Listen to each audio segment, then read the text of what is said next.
Korin Locke was just a gamer who woke up inside the world of the heroic legend of Arhan, a game he knew inside out. At first he wasn't worried. After all, he wasn't the protagonist. That role belonged to Park Si-hoo, the hero destined to defeat the final boss. Korin believed all he had to do was survive and follow the script. But the deeper he followed Si-hoo, the more things felt wrong. Missing heroines, twisted quests, and secrets buried beneath the surface. By the time he uncovered the truth, it was horrifying. The so-called hero was a monster, farming the blood of the heroines and hiding an obsession far darker than any final boss. Korin died, betrayed and powerless after Hero failed to defeat the final boss alone. Now return to the very beginning. He's no longer naive. This isn't a game. The hero is the threat, and Korin's only goal now is simple: stop Si-hoo before he becomes unstoppable, so he could calmly enjoy his wonderful school life together with the beautiful girls at the academy. Korin soon wakes up to find that he has been regressed to the point where he first started 3 years ago. He vows to not repeat what happened and needs to kill Park Si-hoo. Korin needs to kill the main player. Some time ago, the system notified us that an incident with the Rotian River had happened. The dam broke, causing tons of water monsters and villagers in the town to be drowned. At such a devastating incident, Park Si-hoo laughs, finding it amazing. At that time, Korin looked at him blankly. He didn't understand his joy, but now when he thinks of it, he realizes that Park saw his own advantage in it, an opportunity to monopolize his experience. Though Korin decides to stop him now, as long as he stays a rank 5 rookie like him. Additionally, all possible power-ups are concentrated in Merkaba Academy. Park Si-hoo, who came back stronger after entering the academy, may not be a monster right now, but no one knows how fast his power will grow. In that case, the admissions will start 5 days from now, so the best option is to kill Park Si-hoo right now. While running and picking up mushrooms, he gets a system notification informing him about a tutorial quest to save people, along with the security guards, as the carriage traveling towards Merkaba City broke down in a forest of infected monsters. In the forest with infected monsters, Leon and Laura, the security guards, just killed a small rabbit monster that came in their way, being happy about it. While the fixer calls out for them, the carriage is fixed now, but as soon as they turn towards the carriage, a rank 2 werewolf appears in front of them, roaring loudly, filling the air with its terror. Korin has already arrived at the forest, but feels like it is too late since he has not arrived at the exact location yet, but can still hear the roaring and howling of the monsters. Simultaneously, Leon makes Laura get out of the way and tries dodging the monster's attack. Seeing him struggle, Park Si-hoo, who is also in the carriage, runs out of it, trying to buy Leon some time. Meanwhile, Korin stands near the bushes, wanting to see if Park Si-hoo will save these people or not. As soon as Park Si-hoo stands face to face with the monster, he notices it grabbing Leon's throat with its deadly paws. With trembling hands, Park Si-hoo tries to attack the monster to save his companion, but before he could do that, Alicia Arden, the second daughter of the Arden family, who possessed Odachi, one of the 6 king swords, immediately jumps out of the carriage out of nowhere and attacks the monster, promising to handle this monster alone and assuring Park Si-hoo to get back. Just then, something familiar to Korin happens, and Park Si-hoo stabs Alicia from behind with his dagger. This makes Korin realize that Park Si-hoo was always the evil he wasn't able to recognize after all. Alicia looks at him with pleading eyes, not understanding the reason behind the betrayal, but Park Si-hoo pretends that his hand slipped. On the flip side, Korin is very well aware that if Alicia dies in this quest, then it will help Park Si-hoo to get his hands on the Odachi, and because of that, he would be joining Lunya Arden's party, the Great Swordsman, which is even worse. Although Alicia is so strong that even after being stabbed, she takes an attacking stance and jumps back several times, increasing the distance between her and the werewolf. Calming herself down, she uses her exceptional footwork skills, emitting a very strong energy, concentrating energy in her sword. Upon realizing she would be able to kill that monster alone, he throws the dagger filled with dark energy at Alicia, yet she blocks this dagger with her sword, coming to the conclusion that the excuse about slippage of hand was just a lie. Alicia then turns around to face the monsters and spots it near her face, its mouth widened to swallow her. She swings her sword with swift movement, managing to land a blow, plunging the sword into the werewolf's head, though the werewolf still bites her head. Alicia and the werewolf fall on the ground while Park Si-hoo grabs her Odachi, planning to stab her one final time, thinking about killing the NPC will bring in EXP too. Before he could kill Alicia, Korin secretly threw a powder that was coated on Topanic mushrooms, which are the favorite of forest monsters, so as soon as it was thrown on him, the forest monster lunged forward to attack him. Seeing the opportunity, Alicia is being dragged at the corner by Korin. He thanks God as she is breathing. However, Korin uses his dagger to remove the monster's fangs, but in the meantime, Park Si-hoo sees him dragging her. Korin stands there unfazed, mocking him for having an Odachi, since he killed 3 hornets in 1 minute. When Park Si-hoo looks at him closely, he immediately recognizes it is none other than Korin Locke. Park Si-hoo takes a defensive position, gripping his Odachi tightly, demanding to know how he'd get there, which makes Korin realize that Park Si-hoo might have forgotten everything, taking it as a chance. Distracting Park Si-hoo, Korin charges forward swiftly, swinging his fist at Park Si-hoo's head and throwing the dirt he picked up from the ground at his eyes. To defend himself, Si-hoo wields the sword in the air but obviously misses the attacks. Korin dodges these strikes but understands that Park Si-hoo is a mediocre swordsman, moving fast enough. Pushing himself forward, Korin grabs the monster's fangs, aiming at his throat, but Park Si-hoo manages to open his eyes, counter-attacking at the last moment. Korin lunges forward, aiming the fang at Park Si-hoo's throat, intent on ending this fight. But once again, Si-hoo evades. The frustration burns in Korin's eyes. He wants nothing more than to see that fang buried deep inside Si-hoo. He charges, swinging his free arm as an act while bringing the fang in for another strike. Caught off guard by the hidden move, Park Si-hoo stumbles back, fear flashing across his face. Korin crashes into him, slamming him to the ground and driving the dagger into his shoulder. Blood spills out of the wound, though terror washes over Si-hoo's face when he spots Korin aiming the fang towards him with his other hand.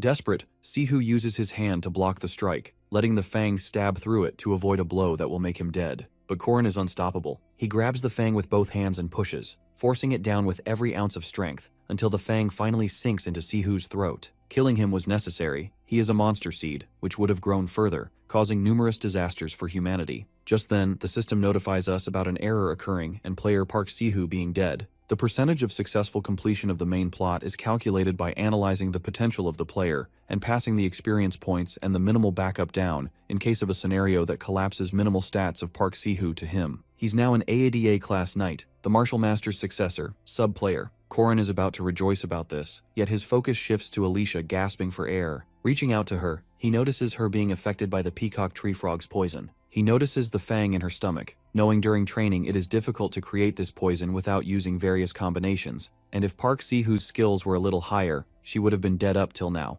But since the fang is still inside her, she needs to detoxify, and the bleeding should be stopped as well. Tightening the belt around the area of her injury, Korin stops the bleeding. Though he knows biting her own tongue would create a problem, he brings Park Si-hoo's dead arm to her mouth so that she could bite on it. Additionally, he wraps his shirt around her waist, and now she is lying on the ground peacefully, while Korin prepares the antidote. Meanwhile, as the antidote is being prepared, Korin's mind races with thoughts. He is not aware of how he traveled 3 years back, but things aren't the same. He killed a player and even saved someone. His thoughts are interrupted when Alicia murmurs to know his name, but Korin suggests she rest, ignoring the question. He wants to keep everything about himself confidential. He reminds himself of the situation, the story of the heroic legend of Arhan. This hero will be rescuing the world, taking down tons of monsters, including the final boss. Park Si-hoo was in the story so that the world would end, so Korin has a chance to be that hero. Though even after being a sub-player, he is not allowed to use the player's equipment and staff. While drawing a circle on the ground, he thinks of using factors external to the system. Then suddenly powerful flames erupt from the small magic circle. They swirl and then vanish just as quickly. However, he knows it worked. In his previous life, though naturally weak to magic, he had devoted himself to studying one thing: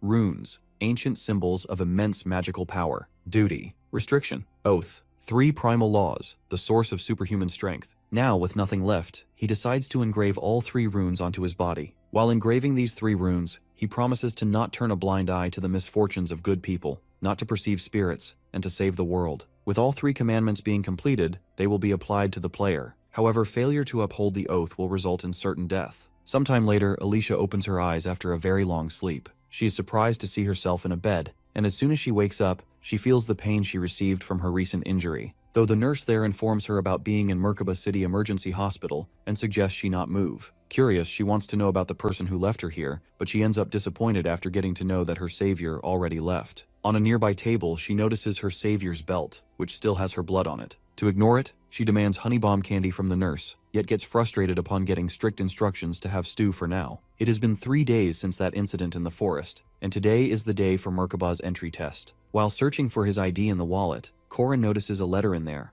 It is from his mother, telling her son how proud she is, and advising him to help the people around him. After possessing this body, Korin felt pretty strange, though he is now one of them, the ones in his family, due to the fact that they never treated him without change. Pressing forward, at the train station, there are many people looking in different directions with different emotions. A girl, Mariette Dunilef, the same one who was trapped by Park Si-hoo, a first-class, second-year Merkaba mage, waves and greets those new students to gather. After a time when the train leaves, Mariette points at the training room and introduces herself to everyone. Mariette is someone who walks forward on a smooth road while getting everyone's blessings. However, tables turn pretty quickly, people face numerous mishaps, and there are tragedies that will be happening to Mariette Dunilef in the future. She is the first act's final boss. After completing their journey, students are advised to get off while taking 1 potato and sweet potato each by Mariette, and then she bids them all farewell. Students come to the Freedom Hall of Merkaba Academy. Corin immediately notices the magic circle above them, realizing that the space expansion magic is starting soon.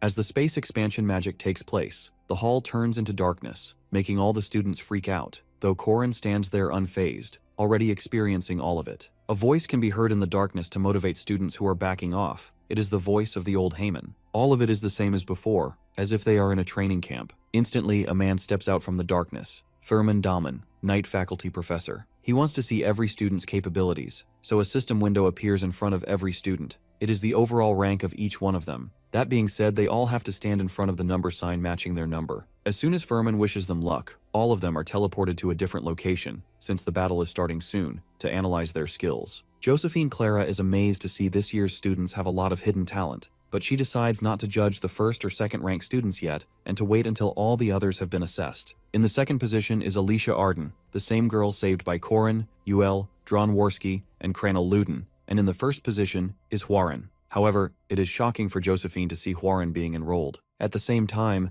the examiner feels disappointed seeing the 5th rank students being so weak. He hesitates to test the 6th rank ones, thinking they'll be even worse. Yet Josephine doesn't let him do it because each student deserves to learn. Not having much of a choice, the examiner announces that the test will start in 30 seconds. Monsters will appear based on the students' levels. Before all the students, weapon cases are dropped. In his previous life, Corin chose a sword. Most of the students chose the same weapon, but this time, Corin uses a spear, a better weapon than the others. 30 seconds pass as soon as Corin chooses the weapon, and 3 short hounds, 5th rank monsters, appear in his space. Corin smirks, looking at them. Meanwhile, they roar, their eyes filled with hunger. Abruptly, one of the short hounds attacks Corin but ends up being dead in the blink of an eye. This makes the other hounds furious, and they lunge forward, but they disappear in seconds after being defeated by Corin. He can't help but smile due to the fact that he has way too much experience killing these species. It took Corin 12 seconds to kill these hounds. Killing them in such a short time hits him with nostalgia, since in his past life, he couldn't kill these monsters in the first round and got eliminated immediately. Though this time, he is just standing there waiting for the next wave to come, knowing he is going to pass this test with flying colors. But it is kind of disappointing for him as the next wave is not starting yet. Meanwhile, the examiner looking at them from the screen is hella disappointed with the players who are being defeated by such small monsters, remembering his time when he used to kill 5th rank monsters in a total of 1 minute and 22 seconds. However, he doesn't even plan on looking at the 6th rank players after seeing the condition of the 5th ones. Although his gaze shifts to Corin, who is a player of 6th rank, assuming that there might be a bug as there are no monsters coming. Ignoring him, he looks for other passers, taking 7 minutes, while assuming that the 3rd rankers will be needing 2 to 3 minutes only. Little does he know that it is a lot. Corin has killed the monsters in 12 seconds only. Though the odd feeling gets back to the examiner, he can't help but ask his manager if there is a system malfunction, since someone who should have been eliminated a long time ago is sitting there and chilling. However, they are also aware that the malfunctions don't really happen, as Josephine has created the system for these students, and she can't make mistakes. Annoyed, the examiner summons the monsters by his own in Corin's space. Their eyes widen in shock when they witness Corin defeating the monsters in just 7.3 seconds. They stumble back and call out for Professor Fermac to see this exceptional sight. Unaware of everything, Fermac is confused. Despite that, the examiner learns from Fermac that the fastest record among the 3rd and 4th rank students under his supervision belongs to a kid named Jaeger, who completed it in 3 minutes and 30 seconds. This is unreal for everyone. Hearing this, the examiner becomes curious and wants to see more of Corin's capabilities, assuming that he might be a son of a hunter, noticing his exceptionality at throwing the spear. In that case, he summons a 4th rank monster, Matt Bohr, but to his surprise, Corin kills it in 3.7 seconds. This makes him even more curious about Corin's true potential, so he sends the 3rd rank monster, Owlbear, now because the test only goes up to 3rd rank monsters. Being a 3rd rank monster, Owlbears are definitely strong, so it doesn't really go into the defend mode but attacks Corin as well. Noticing it in the attack mode, Corin quickly uses the rune magic. Flames erupt in the space, engulfing the owlbear in the fire, but it doesn't seem to attack much, so as long as it gets caught in the blaze, Corin quickly attacks it with a spear and defeats it easily. All the examiners are shocked. With that, they come to the conclusion that this player is definitely not a 6th ranked player, and is someone who shows quite the potential after a very long time. However, after the monster killing test,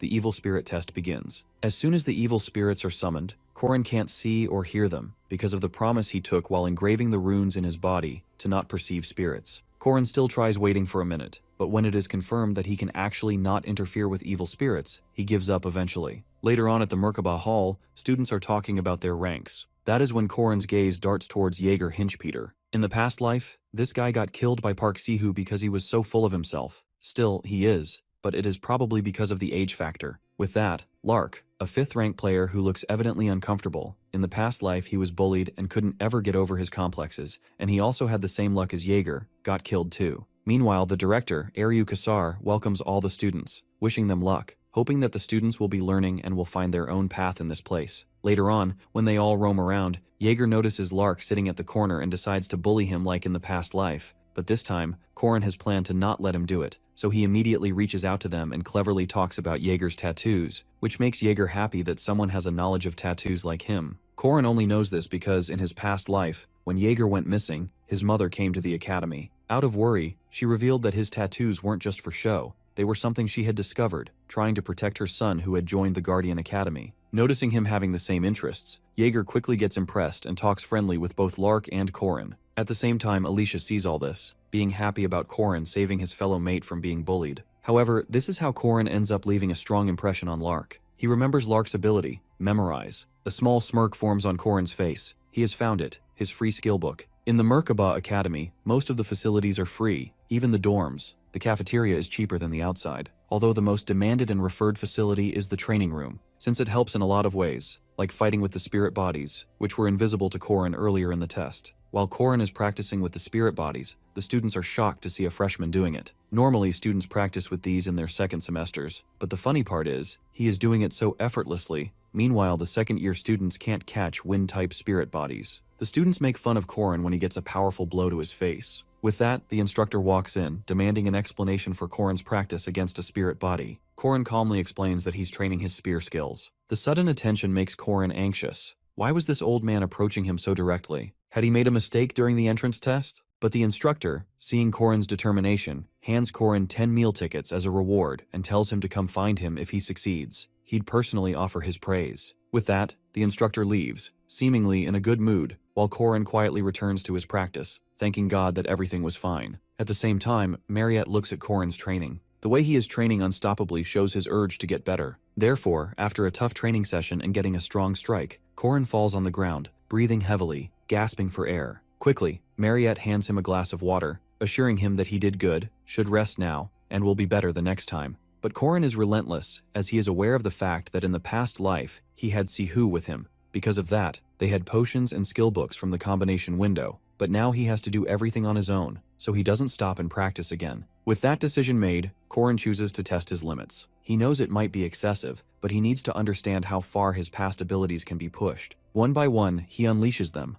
Ominous Serpent Stab, Black Capture Plague Counterattack, Returning Heaven Spin, and Pagoda Tree Mountain Throw, each strike landing heavy against the spirit. As he moves through the techniques, a thought races in his mind. In his past life, his body was weak. All the information he had about Park Sihu or the future was useless when faced with monsters and true geniuses. If he wants to stand among them this time, he needs more than knowledge. He needs immense strength, and with that he shoots his spear with the combined skill of Ominous Serpent, Deep Righteous, Slithering Serpent, and Calamity Serpent Intent, causing such an intense result that widens Mariette's eyes. She is speechless. She decides to choose words for his talent but ends up being quiet by seeing his outstanding skill. But obviously it was excessive for Korin, so he ends up being on the ground, all dizzy. The next day, Mariette introduces the Academy's facilities to the students. But even while being with all the students and visiting these facilities, Korin's mind drifts into thoughts. He wants to get stronger because with this weak body, he won't be able to test all his limits. And to be able to do it, the one way is commandments.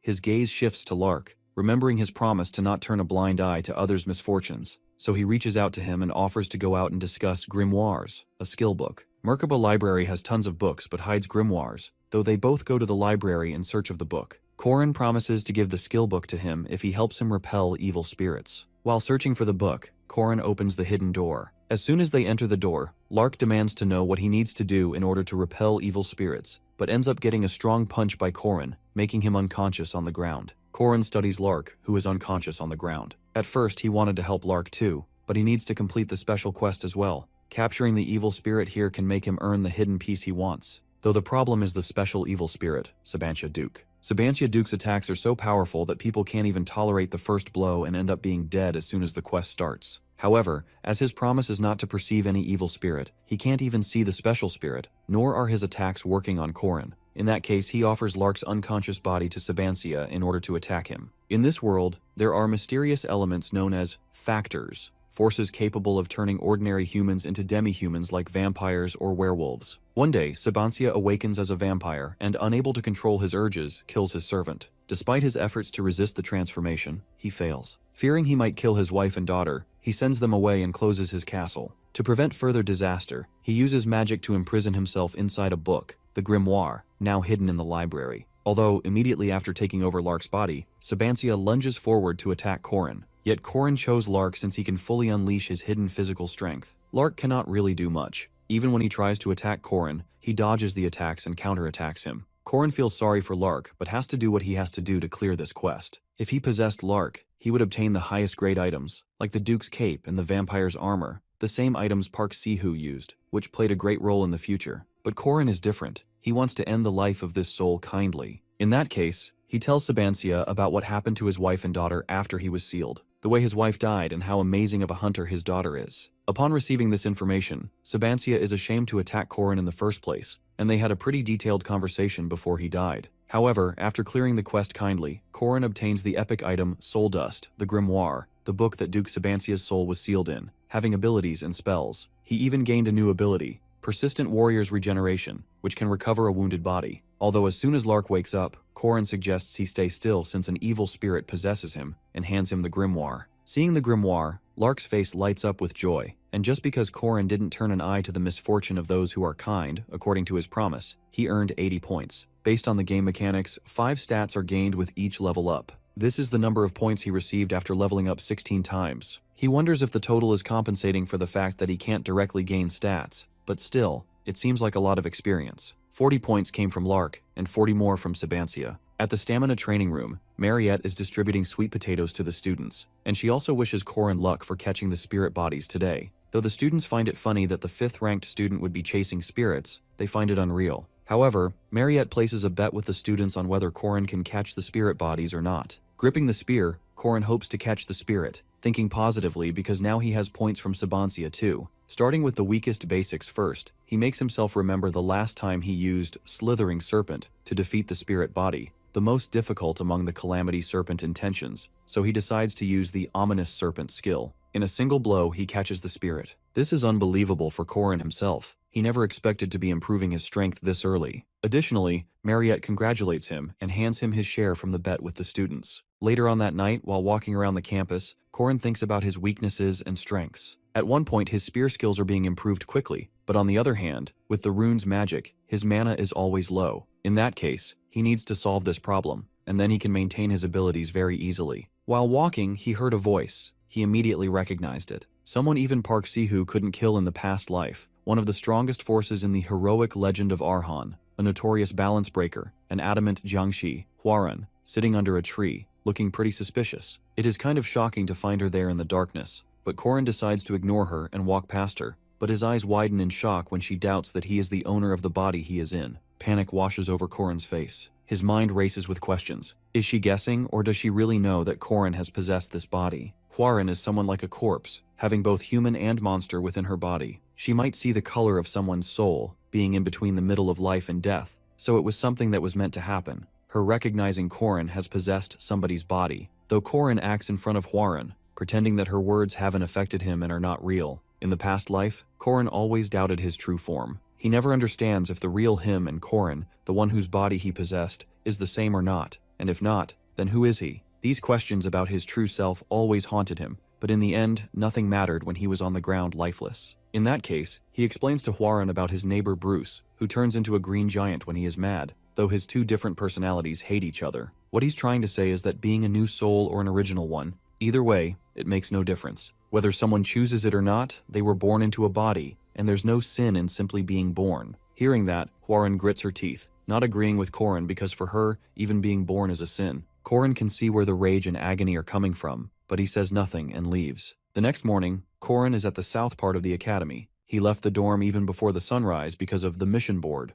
The commissions there help students level up for the main quest, meaning it is a necessary course to move forward. Korin doesn't want to level up but wants to test something else, though his attention shifts to Alicia, who is staring at the board carefully. Not understanding her being so focused, Korin asks the reason behind her desperation, and her answer shocks him. She needs money. Even though the activity support funds for second rankers like Alicia are pretty high, she is not getting any due to the fact that those who are already wealthy, these fund support clubs don't really help them, and since her parents are permissive, she must earn her own living expenses. Looking at the board, Korin suggests she take part in a patrol mission, which is cheaper, but they will accept up to 3 people. Yet Korin denies Alicia taking part with her, as he has some other plans. He'll pick the best ones, find the butterfly cat. If he saves the cat dying because of the water monster, he will help the owner with the prevention of depression, and will obviously get rewards on the completion of the duty promise. And just as he said, he did all of it. The commandment is activating, which means even small missions will boost his stats. This makes Korin dance in joy, but the people find him psychotic. However, his happiness doesn't last when he remembers what he forgot, even after making notes. Kyejo-yoon is furious because there is no sauce appeasing his desire to make chicken even after adding tons of ingredients. Immediately, Korin arrives there and advises him to add starch syrup. Kyejo finds this advice foolish, but ends up screaming in joy because he cracked the dish. Even helping someone like this makes Korin earn points. This is mind-blowing for him because he told the recipe to the guy for his own selfish reasons, as it will be difficult for people of Korea to survive without Yeongnyeom chicken. Seeing him acting all goofy and happy from the top of the roof of another building, Hwarin finds him crazy. Josephine approaches her, informing her about taking permission while leaving. That is when Hwarin gets the flashback of Korin telling her being born is not a sin, but on the flip side, someone shouting at her, regretting that she was born. Later on, at the hunting ground, Josephine announces that first-year students will be tested on their survival skills in the hunting grounds. They need to reach the cabin at the northern end of the forest, and they will pass, though they need to wear their rank armbands, and they will obtain points depending on their time. Korin notices Hwarin not being there. As always, she was never there for practical tests. Just then, his attention shifts towards Alicia. She thanks him for helping her out. She is now able to cover her monthly expenses. To her surprise, he hands her a candy she loves, and without hesitation she takes it. Abruptly, space magic is created, and all the students are teleported to the forest. Korin is shocked to witness students fighting as soon as they enter the forest. The hunting ground is an event where even skilled players have to make endless attempts in order to steal others' armbands for the sake of gaining points. But the disadvantage is that players are scattered in the overall forest at random locations. Smartly, he decides to aim for the most dangerous players, and after Hwarin, it is Alicia.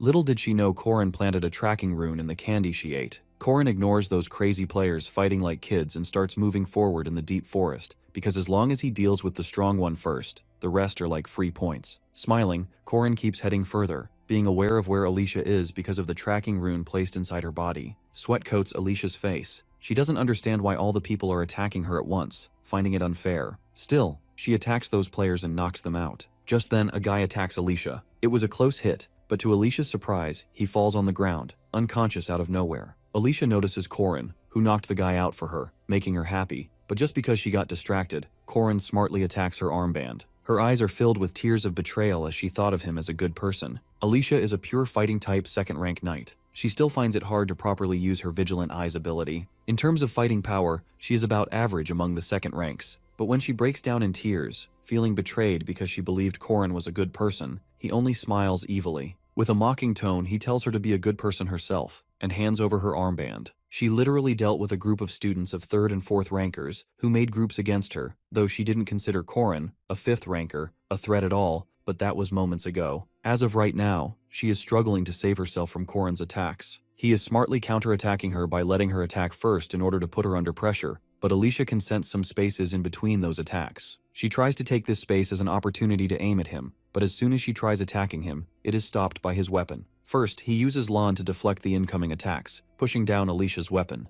Then he follows up with Chow, a straight-line stab that catches her off guard. Alicia is shocked. He's combining the most basic techniques with such precision. By combining these fundamentals, he creates a powerful and direct counter, Spear Intent, Ultimate Essence, and 6 flawless steps. With the block capture plague, he sends her crashing back to the ground. Alicia pants on the ground, blocking the attack with her aura. She notices his level of mastery is exceptional over any skill he has, coming to the conclusion that he can't be a 5th-rank player at all. However, Korin has finally achieved the armband, but he doesn't know yet that the battle for him is not over. Mercenary of sword control, Dron Warski attacks Korin out of the blue with his heavy iron sword, though he is shocked to see a 5th ranker block it. Being aware of his capabilities, Dron simply puts a proposition to hand him the armband and leaves unharmed. Korin can't help but curse his poor luck since Dron is the last guy he wanted to encounter. Even after killing numerous players, he is standing without a single scratch, so the only better way out, according to him, is running. Without hesitating a bit, while biting that armband, he starts running towards the cabin. Although he is surprised to see Alicia running after him while crying because she doesn't want to die as Drone is unleashing attacks from behind. Upon arriving at the cabin,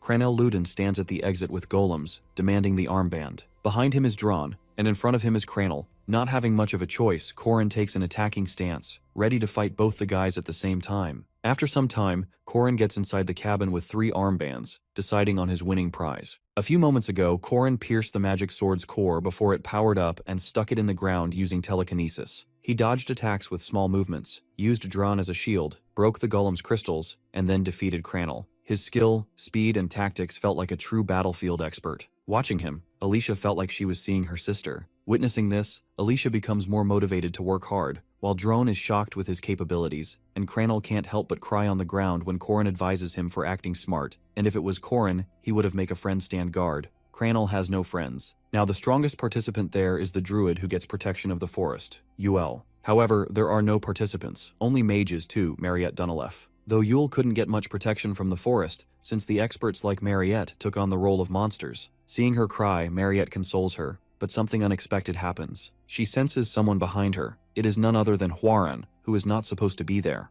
Huaran, being half mobster and half human, tries attacking Mariette, but ends up being frustrated after getting to know that she is a monster as of now. Inside the cabin, the receptionist is impressed to see a high scorer like Korin after so long. Therefore, Korin chooses his winning prizes, including a Matbor molar knife, a leather protective coat, and Shark Bear's bile. But as soon as he chooses Shark Bear's bile, his mind changes, and he chooses Mandrake's seed instead. Still, he has 17 points left, so he uses them to buy nutritional plant supplements and earmuffs. After getting out of the cabin, Korin is shocked to see Jaeger and Lark obtaining 2nd and 3rd place as they work together, unlike the past life where Jaeger was the biggest bully of Lark. Jaeger suggests they go to the training room that night, but seeing him all boosted up, he suggests both Lark and Jaeger help him find the golem core, which Cranel is searching for worriedly without uttering a word. Korin is aware that it is important for Cranel, and he even worked quite often with Cranel Luden in his past life, so they all help him find the core. At this time, Alicia is injured. Dron is out of fighting power, and Ul is half dead after being defeated by Mariette. Seeing her in this condition shocks Korin. He wonders what these professors are up to, giving such a hard time to students. Korin approaches Ul and helps her to stand up,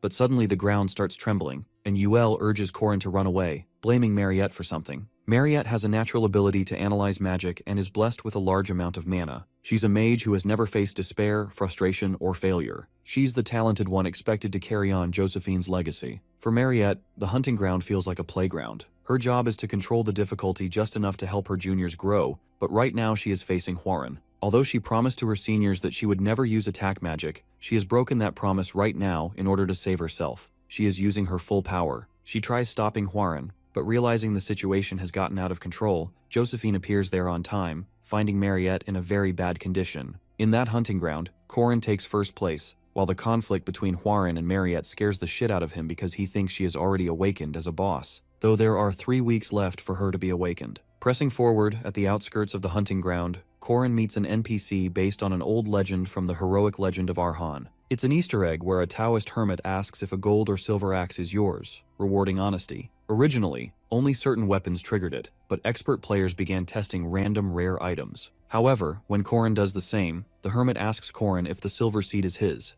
Korin denies it, thinking no one would throw away such a valuable item. Because of his honesty, the hermit rewards him with all 3 seeds, including Mandrake's white, silver, and golden seeds. Korin's eyes shine with joy. He can't help but fantasize about improving his mana. Simultaneously, the gold and white silver Mandrake seeds have special capabilities. If planting a gold Mandrake seed, it grows as a Mandrake that shines with gold light, while the silver one shines with silver light. In his last life, Park Sihu ate the gold one, and he has the silver one, but this time, all are his. Mariette becomes the first boss, and awakens as a special vampire after a mission involving the Fog City's vampire, John Doe, in 3 weeks. Korin doesn't know how a demon agent is inside her, but there's still time. That's mainly why he showed off his power against the 2nd-ranked knights earlier, as no one would team up with a weak 5th-ranked knight. However, Mariette has finally woken up, still weak because of the injuries, though Isabel, her roommate, tries to console her. To her surprise, she is quieter than usual. While While Corin has aimed to save a girl from her misfortune, deciding to train Alicia first, employ Drawn, act kind with Ewell, and become closer to Golem Sorcerer Cranel to create a party for the upcoming disaster. It all will be okay, hopefully, if everything goes accordingly,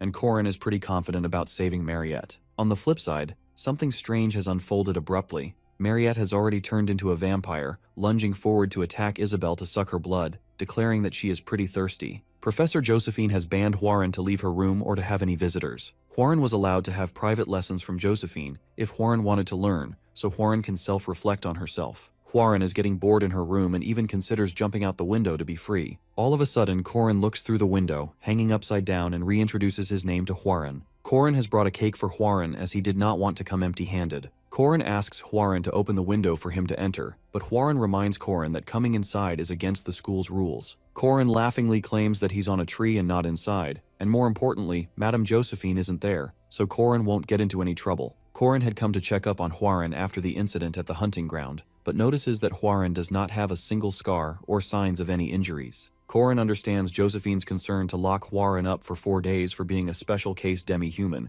and after what happened at the hunting ground. Huaren reveals that Josephine hasn't come by for more than 4 days, which shocks Corin. The tree branch on which Corin was hanging onto snapped, making Corin fall down. Cory promises to bring Huaren some food later and leaves. Corin finds it strange why Madame Josephine left Huaren alone, as Huaren is the most person at Merkabah Academy. Corin wonders if something abnormal might be happening as Josephine has left for 4 days, and Magic Faculty Professor Dana and Night Professor Fermac Damon are seen going towards the outskirts, searching for a certain female. Third Security Officer Crone stops Corin, believing Corin wants to visit Mariette, and reminds Corin that his visiting request has been rejected. Corin brings Crone food and drinks, stating that Madame Josephine sent it for Crone. Crone is glad that Madame Josephine takes good care of people below her. This was all part of Corin's plan to go into the room as Corin's request to visit Mariette was rejected, and Isabel, who was protecting Mariette, had also gone missing, and there was a guard assigned to the doorstep, increasing Corin's suspicions. Crone's stomach gets upset after eating the food, and Corin leads Crone to the washroom. Crone asks Corin to guard the door till Crone gets back and warns Corin not to go inside. Corin accepts with a smile on his face and enters the room as soon as Crone leaves. Corin is in utter shock to see Isabel on the bed instead of Mariette, while Mariette is nowhere to be seen. Corin notices a vampire bite mark on Isabel's neck. Corin realizes that Mariette has awakened her vampire powers, but is in disbelief that Mariette was supposed to awaken her powers a month later, as Corin knew it from his past life. Corin now realizes that this was what the professors wanted to hide and have gone in search of Mariette. Corin recalls the steps to defeat Mariette from his past life. First, they have to deal with the monster wave. In the second phase, Corin and his team would hold Mariette back with magic circles. The third phase would be to face the monster Mariette, and last phase would require a combination of first-year names. Corin knows it would be easier to move forward till phase 3,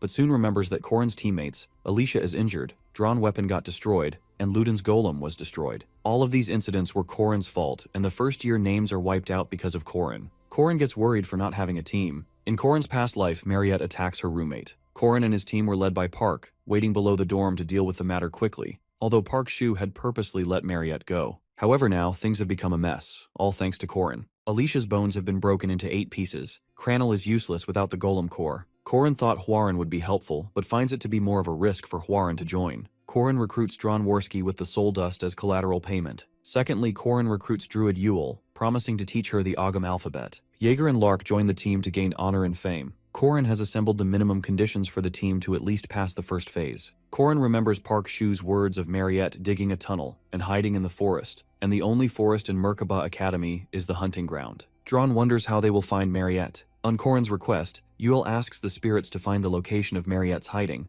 Everyone can see the spirits except for Corin. All of a sudden, the team points to a monster coming at Corin's back. Corin slashes it in half. The team starts facing the sea of monsters coming at them. Jaeger and Lark ask Corin if this is Mariette's doing. Corin denies it because it is something else. Corin sets everyone in place for their attack formations. Drawn is admired by Corin's skills, and believes that Corin's 5th rank status is unjust because Corin is showing true signs of a good strategist and leader, calling Corin a commander. Jaeger asks again if Mariette is controlling them. Corin responds that Mariette is not a puppeteer, but that monsters attack based on their habits. The monsters are basically running away from another threat which they could not respond to. The major threat is revealed to be Mariette herself. Corin assembles the team and orders them to take place while Corin takes the front preparing for the next phase. Corin and his have defeated the monsters and are getting ready for phase 2, Mariette's entry. Ewell notices Mariette crying. Drawn knows that Mariette's crying doesn't change anything, and they have to subjugate the demon. Mariette blocks a heavy iron sword attack with her orb shield. Lark states that the orb is a familiar born from a vampire's blood, and is surprised to see a newly awakened vampire use an orb shield with such ease. Corin assures Lark that they do not need to be afraid that the vampire has just been born and won't be able to receive Mariette's blood or mana properly. While the vampire won't be supplied blood from Mariette, all it can do is block the squad's attack. Drawn reminds Corin that Mariette is a mage, and for a mage the defense is always a weakness which the vampire has covered, so it is something to be concerned about. Yet Corin still doesn't find it to be a problem for them. Mariette is completely possessed and has lost control of the vampire powers and begins a wide-range attack. Yuel yells out that she doesn't know about any other place, but the forest is her stage, and Yuel manages to create wooden shield to block Mariette's attack. Jaeger thinks that the shield might break from the attack. Yuel has used half of her mana, and her mana heart begins to throb as an after-effect of the hunting ground. Yuel is just about to reach her limit but keeps on going, because of the promise Corin had made her. Corin assures Yuel to keep going for a bit longer, as Corin intends to turn the tables in just 5 more moves. Corin knows from the game and from his past life that Mariette won't be at her full power until the 4th phase. Corin makes Lark leave before Yuel, as Corin knows Lark can use his beginner magic only 2 more times. Lark is surprised to know Corin's calculative accuracy. Corin alerts the rest of his squad to be ready when Mariette starts using her alchemy magic freeze. The wooden shield collapses. Yuel notices the earth, the gods, and the bugs responding to her. It is revealed that Corin had engraved an ancient text for an ancient method to activate an ace up his sleeve, and required Yuel to activate it. Corin's plan was to summon the giant wicket doll named Wicker Man, who can only be activated by a sage of the forest such as Yuel. Corin's squad, including Yuel, are shocked to see the Wicker Man being summoned. Corin points Jaeger towards an owlbear monster being still alive and asks him to throw it to the Wicker Man. Jaeger is surprised to know that Corin was serious about the owlbear being alive, and throws it as Corin had instructed. It was actually Corin's intention to leave the owlbear alive for the Wicker Man as a sacrifice. As long as the sacrifice burns inside the Wicker Man's hollow prison, its golem-type magic will keep the Wicker Man moving till the sacrifice completely burns out. Wicker Man charges towards Mariette. Yuel is struggling to maintain the Wicker Man. Corin reminds Yuel that if she stops now, they all will die. Mariette begins attacking with beams towards the Wicker Man, and Jaeger is worried if that's going to be a problem. Corin assures everyone that they're surely going to win with this move. All of a sudden, Corin is in utter shock to see that Mariette has extinguished the Wicker Man's fire. Everything Corin had anticipated backfired, leaving Corin confused. Corin makes Yuel leave as Yuel's presence will not be making a difference anymore. Corin charges towards Mariette with Drone and Jaeger following him. Drawn uses his direct acceleration sword attack, but fails to break Mariette's orb. Jaeger, with a smile on his face, lands an attack with his special move called Cumulative Destruction, and manages to break the orb. Jaeger starts getting overconfident only to be scolded by Corin to stay on guard. The 3rd phase has started and Mariette has summoned the Blood Realm, trapping Corin, Drone, and Jaeger. Drawn and Jaeger pass out from the strong pressure. Corin is now the only one standing. It is revealed that Mariette was only using minimal defense up till now. The orb has now forcefully sucked her blood and mana to create the Blood Realm. Corin never imagined to be the last one standing, as it usually requires at least 3 people until the 3rd phase. However, it doesn't matter to Corin if he has to phase Mariette all by himself, as he believes to get the same result with or without anyone. A flashback of the events is shown that Mariette, after becoming a vampire, could not control her bloodlust, leading to consuming Isabel's blood. After realizing that she had treated her friend Isabel as a livestock, Mariette ran towards the forest until Corin came to find her. Fast forward to the present, Corin is facing the dog demon summoned by Mariette, daring to bite a human. The demon attacks Corin only to have Corin face it easily. Corin mocks the demon. The demon somehow disappears only to be noticed by Corin that the demon is moving at a high speed, making it invisible to the naked eye. Corin decides to teach the demon a lesson and attack the demon's weak point. Corin already knows the demon's weak spot from his previous life, making his work easier. Corin admires the demon for protecting its creator, Mariette, until the end, finally putting an end to the demon's life. Corin promises the demon that he'll save Mariette, calling her the demon's mom. The final phase is about to start. Mariette will put one of the squad members facing her in critical condition in the final phase. Therefore, this final phase cannot be completed alone. Corin recalls from his past life that Mariette attacks one of the members to suck his blood, while the others try to rip Mariette off the wounded member. However, now it's just Corin to face Mariette alone. Mariette attacks Corin and starts sucking Corin's blood. Corin has developed a persistent warrior's regeneration and endures his pain. Corin lets Mariette suck his blood with ease, believing that Mariette did not kill anyone after becoming a vampire, unlike Sabancia Duke. Corin believes he can change the events. To Corin's surprise, Mariette pulls away from him. Mariette cries and apologizes to Corin. Corin is happy that he was able to save Mariette. Corin remembers and is grateful for his master's teachings and chooses to walk a different path than Park Shu. After the events at the hunting ground, Mariette is locked up in the space prison created by Professor Josephine. Mariette is delighted after having potatoes for a long time. Corin has come to visit Mariette. Corin requests Josephine for permission to enter Mariette's cell. Josephine is hesitant to permit Corin from entering considering the danger from Mariette, but Corin assures Josephine that he trusts Mariette. Corin is surprised to see Mariette eating potatoes and that Mariette's taste buds still recognize the taste of them. Mariette states that potatoes always taste good no matter what. Corin gets closer to Mariette's face, only to be driven away by Mariette. Mariette is embarrassed that she smells bad and doesn't want Corin being so close to her right now. Corin reminds her that he also had a bad odor when Mariette bit Corin's neck, further frustrating Mariette into embarrassment. Mariette reveals her fear to Corin that Hwaran had scared Mariette in the events of the hunting ground. Even though Hwaran only coincidentally ran into Mariette, Hwaran's showcase of powers forced the vampire inside Mariette to react. Mariette admires Corin's determination that even after being ridiculed, Corin still persisted and succeeded every time. Corin states that all of his doings were nothing as Corin only likes happy endings where the good guys are rewarded and the bad guys are punished. Corin calls Mariette a good person and would like Mariette to always be happy, making Mariette blush. Mariette asks Corin to leave as she wants to wash up and finish eating her potatoes. After Corin leaves, Mariette wonders if she deserves to be happy or not. Corin believes that Mariette will soon be released even after the events as Hwaran. Being a demi-human has also been allowed to go to school with no problems. Corin is called by Chairman Eryu to discuss some matters. This is the very first encounter between Chairman Eryu and Corin. Eryu asks Corin about his condition and states that Mariette's condition is to be discussed. Corin is shocked to hear this and requests to not have Mariette punished. Chairman Eryu comforts Corin that there is no punishment for Mariette, and she also thinks that Mariette is not dangerous. The purpose of bringing up the topic of the punishment was to check Corin's attitude towards it, as Corin was the one who fought Mariette. Chairman Eryu tells Corin that Mariette will be released from isolation after her stability is confirmed. Eryu Kasar bows down and thanks Corin for his contributions and promises to pay Corin back at his very best. Corin is impressed by the chairman's words and asks Eryu Kasar to raise his head as the payback favor to Corin. Mariette is thinking over the incident with tears and how she harmed her friends. Mariette wonders how she should apologize and questions if she would be forgiven or not.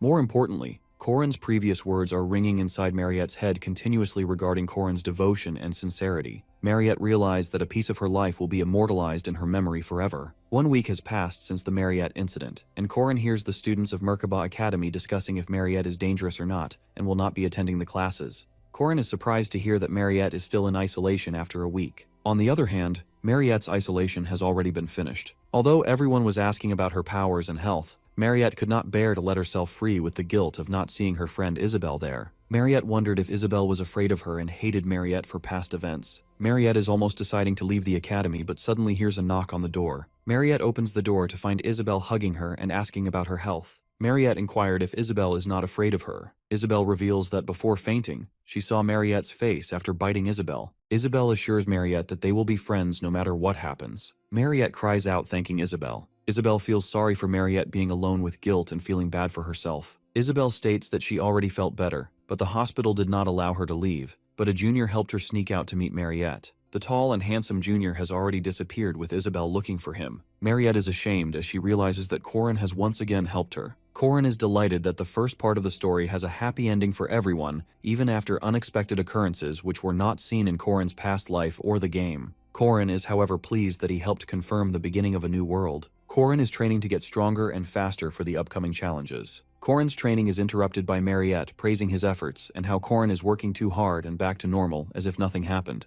As Corin is working hard, then he needs to be fed a lot. Mariette reveals that she has prepared food for Corin. Corin is surprised to see more than enough food, but is grateful to eat as Corin was hungry. Mariette notices Corin's bleeding hand, and Corin asks Mariette if something is wrong with his face. Mariette is ashamed of drooling at the sight of Corin's blood. Corin casually inquires Mariette if she's drinking blood nowadays, and if there's a difference between live blood and a blood pack. Mariette accidentally explains Corin's blood to be yummy, but corrects herself to explain with an example of frozen meat and fresh-cut meat for the blood pack and live blood. Corin offers that Mariette can drink his blood sometimes, as Corin has the ability to regenerate and endure. Mariette, being ashamed, changes the topic as she doesn't want to be a bother for Corin, and Corin should avoid saying stuff like that. Mariette offers Corin a bottle of her blood, stating that a vampire's blood acts as a healing elixir. Corin drinks Mariette's blood without any embarrassment in front of Mariette. Mariette asks if Corin liked the taste of blood. Although the taste was bitter, Corin still feels stronger than he was in his past life. Corrin believes that he now can start the scenario with the girl he was training for. Alicia Arden is a direct descendant of the Arden-renowned family of swordsmanship and a second-rank knight. Alicia's life has changed a lot from before. After feeling the gap between herself and Corrin, a fifth-rank knight Alicia met during the hunting ground practice, Alicia has put in the effort to develop herself more. However, Alicia is fundamentally lazy with no aspiring heart for swordsmanship. Despite being a near-genius swordsman, Alicia was a terrible student at the academy with failing marks. Alicia was relieved to have a break from her family and all the hardships and daily training imposed on her. Instead, Alicia took the time to shop and enjoy her life. Corrin catches Alicia in the shop, inquiring about Alicia's absence from the training room. Alicia makes an excuse of having assignments and missions. Corrin offers Alicia a way to make more money by joining Corrin's party. Alicia is pissed at why Corrin is always looking for her. In Corrin's presence, Alicia felt as if her lazy habit of trusting her talent has been exposed. For Alicia, Corrin's methods are beyond hard, and Corrin always gets Alicia to focus on the importance of basics. Corrin reveals the mission's reward of 2 gold coins for a party of 2 for a second-rank mission. Alicia agrees to join Corrin, thinking of buying clothes from the earned reward. Corrin also wants Alicia to join on a short-term mission with the reward of 20 silver coins, increasing Alicia's greed to join for the reward. Corrin had already anticipated Alicia's decision to join in for the money. Alicia usually preferred patrolling missions to just follow designated routes,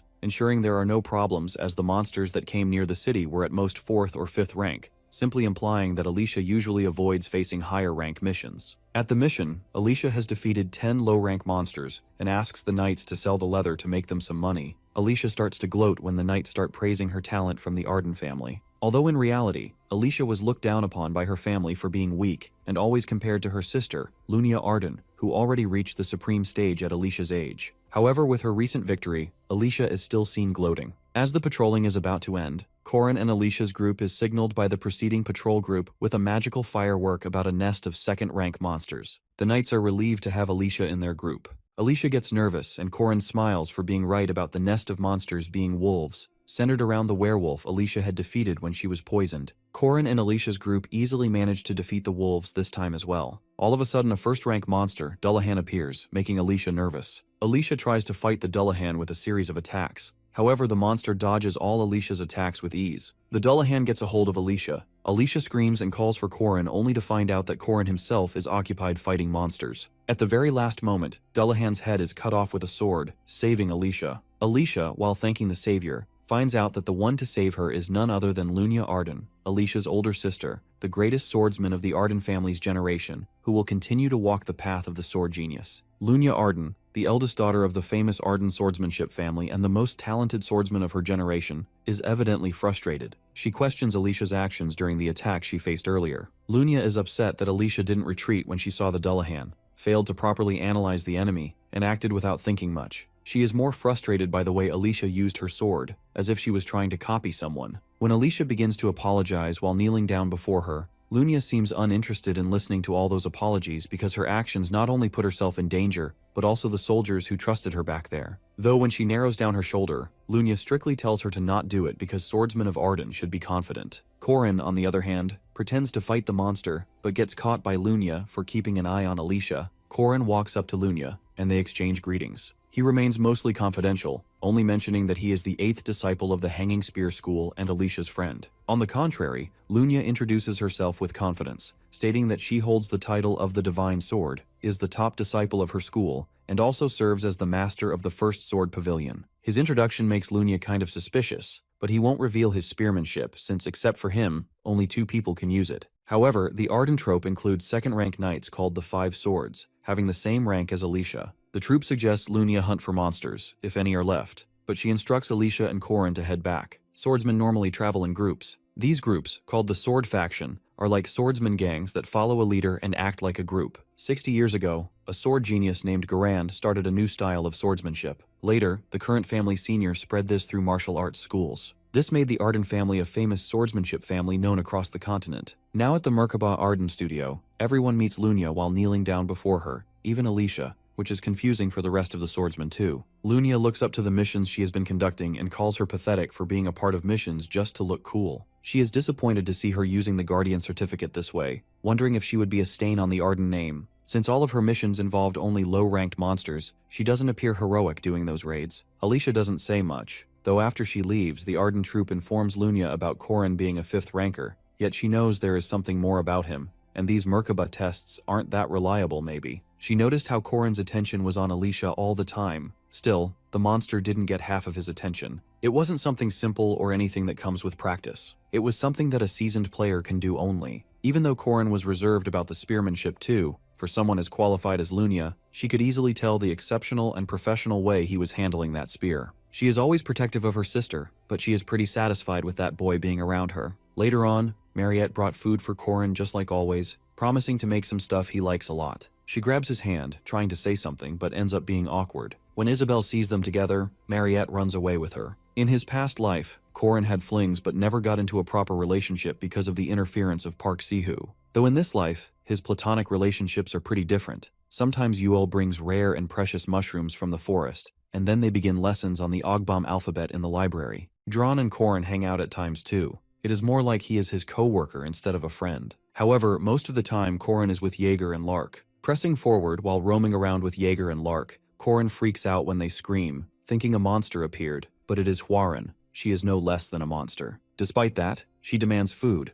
as he offered her a proposition of food a month ago. It is kind of funny for Korin that she is here for food after a month, but he ends up hanging out with her. Meanwhile, Jaeger and Lark run away from them, scared of Huaren. Taking her out for food, she tries eating raw fish, thinking it doesn't matter whether food is raw or cooked, as long as it's chewed and goes inside. But when she eats the cooked, she can't help but eat more. The weapon production is completing. The second part is starting soon, midterms. All the students are going crazy, though Korin is chilling, but when it comes to writing on the paper, he is blank, realizing he never studied in the past life. The faculty exam is a way to redeem marks that were ruined in the written exam. This exam includes the invalidation of knights from outside. 15 students per team will have to defeat the instructor, but as soon as Korin's team sees the instructor, their eyes widen in shock. Korin stands there unfazed, since he hasn't seen the instructor yet, but his jaw drops and he trembles. His instructor is none other than Lunia. For the practical test, the guests invited are the elites of the famous swordsmanship family, the Ardens, and the 5 swords of the first sword pavilion. These 5 ones from the troop deal with the second rankers. All the girls use the Arden-style sword formation, which includes the 5-sword combo technique, causing an intense explosion.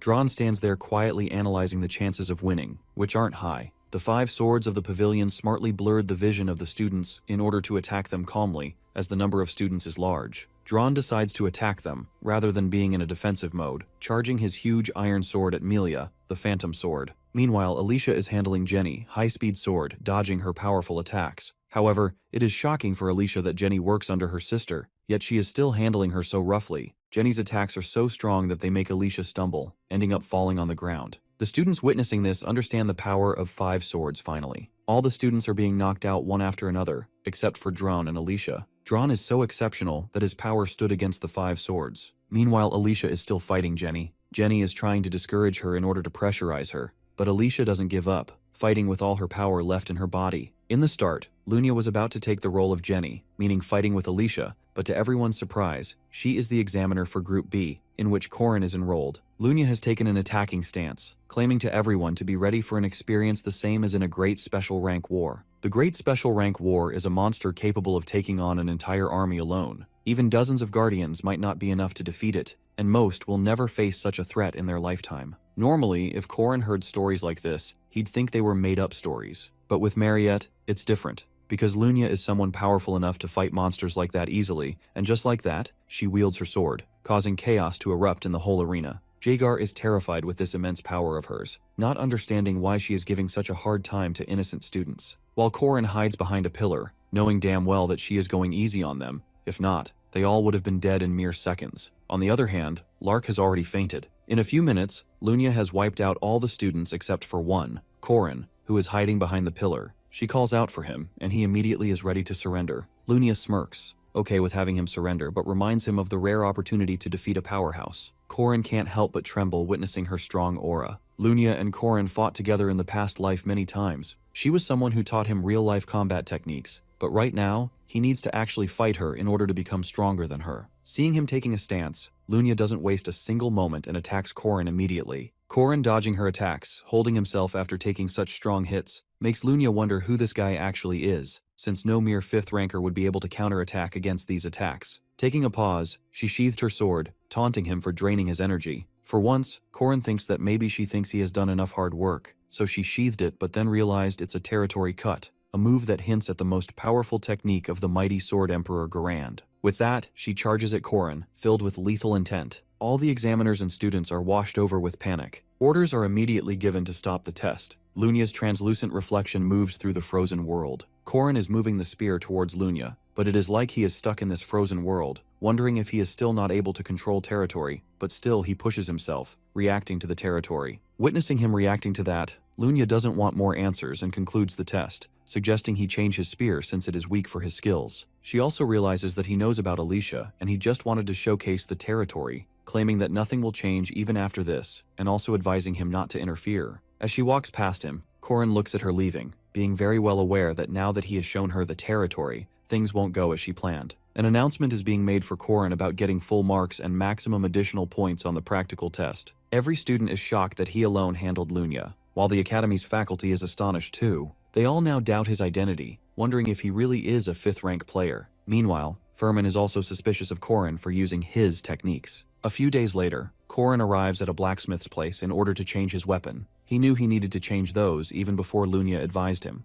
The blacksmith is shocked to see the Academy freely providing such rare items without hesitation, and even wonders how this student knows his family's secret methods. But obviously Korin has experienced all this in his past life. Korin has rare ingredients and full support from the chairman, unlike most players who rely on quests. He's aware that one of the very few weapons that can handle territory, the legendary Shadow Kingdom Silver Knight's Spear, also known as the Silver Spear. In another environment, Alicia remembers a moment from her childhood. Staring at the blood, she realized she had been in a real battle. The way she chopped up rank 5 monsters. However, it was her first time, but still she could differentiate between the smell of human and monster blood. She saw the girl in front of her, blood coating her entire body, making Alicia realize what she had done. Looking at the blood-stained blade, she saw her own face, realizing that this suffocating fragrance was the agony of a dying life. Ignoring these negative memories, she sighs, going ahead on a train for a mission, capturing Werewolf, which would bring her 70 coins. Remembering the other available urgent mission of searching for Fog City's murderous vampire, she freaks out, not liking dangerous missions at all. However, she chose the mission involving werewolves for an important reason. Seeing Korin's bloody belt, without realizing it belongs to him or that he is her savior, she becomes eager to find the one who saved her earlier. Suddenly, the voice of one of the mission members rings from behind. On turning around, Alicia spots Korin in the train. As Korin passes by the rest of the mission participants, Korin notices the reaction of the Guardian. Because of the quota system, the Guardian Association has to ignore students being involved, but they most likely didn't expect a 5th ranker like Korin to be there. But after seeing Alicia, he is a little relaxed, putting an arm around Alicia's shoulder, walking with her at the edge of the train, and questioning her about her eyes.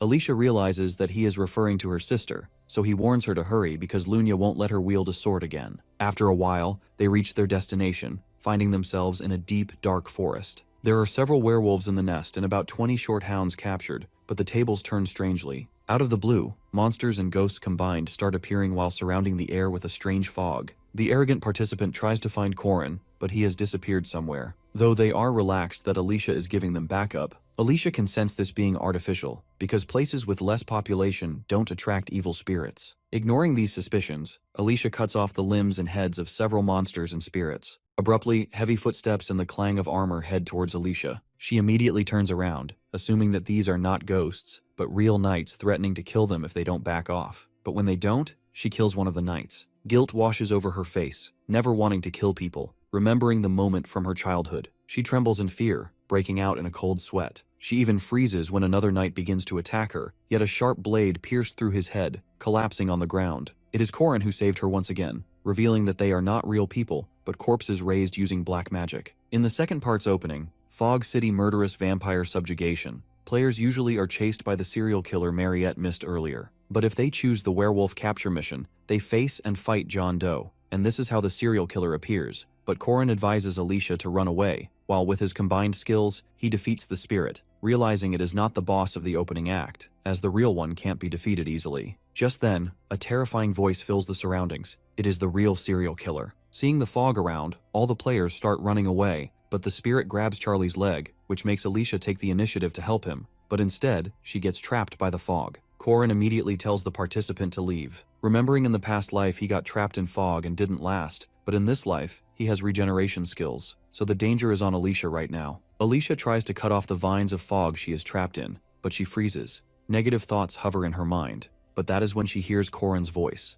the same voice she recognizes in all the chaos, the voice of her savior. Korin has already reached near Alicia, but several red hands continue to hold her off the ground. Korin tries to motivate her while putting a comforting hand on her shoulder. As soon as she looks at Korin, she starts crying, claiming that she wouldn't budge, begging him to save her. Putting a hooded cape on her, he tries calming her down and puts the odachi in her hand, advising random slashes won't help, so she needs to aim and cut the vines hard. Meanwhile, the undead approach them from all directions. Yet Korin promises to save her from the undead, but she needs to cut these on her own, claiming that she is the strongest swordsman he has ever come across. Spotting him running for her, she sees his determination, even after having a lower rank than her, so without having much of a choice, she swings her sword, using her grandfather's techniques. She must be awakened to cut these. In that case, she uses the Eyes of the Boundary skill, an ability that makes it easy to see other territories. Everything goes quiet. She sinks into the empty space. Taking one step, she steps into the frozen world, using the first Arden sword style territory division. Swinging her sword, she delivers a precise blow, cutting off the entire undead's upper body. This impact affected everything in the area. Half the forest was cut down, and the fog immediately disappeared as she even defeated the murderous vampire from Fog City, John Doe. The mission members are overjoyed, but Korin is shocked, realizing that is the Sword Emperor's legendary Domain Severance. Alicia happily tells Korin about her finally doing it, which means she will be the next Arden head, but Korin is not happy.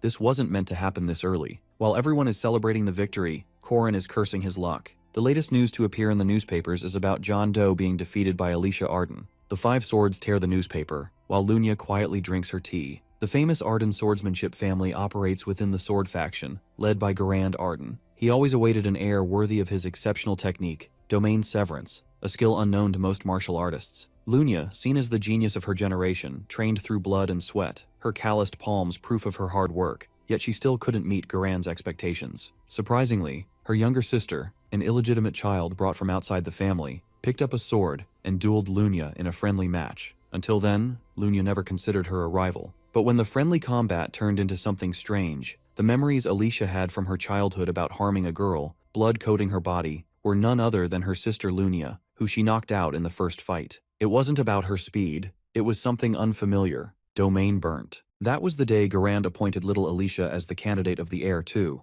Lunia remembers stroking little Alicia's head, who was looking happily into her eyes, informing her big sister about holding the sword for the first time, probably lingering somewhere far away. She sips up her tea, noticing five swords looking worried for her, but she wanted Alicia to step into the territory, ordering five swords to prepare everything for the sword challenge. In her dorm room, Alicia is resting while Korin is looking after her. Out of curiosity, he asks about Domain, even though it's beyond her current capabilities, but Alicia reveals that he believed in her, so she did it. They both are interrupted when Mariette barges in, but seeing both of them a little close, Mariette's jealousy is evident on her face. All three of them are interrupted too because Huaran abruptly moves from the window, demanding the raw fish from earlier. Though ignoring this reunion, Alicia is being informed by Korin about the sword challenge proposition she might get from Lunia after succeeding in Domain Severance. Alicia is freaked out, knowing damn well if she fights her sister, she will die. Despite that, Korin decides to help her on one condition: if she trains and practices in the training room without any complaints. So Alicia quickly agrees, while Huaran and Mariette look at them blankly. Later on that night, May is taking a leisurely stroll around the city when a sharp knife flies right in front of her, stabbing into the wall. May immediately turns in the direction from where the knife was released, finding out Huaran is over there. May is not understanding this behavior of hers, but Huaran claims that he would buy her sushi if May is caught. Meanwhile, on another street,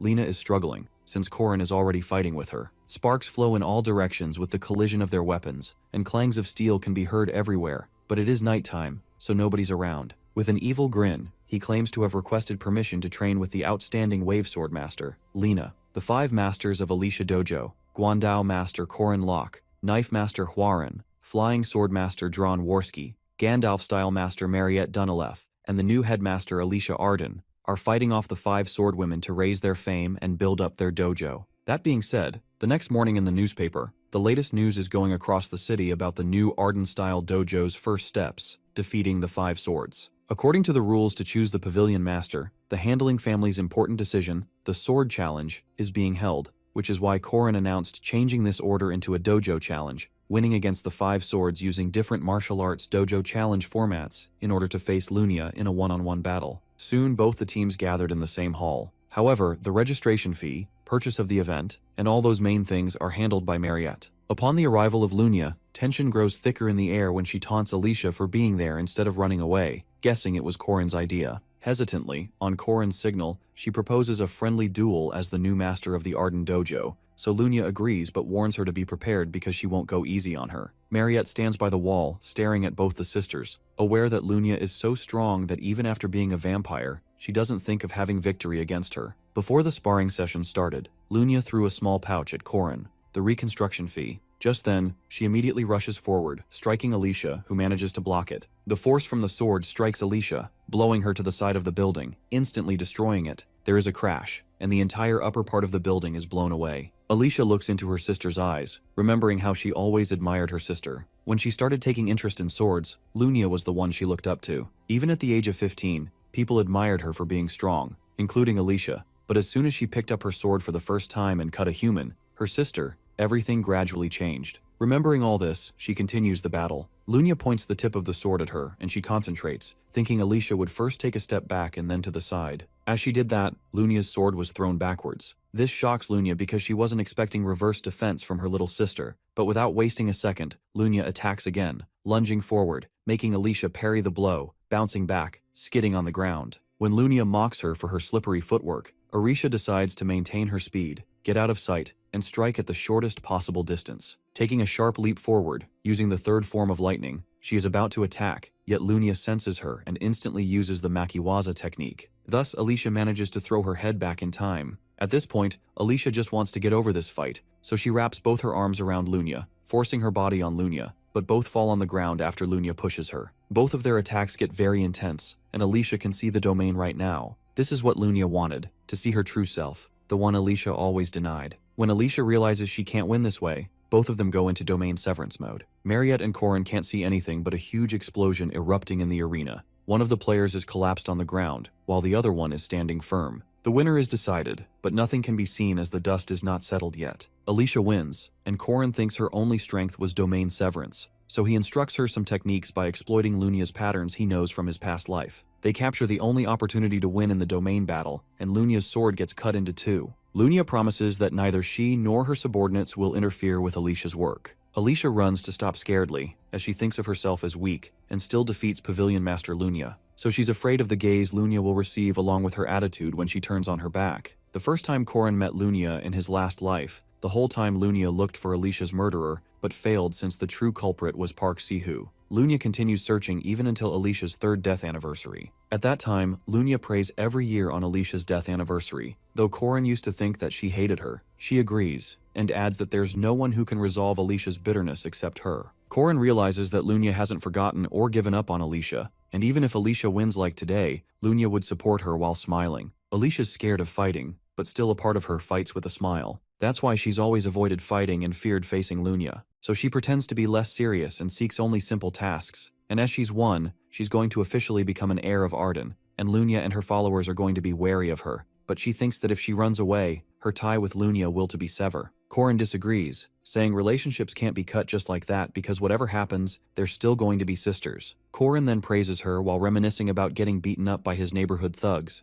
But later on, what made that hard was not the pain from the beatings, but the anger towards himself for never standing up for himself. Alicia feels strange and says to Korin that he's the same age as her but acting so mature, as if he's experienced all kinds of hardships. Korin has lived 14 years longer than her, and including the memories of 30-year-old Korin, it makes him 50. Alicia thanked him for the incident in the forest. She wants Korin to give her the assurance that he was the one who saved her in the forest, as she recognizes him with his voice and belt. Alicia feels so indebted to him that she asks him for anything he wants. Unexpectedly, he only extends a hand of friendship, and she agrees. May asks Mariette to accept his blood, or he can offer her his neck. Mariette assures May that she's fine due to regularly getting blood packs from Professor Josephine. Isabel, eavesdropping from outside the room, gets annoyed by May and thinks how those words make Mariette the most uncomfortable. However, her main concern is Korin, who comes and questions Mariette if her class is over. He's a first year that is close to Mariette these days. After he offers her some blood, they enter the room and lock the door. Isabel wonders if they're romantically involved, so she eavesdrops from behind the closed door. Korin tells Mariette about his plan to build an inn on the land they got after registering the dojo and asks her to invest in it. In the training room, Korin shows him a voucher for a restaurant, which she recognizes that it's the Holy Panda,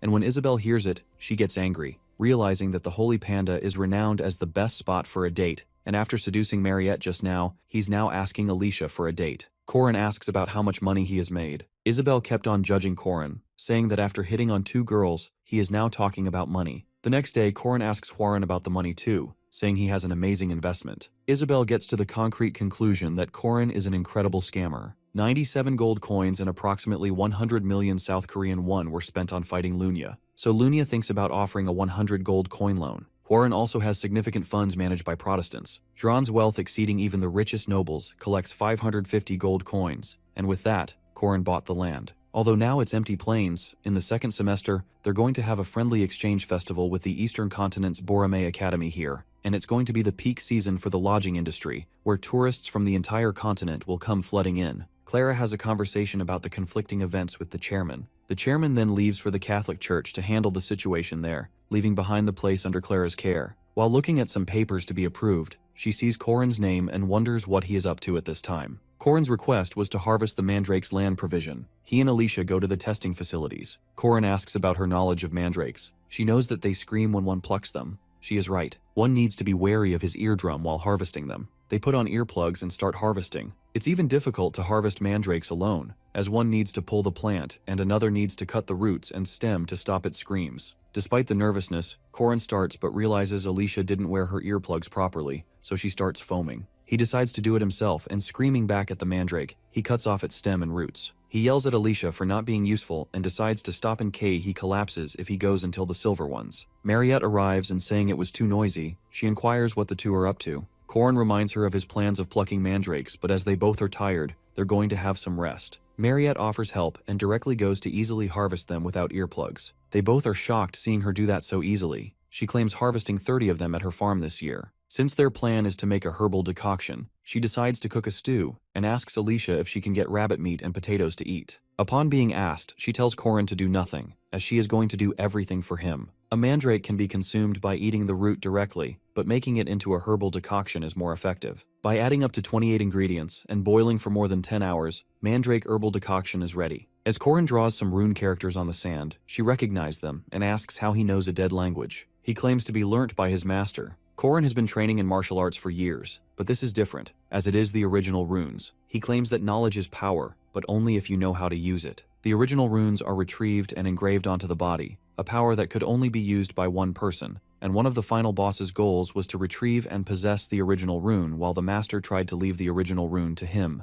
and she passed away before she could. Mariette asks if his master is a member of the Mage Tower, so he replies that she's just a normal person. A normal person. Mariette then offers food to him and calls Deokgu, an ex-vampire orb, to bring the basket of food. She thanks Corin because he kept sharing his blood. That's how she officially got a familiar. He then asks if he's made from his blood. Then half of the blood in his body must be his, which makes Corin his dad. Mariette blushes and asks him to play with Deokgu, and they do so. Corin consumes mandrake herbal decoction, and his mana recovery ability increases and dignifies his named level stats. He shares the rest with them as drinking it more than once has no effect. He then picks up the white silver mandrake and eats it by the root. As a result, his aura core, a strong vessel for a knight's aura, is created. Seeing the results of the silver mandrake, Mariette wants him to take the gold one, as the results are going to be incredible, but he denies it, as he is going to do that later. Haman Velsh, by looking at Corin Locke's rank, gets shocked and wants to remeasure it. The others call it underwhelming and questions the need to remeasure. When Fermac tells how Corin won against Lunya, they couldn't believe it. One of them asks if raising his rank from some midterms is a bit much, and they cannot acknowledge a promotion as it is a rule, so they all decide to leave the official rank assessment to the association, and Instructor Haman is decided to take the charge. Fermac thinks that even a 5th rank seems excessive based on his stats, but his duel with Lunya was remarkable, so he wants to remeasure him. Alicia and Corin both are in the same class, and she sits beside Corin at Jaeger's spot. Jaeger kept glaring at Corin as he is jealous of him because he has the most favorite person of his in the academy and the super cute demon tribe girl and even the granddaughter of the Sword Emperor. Professor Fermac announces about group projects. He starts explaining that the group project is spearmanship. Alicia says to Corin that it is going to be really easy for him. He gets doubtful of Fermac Damon, a boxer, suddenly teaching spearmanship and wonders if he's trying to test him out. Fermac explains the project when a student questions if the ones good at sportsmanship would be benefited. Fermac says he'll adjust the assessment criteria by offering bonus points and explains there'd be 4 members in each group and are going to be randomly assigned. Corin knows what group projects are like with those who want a free ride, since has suffered within his 4 years of being a physical education major at a university and 3 years at the academy. But now he has Jaeger, who is a 3rd ranker knight and has physical abilities in the upper rank and has good judgment skills, Alicia, who is a swordsmanship prodigy and incredibly strong, and Hwaran, who is pretty hard-working. He realizes that all his members are strong enough, so his painful past won't repeat. Corin made a reservation in the training room for 3 hours, and he is going to teach them about the theories and attributes. But unfortunately, because of Hwaran's extreme strength, the walls get broken down by a punch, and they are kicked out of the room. It is the first reflection session on the group assignment, and every group member is asked to share their thoughts openly. Alicia felt sorry for her attitude the day before, but they praised her skills. Jaeger is struggling to grasp how to execute the unique spin, but he can't seem to find the right path. Hwaran came with glasses of juices, and as she is doing volunteer work, her weekend services are mandatory. Corin questions Hwaran if she knows the source of yesterday's failure. She replies by saying that they are all too weak, as if they practice that stuff. The weak are going to be weak and the strong are going to be strong. Corin feels that she is right, but he thinks that it's a sentiment only truly strong people can express. He makes a bet that if he kneels Hwaran down within 1 minute, she has to pay for their dinner, but she agrees but doesn't want a reward. They started with Jaeger's sign, and Hwaran seems pretty good at this, so he used the Tiger Sweeping Wind, which is the 2nd step, but Hwaran manages to destroy that all too. Then he used the 8 trigram steps, but she didn't even bow a little. Hwaran gets angry and wants Corin to dodge her attack if he doesn't want to die, and if he doesn't do so, he is surely going to be hospitalized for at least 2 months. But he tried to block that, and even though he did it with full power, some of his muscles ruptured. But somehow he made her kneel down. Hwaran gets angry and wants to do that again, but Corin denies it, as he already won. A few days later, he took a bit but managed to successfully apprehend his group members' revolt, so now he can teach them spearmanship and prepare them for presentation. Hwaran sends him a letter saying that she is sick and won't be able to join. He calls her at dinner and gives her some food and claims that if she eats, she is not going to be sick anymore. She accepts that she's not sick. Corin tells her that it took him 3 years to get good enough at martial arts to make her kneel down. Somehow they both made it, and she started eating. Hwaran hands over the notebook to him, which includes the position of spearmanship principles, the one he asked her to do. The group presentation day starts. The group that came, whose leader is Police, seems quite well prepared. The professor activates his powers on him and holds his hand, and if he lasts for at least 10 seconds, he is going to give them full marks. Furman surprises his students by announcing that anyone who lasts 10 seconds against him will receive full marks for the project. Without warning, he tosses his notebook into the air and charges at the students with lightning speed. Using the down-ducking technique with a boost, he effortlessly takes them down. Jaguar acknowledges how fast Furman is, while Corin watches in awe, realizing the professor isn't holding back. After catching his notebook mid-air, Furman tells the fallen students that while they lack practice, they did okay and deserve a B. No one dares to object. He moves on to Group 2, and Corin overhears some of them saying it's pointless to fight a professor. The group's leader brags about their North 9 Deadly Dragons technique, claiming it's like 9 dragons flying,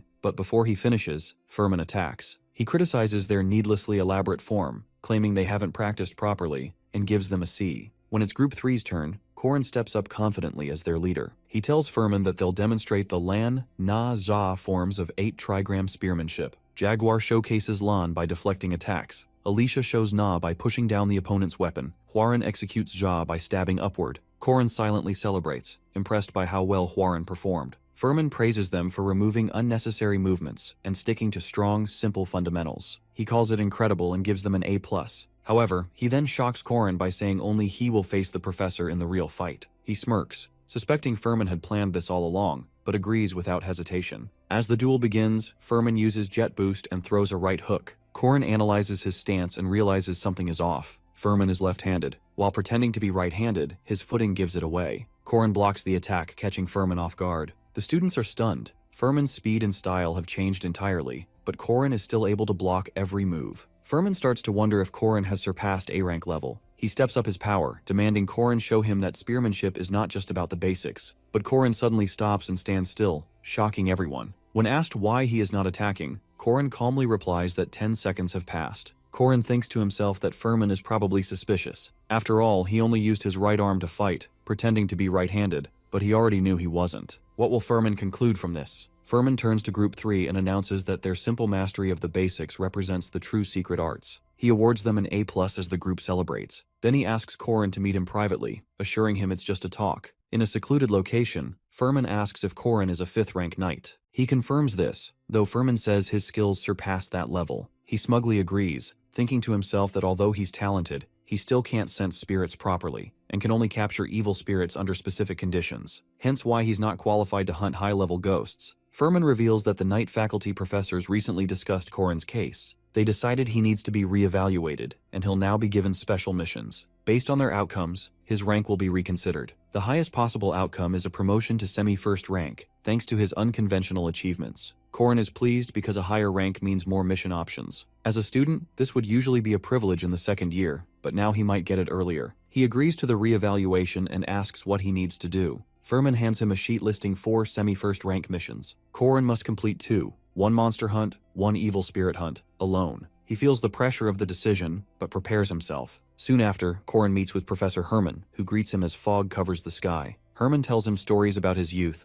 venturing into foggy lands to hunt monsters. He jokes that the stories will keep him entertained, which pleases Herman. Corin's first target is the twin-headed ogre in the city's western mountains. Though powerful, the creature is still a juvenile and was downgraded from 1st rank to semi-first rank. Herman also mentions that the ogre is raising longhounds and a few hunting dogs. Corin decides a frontal attack is unwise. Herman agrees, saying the Guardians value strategy, not just brute strength. When they arrive at the ogre's cave, Corin understands that neither Herman nor the nearby association staff will help unless the situation becomes life-threatening, and if they do step in, it means he'll fail the evaluation. Herman then instructs Corin to give his analysis. He inspects the area and confirms that the ogre and the hounds are traveling together. Based on footprints, he deduces there are 3 longhounds. Herman continues testing his knowledge and strategies, which Corin answers confidently. Finally, he announces that he'll use what was given to humanity in this fight. When Herman asks what that means, Corin replies, "My head." With a confident smirk, he adds that, unfortunately for the ogre and its hounds, he's an expert when it comes to using it. Positions of demonic creatures are imposed in the world, and the ruler of the forest is one of them. An ogre who's like a tyrant, with 2 heads, controls the forest and considers it as his kingdom. Longhounds notice that the female and her infant had disappeared. They start looking at the traces in the ground. An intruder had dragged out the female, and after realizing this, the ogre expressed his beast-like fury since the female was their comrade. The Longhounds, following the scent of her, start searching the forest along with the ogre. The intruder was about to get a taste of his own medicine when the Longhounds, unexpectedly, were met with a whining female. Just as they tried to save her, logs of wood started falling on them, so they ran for their own lives. After spotting a safe place, they stop there but fail to realize the maliciousness of humans as they're blasted to death with kenaz. When the ogre sees this, he seethes in anger at losing his pawns. The fire gets nearer to him, and the wooden logs start to fall on him too, but such trivial traps could never harm him. However, even after dodging the trap, he had no idea that it was just the beginning. The twin-headed ogre was a natural hunter, with one head gifted with good vision and the other gifted with a good sense of smell. It wasn't difficult to trace them, but there were so many traces that it was absurd. He thinks the intruder failed to even hide his traces and scent out of his foolishness, and it's so ridiculous the Longhounds lost to him. However, the ogre unexpectedly failed to locate his prey on the first day due to there being numerous traces. He's about to muster up the courage again when he gets ambushed by Hagalars. He'd have been dead if it wasn't for his twin heads. He barely got grazed by a few pieces of hail, but whenever he's about to sleep, hail will start to fall, so he decided to ignore it after a few times. It was just when the falling hail turned into fired rocks and started to burn him. Even after enduring all this, he still failed to capture the prey despite his efforts. It was after 3 days when he realized that his role as a hunter had been reversed, which ignited the fire within him. Suddenly he hears the voice of Corin Locke announcing an end to this. The ogre launches towards him, but Corin also jumps in the air, unbeknownst to the future attack of the ogre. However, Corin steadfastly dodged the attack and started using his powers on him one after another. At last, the ogre knocks out. He nonchalantly yawns at not getting to use his aura even after filling his aura core. After he's made sure the ogre is finished, he wonders if Mariette's doing fine. 3 days earlier, Corin asks Mariette how much she trusts him, to which she metaphorically states that she'd believe him even if he says he's going to make kimchi out of potatoes. He then asks how far she's willing to go with him. With disbelief, she enthusiastically answered, "Until the very end." Afterwards, he tells her about his plan, and about needing Alicia and her for it. All she heard was Alicia's name, so she asked with jealousy why Alicia was in the plan. Although Mariette is a veteran guardian and a special vampire, she's still a girl in her youth, so her heart trembled with Corin's bad choice of words. She thinks it's a greater problem than expected. However, she knew Corin was always one step ahead, whether it was when he saved her or helped Alicia, but still her one-sided crush on him took over. The reason for mages wanting to become professors at the academy is not just for the Merkaba Great Library's books, but also for the huge research building at its west end, which has the undefeatable special monsters that are sealed. Professor Dana and Professor Fermac look at the wild boar, which ate the iron mine whole, and its engraved origins. He asks Dana if the research was based on the special entity's alpha characteristics. She says she wanted to write a thesis on the influence of the special demon tribe on low-rank entities and the unique alpha energy, so he asks if he just needs to engrave a rune on this special monster. She affirms and expresses her relief over having him. He says how the dead languages are hard to use in battles, and as he's about to boast, she tells him there's a special volunteer vampire, and Mariette walks in as the first act's boss against the second act boss, the King of the Iron Mine.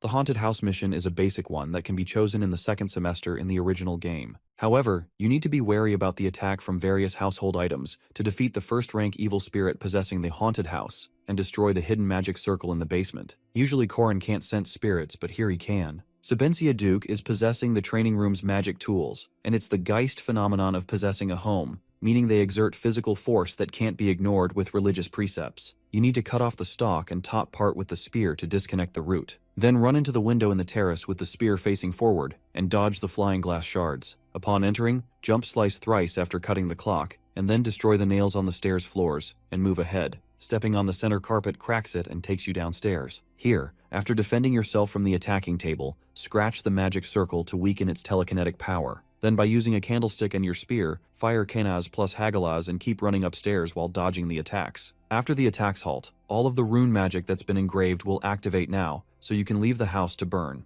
Haman asks how Corin cleared a magic cave when even 2 second-rank mages couldn't. This was the last strategy that a legendary streamer had left behind. Haman congratulates him by acknowledging him as a semi-first rank and takes him out for a meal in Sar. Hearing the mention of Sar, he realizes it is a raw fish place where his reason to raid this region lies as well. As they walk out, Corin notices Deoku following them and feels relieved. 88 years ago, in the polar region of the northern continent, the peninsula is enriched with countless natural resources, including the iron mine. The miners witnessed a massive boar devouring it there, and that's the king of the Iron Mountain. Alicia runs to the 4th-floor basement of the testing facilities in the morning, as asked by Corin. A few days ago, Alicia called Mariette to the 1st floor, but she asked Alicia if she wanted to try the elixir first since she needed to check if it was safe. When Alicia drinks it, she likes it a lot, which makes Mariette happy for her experiment to work out. Afterwards, Mariette explains to Alicia about the Iron Mountain's king, which is now sealed in the testing facilities. Professor Dana asks Mariette about the difference between special demons and monsters, so she answers it's the strength of specials like domination.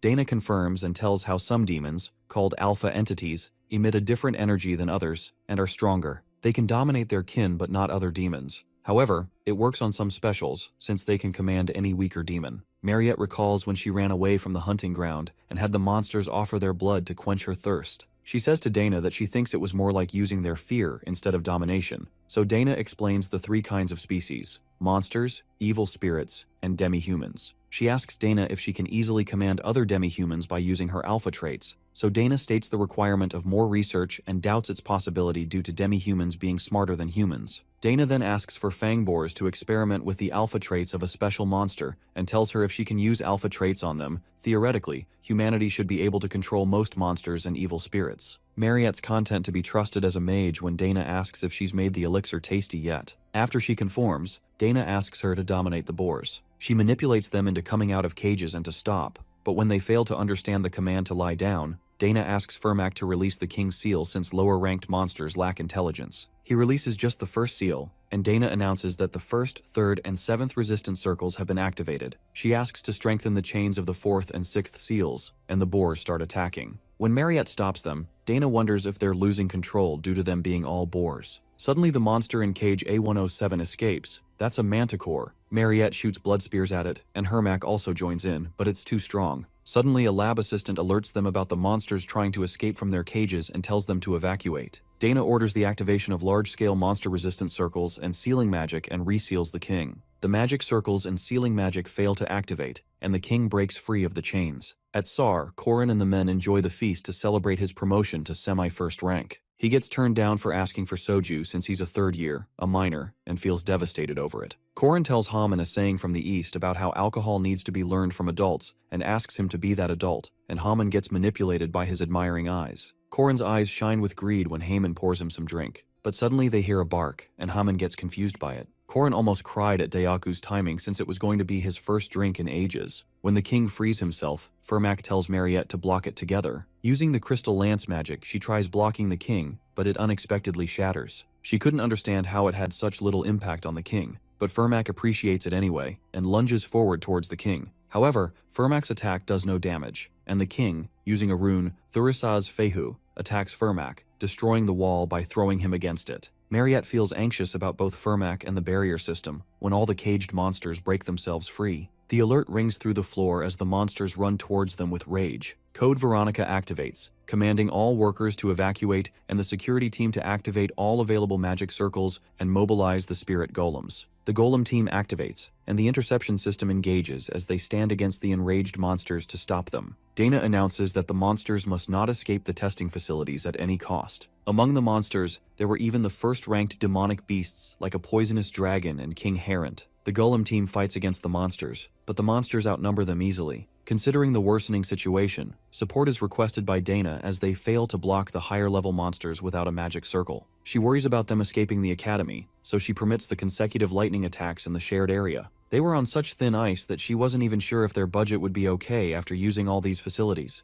The lightning attack activates and starts striking the monsters. As one of them gets near to Dana, someone saves her by attacking that monster, and someone says how their employer's insight is getting scarier. She turns towards the voice and is astonished to find Dron standing there. Upon being asked about his presence, he brushes it off, calling it a field trip. Dron then calls the monster towards himself, diverting their direction from Dana to himself. He then starts fighting against them and lunging towards the Dron's sword. The dragon beast roars fire from his mouth and Dron assembles his 5 swords. By using debris fusion, Cranel makes a golem out of junk to fight the monsters. Cranel jumps in happiness when the techniques he learned from Korin finally work. A few days ago, Korin told him that stamina is power and gave him some golem magic techniques after force training him. Korin further gave a book to him, which he was reading when he discovered the technique, and in return asked for today's field trip. The golem fights against the dragon, but they still get pushed back, so they wonder if it's due to the monster being first ranked. Yule then uses root supplementation and makes a junk wooden golem. She wonders how Korin knew it already to teach this to her beforehand. Dana then notices the poisonous dragon moving to the 3rd floor, so Alicia quickly defeats it and sighs. Dana feels relieved at all the appearing students here being no less than a 2nd-ranked knight or mage, and feels thankful to them until she realizes something. She asks them why they're all at the testing facilities, so they call it a field trip. As they don't mention anything about Korin, his plan of never being there at the academy is going smoothly. The realm of the blood barrier activates, and they feel relieved about preparing it beforehand by following Korin's words and stopping the king from getting to the ground. The king suddenly starts running towards them, and while Mariette activates her magic, she tells others not to get defenseless, as she's a special person like them. King Herant is a first-ranked monster like the ones in movies, and everything starts breaking as he moves, so Dron asks for help. Holding the lever at the control panel, Cranel asks Yule for help. Using the bombs of the spirit golems, Korin's technique, and Yule's mana, they mend its joints together and make it fight against Herant. Cranel then tells Yule how they'll explode all 5 spirit golems' absorbed bombs and spray out a large amount of mana, and together the two work towards it by making their golems fight against the monsters. It's the port city. Korin chooses that haunted house to come. He knocks on the door. An old woman comes, and Korin introduces himself to her as an academy student dispatched from abroad, and as he wasn't able to attend any mass due to his dispatch tasks, he seeks her permission to use her prayer room. Korin goes to the room and tries to remember. According to his memory, the marker and the response seem quite impressive. Alicia gets shocked by seeing the dragon, as she has never seen anything like that before, so she decides to face him alone. Mariette informs her that Korin tells her to make sure she doesn't use that. Alicia feels like Korin must have seen the potential in her. That is why he wants her not to use that, so she questions herself if she can really do that. In the meanwhile, Mariette came attacking the dragon, and Alicia was on the floor as she couldn't defeat him, which made Mariette think that Korin must be correct, as she is not able to defeat the demonic pig. The dragon has turned into a demonic pig after consuming the oldest steel, which has 100% resistance to physical and magic attacks, which is the reason countless heroes are murdered but still couldn't kill it. But as Korin asked Mariette to do that, she has to succeed at any cost. Although Mariette is struggling and managing to fight the demonic pig, this conflict is possible only because she is a special professor, Dana, who realizes that she is witnessing this moment that is going to one day go down as a page in history and couldn't hide her emotions of wonder and fear. The students fought hard to prevent the demonic beast from leaving the testing facilities, but everyone can feel it. And there comes Daoku, Alicia, who is struggling as she cannot use the domain severance that she can use to defeat the dragon. She also tries to put herself in Corin's place and thinks, what would he do at that time? So she manages to think that he must use the dodge and cut method, and she succeeded without even using the domain severance. In the meanwhile, Corin arrives, and he appreciates her, as she did well. Corin thinks that if the king's hair has been dealt with, which is the poisonous dragon, then where did it go, leaving behind only the fluids? Alicia thought that Corin couldn't come. She wants him to report the situation first about the demonic pig, and as Mariette is still blocking it, she wants to go help her. The glasses girl questions Corin about his plan as he brought her there all the way from church. Corin wants her to help him watch the demonic pig. She is confused why only demonic pigs, as there are a lot more monsters. It seems like there must be something that Corin said while explaining his plan to Mariette, which is to feed rocks with rune magic engraved on them to the monsters of the testing facilities, and after feeding plenty of rocks engraved with runes, give them food as an excuse. The plan was basically to sweep them all using the rune resonance activation function and the resonance activation with the silver spear made of the rune stone with enough time possible. Corin takes Alicia with her back to defeat the dragon. Among the mid-upper ranked monsters that survived the resonance activation, roughly 30 remained, with the special demonic pig standing among them. All the names of heroic legends of Arhan have gathered, and they are the heroes who are going to save the world in the future. Corin questions Mariette if she is fine. She agrees, so they all went to start again. The counterattack begins. Corin feels that his party is not just luxurious, it flows. But the reason the party members still cannot be confident is because of the opponent. The king of the Iron Mountain dominated without being ruled, was pulverized without being subjugated, and was ravaged and not merciful. Alicia orders everyone to split as the tyrannical king who consumes everything is out. Corin orders Cranel Luden to keep attacking the demonic pig no matter what. He asks Ewell to grow the plants and hold on one way or another, and he wants everyone else to fan out. But it's so strong that it doesn't affect them. Corin orders Dron to flank it with both magical swords. Dron knows that his employer is the strategist who waits for the perfect timing with the best safety measures, and there is no reason for a mercenary to not listen. His other weapons, the Blade of Flames and the Blade of Lightning, were strengthened with the best first-rank mana stones, and were given as a reward after the Mariette Dunilef incident. It's very difficult to defeat him as he's not getting a single point of damage after all the attacks. Corin thinks that in order to target the King of the Iron Mountains, they need to split the physical and magic attacks in half, which is a fairly common pattern. From the original runes, the 8 texts needed to go to Paradise. The power of an imperfect concept, which is for the physical attacks on its red fur, and for the magic attacks on its blue fur, and the secret weapon, which is the gold fur. Ewell and Cranel are ordered to try and hold on to something, and if they lose their grip, then grab him. Dron is ordered to fight from mid-distance, and Corin and Alicia are going to wait from the rear. All the attacks are left to Deokgu, and Mariette is ordered to simply move around Corin's commands. Corin wants everyone to not think of afterwards, as it's a short-term battle. They all have to pour everything into it, and they'll win. Ewell and Cranel kept attacking, but he escaped, so Corin wants Dron to use the same patterns as before, which worked, and that hit is even more direct than before. The transformation of the fur stopped, and it's still red, and that was fake, as after showing that he was changing to blue fur, which has magic resistance, he used a trick to attract Deokgu. The dragon spits the destructive light, which is a titan rune that destroys everything that approaches, which makes Deokgu fly. Mariette is asked to retrieve the orb, Blood Spear. Then Corin himself went to attack him, and asked Mariette to Blood Spear again, as if he used blue fur to block the magic attack, so Blood Spear again. The king starts laughing as he's satisfied. His lips are unturned, and in the end, it's the same as always. His hidden secret card, which limits 5 minutes of invincibility where nobody can face him when he is like that. The king runs towards them. Corin orders everyone to run. As for 5 minutes, none of them are going to work on him, but unfortunately, there is nowhere left to run. The king kept laughing in order to corner the humans. Even the small demi-human's magic was powerless then. It's time for the gold fur, which is the final phase of the King of Mountains, and as there is no hidden method there, at that moment, Alicia used the Aiden-style single-blade technique against the demonic creature. She strike with a domain slash, dealing significant damage. Corin appreciates Alicia with the words that a well-raised Alicia is better than 10 party members. Alicia is still a bit confused about what is going to happen if it starts moving again, but Corin tells her that it's time for the madam to shine now. Josephine Clara questions Corin. How did he recover that huge magic in that short amount of time? The gold pattern is a strong ability, but after it shatters, one can't use the original runes for a while. Mariette is also ready. Corin requests Professor Josephine to block her, and finally the demonic pig of the Dingle Peninsula has come to an end, and the origin light that left his body as it disintegrated is something that cannot be missed by a spearman. At the origin, the 8 texts needed to go to Paradise, and it is a remnant of the divine generation that cannot be destroyed by any power, but its container, rune stones, sometimes are destroyed. 88 years ago, a boar on the Dingle Peninsula swallowed a rune stone, and nobody even thought of taking it out. But that day, the demonic pig was released and defeated, and the runestone inside him shattered. They think, where did the original rune that was lost go?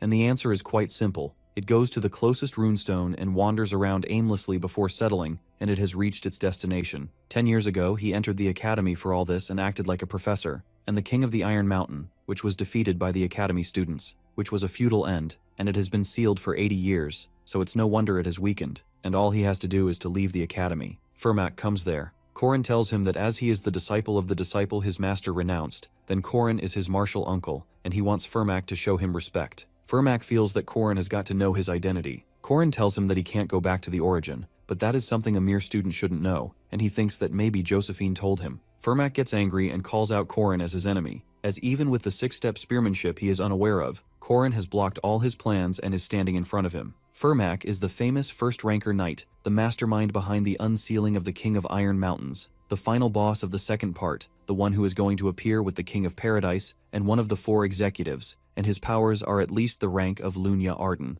Firmak questions Korin, saying, by showing a little of your talent, do you really think you can face me? As he knows how to quickly end things. Korin activates the rune of Sun Sawilo, which is the natural enemy of shadow types, as shadow-type sorcery needs shadow to exist, just like water attribute magic needs moisture, and fire attribute magic needs air. Korin has already engraved the rune of sun for the entire 20 days, and the desolate lot has limited access. In the place secretly connected to the testing facility's basement, he is prepared for the finals before anyone else. Korin claims to Firmak that he is well prepared there. They both start fighting, where Korin attacks him with the radio, but Firmak manages to dodge that, then Korin attacks him while returning to heaven. Korin questions him again if he is still pretending to be a professor. Firmak is confident enough that he has been doing that for the last 10 years, and it's an occupational disease. Korin threatens him that whatever he is going to do there, in the end he'll face death, but Firmak confesses that he is not going to be able to end the battle there, and is going to kill Korin the next time he sees him. But Korin wants him to leave the city as soon as possible, even though he needs to avoid the attention of those who still think he's dead, because if he escapes, he is going to use space magic to even shake off Madame Josephine and Firmak Daman, who have engraved the commandment and have no other choice but to accept the duel, and that is the reason Korin came alone, and even the imprisonment's limitation is that the duel has to be one-on-one. And even according to the sacred rules, they both have to reveal their real names to each other, where Firmak's real name is King of Paradise, Tates Valtazar's is Korin, and Aaron Danua's first spear. The conclusion to the duel is going to be the same whether they win or lose. The two opponents are getting ready for the duel. They reveal their names to each other according to the sacred rules. On one side is King of Paradise Tates Valtazar's ordinary warrior, Firmak Daman, while on the other side is Queen of Paradise Aaron Danua's first spear, Korin Locke. The system backup reveals the review of the 3 commandments of the duel. The first commandment is duty, the second commandment is restraint, and the third is oath to save the world. It is revealed the Daman is a fist fighter with close-range attacks while Korin is a spearman with close and long-distance attacks. Korin starts with multiple attacks like Calamity Serpent Intent and Slithering Serpent, not letting Daman get in close. Daman, on the other hand, is waiting for an opportunity to use the time of Korin retrieving the spear to get closer to him for an attack. However, Korin had long predicted this. Korin jumps up in close combat, making Daman think it as a sign of weakness and wait for Korin to land to strike him. Korin charges with a series of attacks, first with Infinite Returning Heavens, and then Chaos Spear. Daman is impressed with Korin's speed and how he gave 7 consecutive strikes while in the air. As soon as Korin lands and starts another attack, Daman strikes him with a powerful punch. Daman could not give up the attack despite bleeding from a cut arm to close the distance. Daman charges with a Meteor Strike attack with Korin, anticipating that Daman might be focusing all his strength on the final attack. Korin tries to block the final attack to make his move, but in a split second Korin notices that Daman had not intended to strike him, but to grab Korin's spear. Daman succeeds in grabbing the spear and throws it away, lodging it into a tree. Daman mocks Korin of what he intends to do now without his spear. Korin tries to retrieve the spear but finds out that the spear has been lodged in tightly and won't come out. Daman attacks with a southpaw flicker jab. Korin, however, amazes him by blocking the attack with his martial arts moves. Korin shows Daman that he's also focused on the basics of martial arts physical combat training. Korin strikes Daman with 8 trigrams raised palms and 3 piercing palms. However, Daman implies that he is almost surprised, revealing that Korin's physical attacks have no effect on him. Korin, with his spear skills, had polished his physical combat as well, but Daman had only polished his physical combat. Daman strikes Korin with multiple ranges of consecutive attacks. Seeing Korin taking so many hits, Daman believes that Korin has lost his will to fight. As Daman is about to strike Korin with a final blow to end things once and for all, Korin blocks the attack with his spear. Daman is shocked to find out that Korin had deliberately withheld the blows to get closer to his spear and retrieve it. Korin again charges Daman with his attacks. Daman is amazed by Korin's skills and reveals that he is at a disadvantage once again. Korin mocks Daman that even after getting beaten up, Daman is still acting like a professor. Daman intends to end the fight and summons the Shadow Citadel, a dark park part of paradise with demons. Daman starts gloating that Korin would not be able to escape the demons or his blows now. Korin laughs as he has one trick up his sleeve. He pulls out a gold mandrake from his bag. The mandrake's scream cannot be blocked with any magic abilities, even if they are shadow demonic beasts. Daman yells out if Korin could survive a petty trick like that. With a grin on his face, Korin replies that Daman will definitely die here. Korin mockingly questions Daman what he intends to with the demonic beasts gone, and the mandrake will keep on screaming. Korin reveals that he has abilities called regeneration and tolerance, so Korin will get used to the scream and survive the golden mandrake's screams. He mockingly questions Daman how long will he be able to withstand the screams. Calling Korin a coward, Daman summons the Shadow Servants X-12. Daman states that Korin's chances of defeating him are 0 as soon as Korin entered the Shadow Fortress. Daman charges with the Shadow Demon and the demon grabs Korin. Korin frees himself with an attack named Returning Demonic Spear. Daman charges towards Korin with his demons for his attack combinations. Frustrated, Korin reminds Daman that this was supposed to be a one-on-one battle and tears off his shirt. A bright light emerges from Korin, disintegrating the Shadow Servants. Daman is shocked to see the runes of the sun all over Korin's body, so the Shadow Servants can't even get near Korin. Daman thinks that Korin is an idiot to let his body go up in flames with the sun runes. Korin suggests Daman to have a one-on-one pure combat without any petty tricks, and to come at him with all his power. Korin senses that Daman is an arch-nemesis. Daman activates a life-risking skill named 6-Step Sura, which burns the Aura Core for power and speed.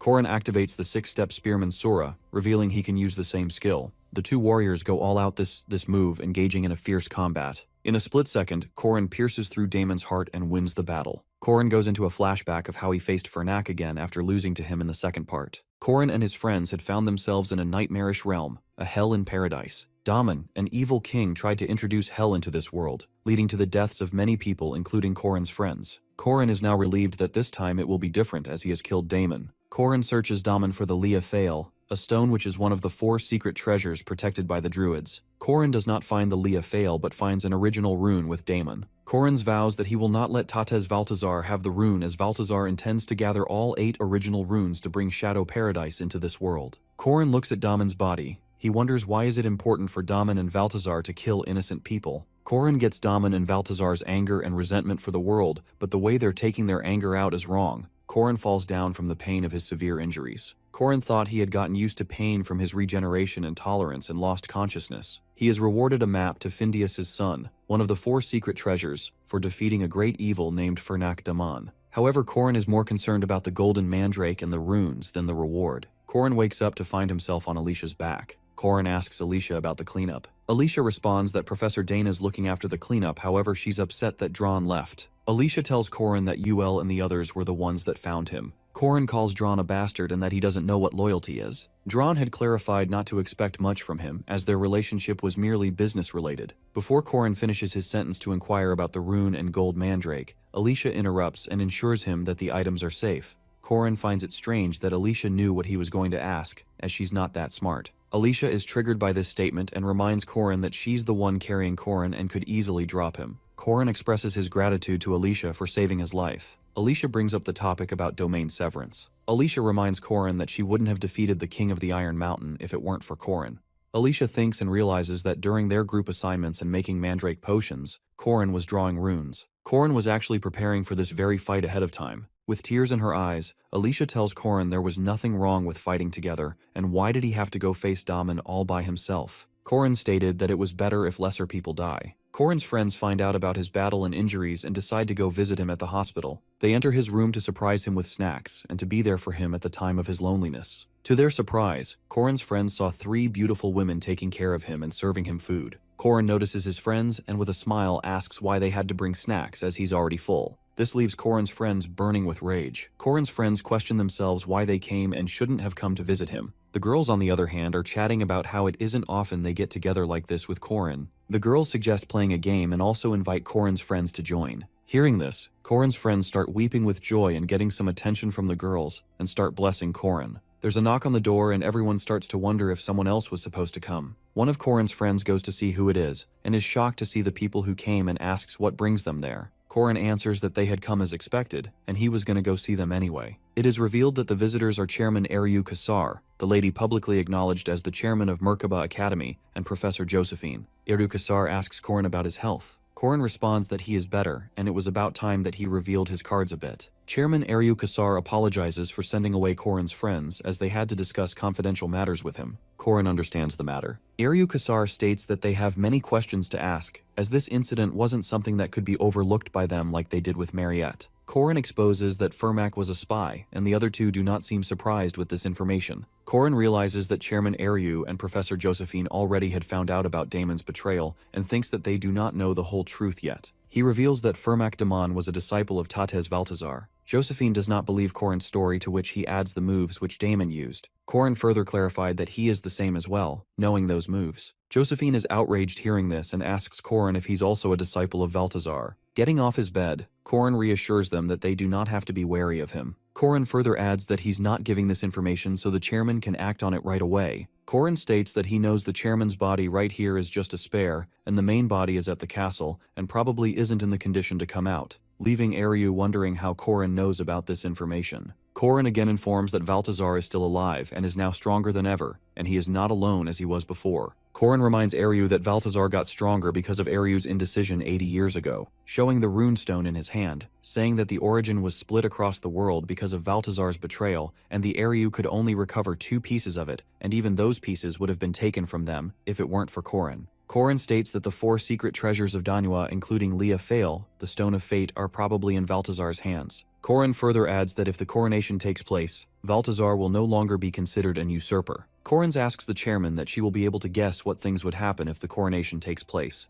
calling the chairman by the name Aaron Danwa, shocking her. Corin realizes that it is getting all clear why Professor Josephine, with her 80 years of tenure, never became a chairman herself, but rather all the previous chairmen were bodies of Aaron Danwa made of rune stones to watch over the world. Aryu inquires Corin what he intends to do, to which he replies that both of them have the same goal. That is Corin's commandment, and he will gladly become her first spear. Corin is even willing to be treated like a dog by Aryu to protect the world. Kassar reminds Corin that she's the adult and it's her job to protect children like Corin, not the other way around. Corin calls Aryu by her real name Aaron Danua, and reminds her that he has not forgotten her warm act of sacrifice for Corin, and now it's his turn to protect her. At the castle, Aaron Danua is conversing with Josephine, hesitant to allow Corin's decision to protect her. Aaron cannot believe Valtazar is still alive, and if they can trust Corin or not. Aaron wants Josephine to watch over Corin for now, just to make sure he can be trusted. Aaron cannot decide this solely as a person, as she holds a greater responsibility, and they never know if Corin could be lying about everything.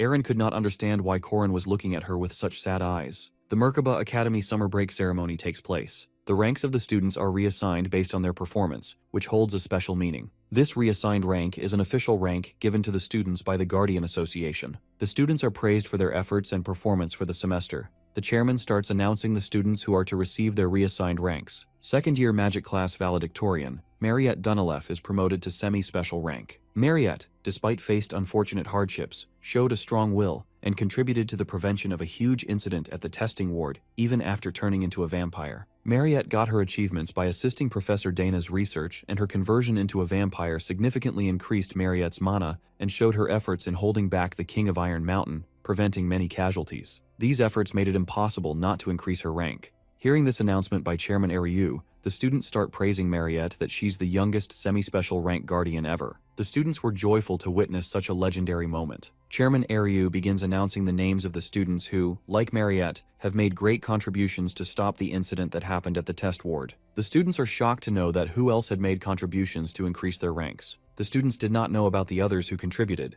even though the incident of Iron Mountain King was well known to be a huge incident. Much of the details of the incidents were kept secret, like the existence of the Iron Mountain King and the betrayal of Fermac Damon. Aryu announces the names of Cranel Luden and Ewell from the Magic class, Alicia Arden and Dron Worski from Night class, and lastly Corin Loch. Aryu promotes Cranel, Ewell, Alicia, and Dron to the semi-first rank for their achievements from the incident at the test ward. Aryu then announces that although Corin is a 5th rank guardian, but for the brilliance in his class and his amazing achievements, Corin will be promoted to 1st class rank. Corin's promotion was recommended by Aryu Kassar, Professor Josephine, and Professor Heyman Welsh. Corin's promotion left the whole crowd of students in utter shock, as Corin was someone who was a 5th rank guardian and got to the 1st rank in just 1 semester. Corin thinks to himself that the reason for his promotion to the 1st rank was the upper echelon's way of making sure he stays silent regarding Damon's betrayal, even though his skills were undoubtful. However, Corin doesn't care about that, as the most important part of this promotion was the special rights of the 1st rank knight and control over the other guardians. Corin would have made it to this rank in the 3rd year if this were the game. Even in the previous time, Corin barely achieved this in the 2nd year. Corin grins at this achievement because he can bring all the aces under him.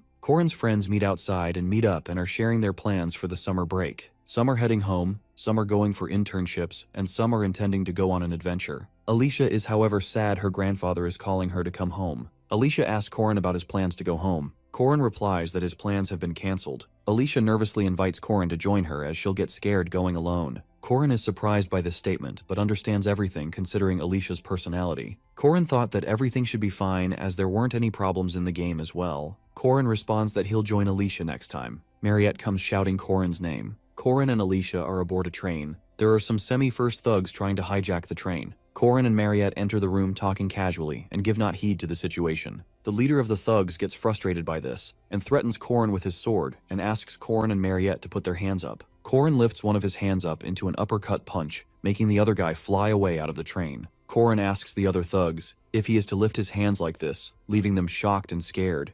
Corin is in Merkaba Academy's library. Corin is reading a book named Grimoire, Persistent Warrior's Regeneration. The book reads out about the hero seeing a dying warrior within the battlefield that reeked of blood. The warrior was standing and had tied his body to the boulder with his intestines. The hero asked the warrior if he should slit his throat. The warrior asked the hero for some water to quench his thirst, as he would be grateful to the hero. Respecting the tough warrior, the hero gathers some water in his hands from a nearby lake for the warrior to drink. As soon as the warrior drinks the water, his body heals and regenerates. Corin closes the book thinking that it got too intense. A student, possessed by Duke Sabantia, comes to Corin asking about his castle in the south. Corin responds that the castle is still standing. The Duke tells Corin if he would have the reason to visit his castle, he should look into his office, as he might find something. Corin inquires what he would find, to which the Duke responds that even he could not find it in his previous life, so it is all up to Corin to find. He admires Corin for his courage and humbleness, because Corin had the option to run away, but chose not to, and for that, the Duke respects Corin. The Duke leaves the student's body after thanking Corin for informing him about his wife and daughter. Fast forward to the present, Corin and Mariette reach the south. Corin decides to accompany Mariette, as she is a resident of the south, and Corin can visit the Duke's castle to find what he is looking for. The station master thanks Corin and Mariette for saving everyone from the thugs. The station master hands over some money to Corin, which he excitedly accepts. On their way, Corin gets hungry, and Mariette says that she will recommend some places. Corin inquires Mariette if she really knows this area well, to which Mariette responds that she comes here quite often. Corin wants to buy anything Mariette says. Mariette shows Corin the entrance to the South Plains and tells him that all the carriages go to Left City, the big city in the south, for 8 hours. Corin gets impatient from hearing about the long distance. Mariette takes Corin to the transfer station called Wyvern Landing Zone. Corin has used Wyvern landing zones in his past life. Wyverns are a more comfortable and faster transportation than carriages, but very expensive. Even Corin's partner from his past life, Park, hated spending on wyverns. Corin asks Mariette if the one-way cost of borrowing a wyvern is at least 30 silver coins. Mariette disagrees and informs Corin that her family has arranged for a different wyvern.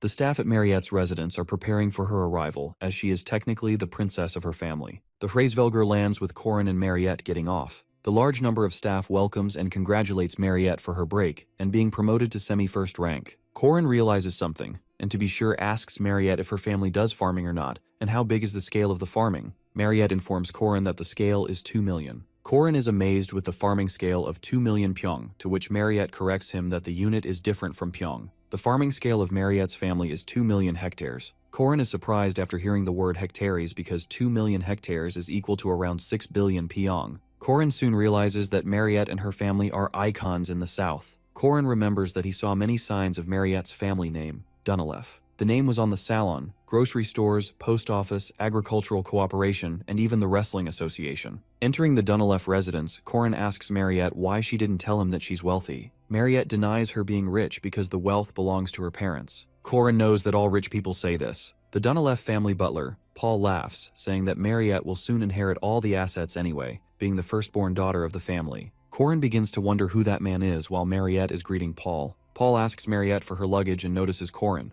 Mariette introduces Corin to Paul as her junior. Thinking that Corin is Mariette's love interest, Paul starts talking to Corin about being the son-in-law of the Dunilef family, making Corin embarrassed. Mariette answers Corin's question about the Duke's castle that it has been bought by Count Cassius. Corin remembers Count Cassius being a traitor from an archipelago from his past life. Count Cassius was a nasty human and demanded them to catch the sea serpent before even letting them enter his castle. Corin remembers himself and Park Si-hoo fighting the sea serpent day and night just to get the Count's permission to enter the Duke castle. Corin is worried about going through that hardship again, to which Mariette responds that she already spoke to Count Cassius and he happily invited them to his party on Friday. Corin is filled with tears that this quest could have been completed easily, while in his past life Corin had to work like a dog just to get Cassius's permission. Corin sees Mariette as a god to have done this task so easily. Mariette invites Corin to go shopping the next day for the party, to which Corin agrees. The next day, Corin is wondering if this is what shopping is like. Mariette buys Karina a suite for 3 gold coins, a necklace and shoes for 6 gold coins,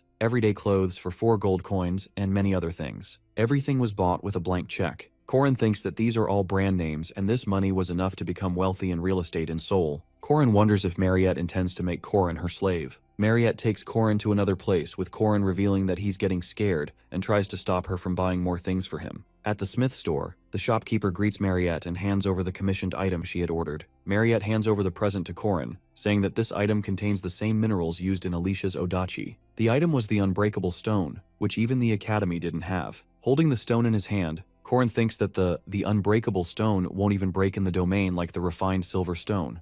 Corin wonders how Mariette got the stone, as it even isn't on the market. This one stone made Corin happier than all the other gifts he received from Mariette, since this was the special stone used for Sword Emperor Garand Arden's hidden piece. Mariette suggests Corin that if he uses the stone to coat his spear, Corin would be able to use his spear even in the domain without any problems. The unbreakable stone is Mariette's last gift for Corin. Seeing Corin this happy and excited makes Mariette happy. Corin thanks Mariette for the stone. At the Dunilef home, Corin greets Mariette and her parents for dinner. It is customary to dine with a friend's family when visiting the friend's home. Mariette invites Corin to sit beside her. Mariette's mother, Mrs. Dunilef, admires Corin for being handsome and asks him to take a seat. Corin bows to greet Mariette's mother with respect before going to sit at the table, but is stopped by Mariette's father. Mariette's father wants to ask Corin a question to determine if he should sit there or not. Mariette's father asks Corin if he's a virgin, leaving Corin dumbfounded. Mariette and her mom burst with rage to why Mariette's dad asked such a weird thing. Mariette asks Corin to ignore her father and sit down. Mariette's dad stops Corin again to determine if he's a virgin or not, as the son-in-law of the Dunilef family must be the virgin. This leads to an uproar of argument, with Corin thinking that this meal would not be smooth. At the dinner table, Mariette's father makes it clear to Corin that his daughter, Mariette, is off limits and wants to marry someone like her dad. While forbidding Corin to marry his daughter, Mariette's father is slammed by Mariette on the table. Mariette's dad calls Mariette strong and resembles her with her mother. Mariette stops him from talking any further nonsense. As Mariette is dragging her dad away from the room, he questions Mariette why she is being like this, as he only wants to protect his daughter, leading Mariette to stop him from talking again. Mariette's mom apologizes to Corin on her husband's behalf, and Corin still finds it merry and nice. Mariette's mom wanted to meet Corin and greet him, as she had heard about him a lot in Mariette's letters. Mariette's mother bows her head and thanks Corin, to which he responds that he did it because he could, and the most important thing for Corin is Mariette's happiness. After hearing Corin's response, Mariette's mother is shocked that admires Corin's personality and nature, that Mariette's letters were indeed true. While at it, Mariette's mother almost mistakenly calls Corin her son-in-law. Mariette's father charges in, interrupting his wife, and states that he'll only allow hand-holding. Mariette's father repeats himself that his son-in-law should be a virgin, only to be pounded by Mariette the very next second. Mariette's mother welcomes Corin and advises him to ignore her husband, and she's quite liberal. Mariette gets embarrassed by her parents' actions. Corin smiles at the quirkiness and merriness of Mariette's family. The next day, Mariette takes Corin to the Duke's castle for Count Cassius's party. Cassius greets Mariette at the door. He is excited and honored for Mariette to visit the Blandria family. Seeing all the jolliness, Corin wonders if Cassius is the same stiff man who sent him to capture the sea serpent to allow Corin into his castle. Mariette and Corin are announced entering the party. Corin is proud that if he had not saved Mariette, Corin could not have witnessed Mariette being this happy, and the southern people would have lost their princess. The ladies are amazed to see Mariette at the Blandria family's party, and Cassius must be of a higher value to have Mariette accept his invitation. The Dunilef family has a high influence in the south. For Cassius, having Mariette's presence in his party is more beneficial than catching a sea serpent. Corin suggests Mariette to enjoy the party a bit before going into the Duke's office. Corin and Mariette had brought their gear and intended to ask Cassius to enter the Duke's office when the party reached its peak. Mariette is suddenly surrounded by suitors of high-class families to have their first dance with her. Mariette starts getting confused. Seeing Mariette's confusion, Corin rushes in and gets on one knee, leaving all the other men stunned. Corin taunts the other men that although they're energetic, they still lack manners. Corin kisses Mariette's hand, asking her to have the first dance with him. Corin reminds Mariette the basic etiquettes of a ball to have one's first dance with your partner. From his past life, Corin remembers getting scolded for etiquettes to kiss a beautiful lady to request a dance. Getting red with blushing, Mariette accepts Corin's request to dance with him. Corin apologizes to Mariette for being reckless if she felt bad. Still blushing and stuttering, Mariette did not mind his actions as she loved it. While dancing and looking into Mariette's eyes deeply, Corin told Mariette that he felt as if he was abandoning his savior who helped him get to this point and should return the favor. Corin gets a heated feeling while talking to Mariette and is almost about to confess to her, but Mariette steps on his foot with her high heel. Mariette apologizes to Corin, telling him she's not a good dancer. Bearing the pain, Corin says it's not an issue. Corin suggests that he should lead the dance with Mariette and asks her to put her left foot on his foot. Corin's foot might get dirty and the dance would be awkward, but Corin tells Mariette not to care about others watching. Mariette's focus should be on Corin, her partner, and should focus on enjoying the dance. Corin guides Mariette with the dance and compliments her. Corin and Mariette gaze into each other's eyes, are laughing and having fun, sharing a dreamlike moment. After Corin and Mariette's dance, the suitors gather again to ask Mariette to dance with them. Mariette declines and excuses them to being tired and wishes to rest a while. Corin escorts Mariette to the lounge with Mariette thanking him. This leaves all the suitors enraged and cursing Corin behind his back. The ladies in the party are mesmerized by Corin's actions that were beyond romantic and how Corin cared for Mariette, even though the dance was awkward. The ladies also talked about how Mariette was smiling when she was with Corin. Corin and Mariette enter Duke Sabancia's office. Mariette asks Corin what he is searching for, to which Corin responds that it doesn't matter what, as long as they are looking for traces of Duke Sabancia. Corin picks up a book, thinking that in the game the book has the traces of the Duke's wife Luina and daughter Cecilia, that the player in the game must find in the Duke Sabancia's quest, and normally giving this book to Duke Sabancia ends the side quest. Corin also wonders that in the game and in his past life, there was no line telling him to look in the office, so why has the Duke called him here? Exhausted from endlessly searching the entire office, Corin and Mariette sit down to rest. Mariette questions Corin if there is any evidence or hidden passage or clue. Mariette complains about being hungry. Corin asks Mariette if she did not have anything to eat at the banquet. Mariette reminds Corin that she came out immediately and did not get time to eat anything. Having a steamy gaze, Mariette admires Corin's jawline and collarbone. Corin realizes what Mariette wants, as this was a natural sign with the development of their relationship. Corin permits Mariette and she starts to suck Corin's blood from his neck. Corin asks Mariette if she's done. Mariette is confused because Corin didn't feel any pain, to which Corin explains that he has developed a persistent warrior's tolerance, so he doesn't feel anything, leaving Mariette stunned with shock. The topic of persistent warrior's tolerance reminds Corin that he received this skill alongside soul dust. Corin immediately asks Mariette to summon Deoku. Corin states that Deoku is a little hazy, closer to an astral body before his body materializes. Mariette makes Deoku hold on to this state a while longer on Corin's suggestion. As Deoku begins to disappear, a mysterious presence enters the room. Corin prepares Mariette to be on guard. Seeing the Duke appear, Corin feels it to be such a drag that the Duke's soul should have told him beforehand that it was going to be like this. It is revealed that Duke Sabancia's spirit was sealed inside the Great Library's grimoire. The Duke had decided to separate his body and soul when he couldn't die, and was suffering from the desire for blood. The body of Duke Sabancia is now in front of Corin. Sabancia wonders how a random person like Corin has come to visit with remnants of his soul, and what brings Corin to his castle. Corin introduces himself as Sabancia's distant junior. Sabancia compliments Corin's appearance. Corin compares Sabancia's assessment to be better than back at the library. Corin questions Sabancia how his body is moving without a soul. Sabancia interrupts Corin that the questions will only be asked by him, making Corin to believe that this might not just be a present after all.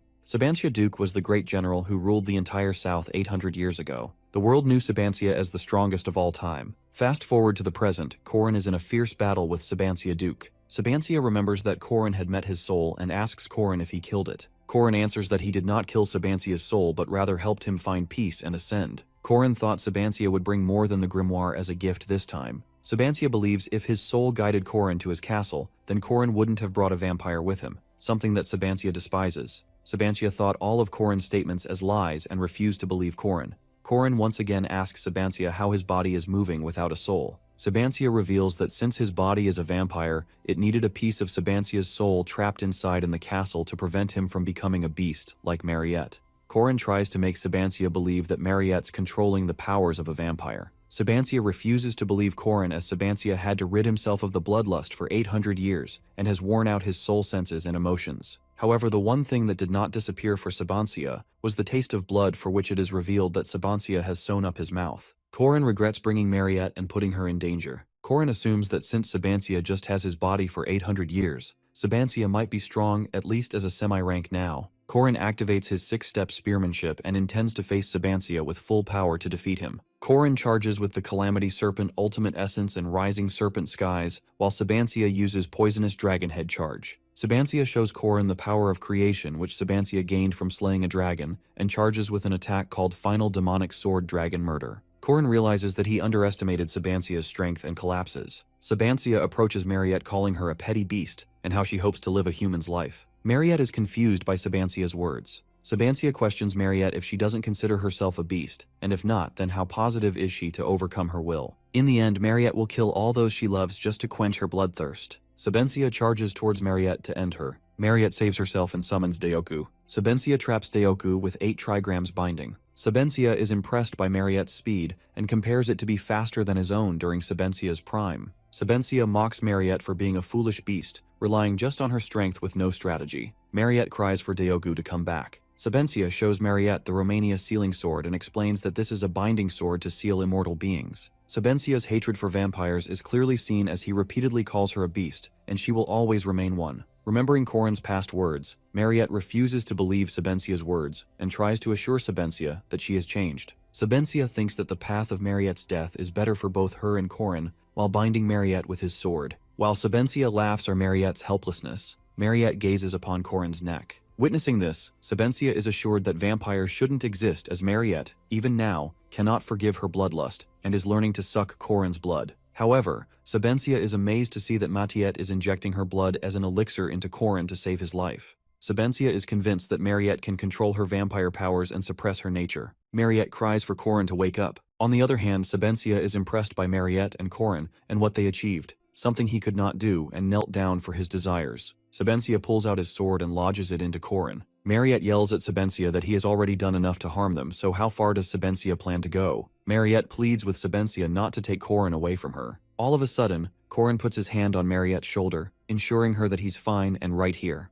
Corin asks Sabancia why he saved him. Sabancia tells Corin that he transferred his aura core into Corin and now understands why his soul sent Corin here. Sabancia sees the qualities of a hero in Corin. Corin lacks greed but possesses the beliefs and pride others don't have. Sabancia believes Corin has changed what Sabancia couldn't in 800 years, and Corin has the right to even change the world and correct Sabancia's mistakes. Sabancia disappears, calling Corin a hero. Corin is surprised to receive a gift like the great General Sabancia Duke's aura core. Mariette hugs Corin, causing him pain from his injuries. Mariette was scared as she thought Corin had died. Mariette starts crying and makes Corin promise that he will not die without Mariette's permission. The one thing that Corin is pleased by is that Sabancia Duke's mind, body, and soul finally found rest after 800 years of pain. Corin has obtained Sabancia Duke's aura core, Duke's demonic nature, with a new special ability called Dual Core. Having gained his aura rank and gaining the new ability, Corin finds it strange why Duke did not give the main player this gift in the game and in his past life. Corin thinks it would have been nice if Duke would have given Corin this gift without the fight and suffering. Corin sees both his and Mariette's clothes drenched in blood and decides to wash them.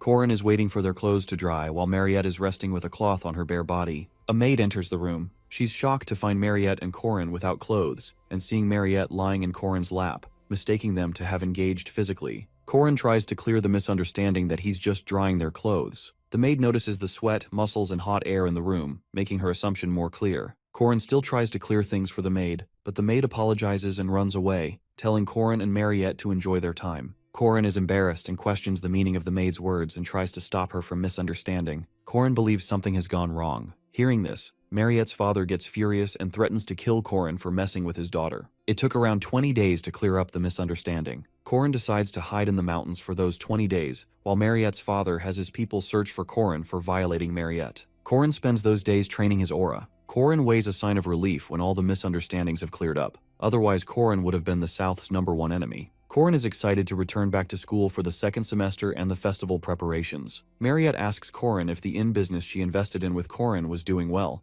making Corin more excited, as they would be making 10-folds of what was invested. The large number of tourists for the festival will be the means for Corin's profits in the inn business because of the rise of value in the lodging industry. Corin intends to make it big and sell the land to make huge profits. Corin dreams of having a large sum of money and getting rich, but soon his dreams are shattered when he sees a typhoon. Corin wonders and finds it strange why this typhoon didn't happen in his last life. Mariette believes that the typhoon will cause a problem in the festival preparations and tries to console Corin that it is natural to fail at least once when someone tries to do something big. Mariette, with a steamy grin on her face, suggests signing an IOU with Corin, that if Corin fails to repay her back, Corin will have to give one condition Mariette wants. Corin is frightened by Mariette's suspicious offer and hopes to find another way to pay her back. Corin and Mariette reach the Merkaba Academy Special Dormitory. Chairman Eru welcomes Corin and Mariette and asks them about any difficulty in coming from the typhoon. Corin inquires about Professor Josephine, and Eru informs Corin that Josephine is returning with Warren. Professor Josephine and Warren were at the Xian Chapel throughout the break. Eru invites Corin to stay at the academy for the night, to which Corin asks if it's okay.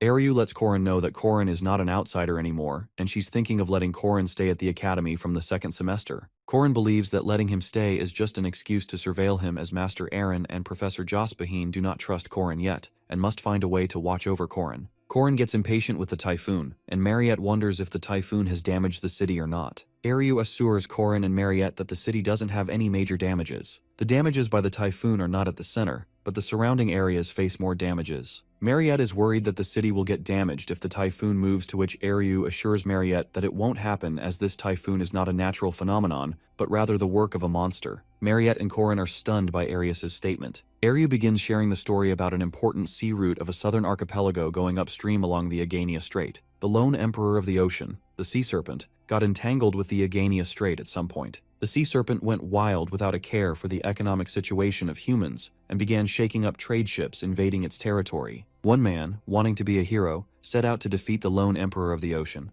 The man is revealed to be Levant Blandria, the son of Count Cassius Blandria. Levant intends to be promoted to a first-rank knight after defeating the sea serpent. Levant intended to get Mariette back from Corin after Mariette chose to dance with Corin, leaving Levant feeling humiliated. With Levant's fiery heart, a raid group battled the sea serpent for 5 nights and 6 days, letting the sea serpent escape. Levant pledged this victory to Mariette's name. Levant and his men believed it to have brought peace onto the Agenia Strait, which was far from the truth, as they could not catch the sea serpent and lost it. The lone emperor of the sea ran away, causing the loss of many innocent lives. The typhoon bat Alvin, in order to breed, became the core of typhoons to protect themselves from their enemies. A typhoon bat Alvin's is also known as the golden bat because its blood, bones, and flesh all act as elixirs, making them being demanded and sought after not only by humans but by monsters as well. The injured sea serpent devours the male Alvin, making the female Alvin go towards the far north to protect the baby in her womb, leading to the academy to be safe from the serpent. The female Alvin chose the academy as the place to give birth. Watching his land get destroyed, Corin gets frustrated. Corin believes it to be a result of the butterfly effect, as Corin and Park were the ones to defeat the sea serpent in Corin's past life,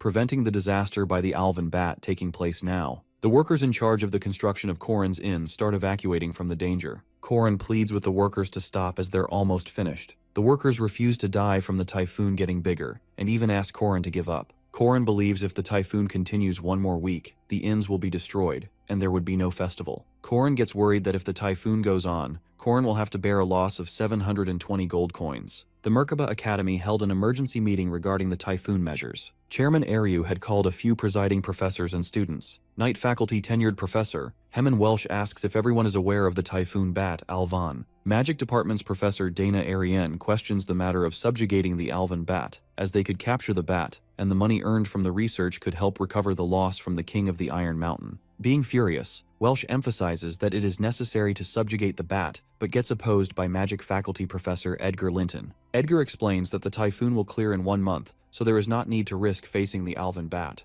Alchemy Faculty Professor Lorala Mass inquires Edgar for his opinion's proof. Edgar adds that Alvins breed from June to September and known to repeat the short-term pregnancy process, so the typhoon will most likely stop in a month, even when all the variables are considered. Lorala agrees with Edgar's decision, while Night Faculty's new professor Ogun Rentry states the importance of trying to subjugate at least once, as the return of the students will be pushed back and the festival plans will be disrupted. Lorala agrees with Ogun but still decides that Edgar's approach is better. Corin interrupts the association, first calling them professors, then correcting himself to call them seniors. Korin humbly asks everyone to listen to what he wants to say, even if Korin lacks knowledge. Korin reminds everyone that they swore to be brave and realize kindness and justice, that they won't go against their creed even when facing death itself, and they would all protect the weak and defeat the evil as all of them are guardians, the protectors of humanity. Edgar tries to reason with Korin regarding the subjugation. However, Korin makes Edgar realize the loss of the people on the street losing their homes and jobs, and Edgar cannot calculate lives with money. Edgar is dumbfounded to see Korin having such a sincere nature. Korin gets emotional that it isn't about oaths or chivalry, and that Korin just wants to save lives and requests everyone save the people, almost mistakenly revealing that all Korin just wants to save is In.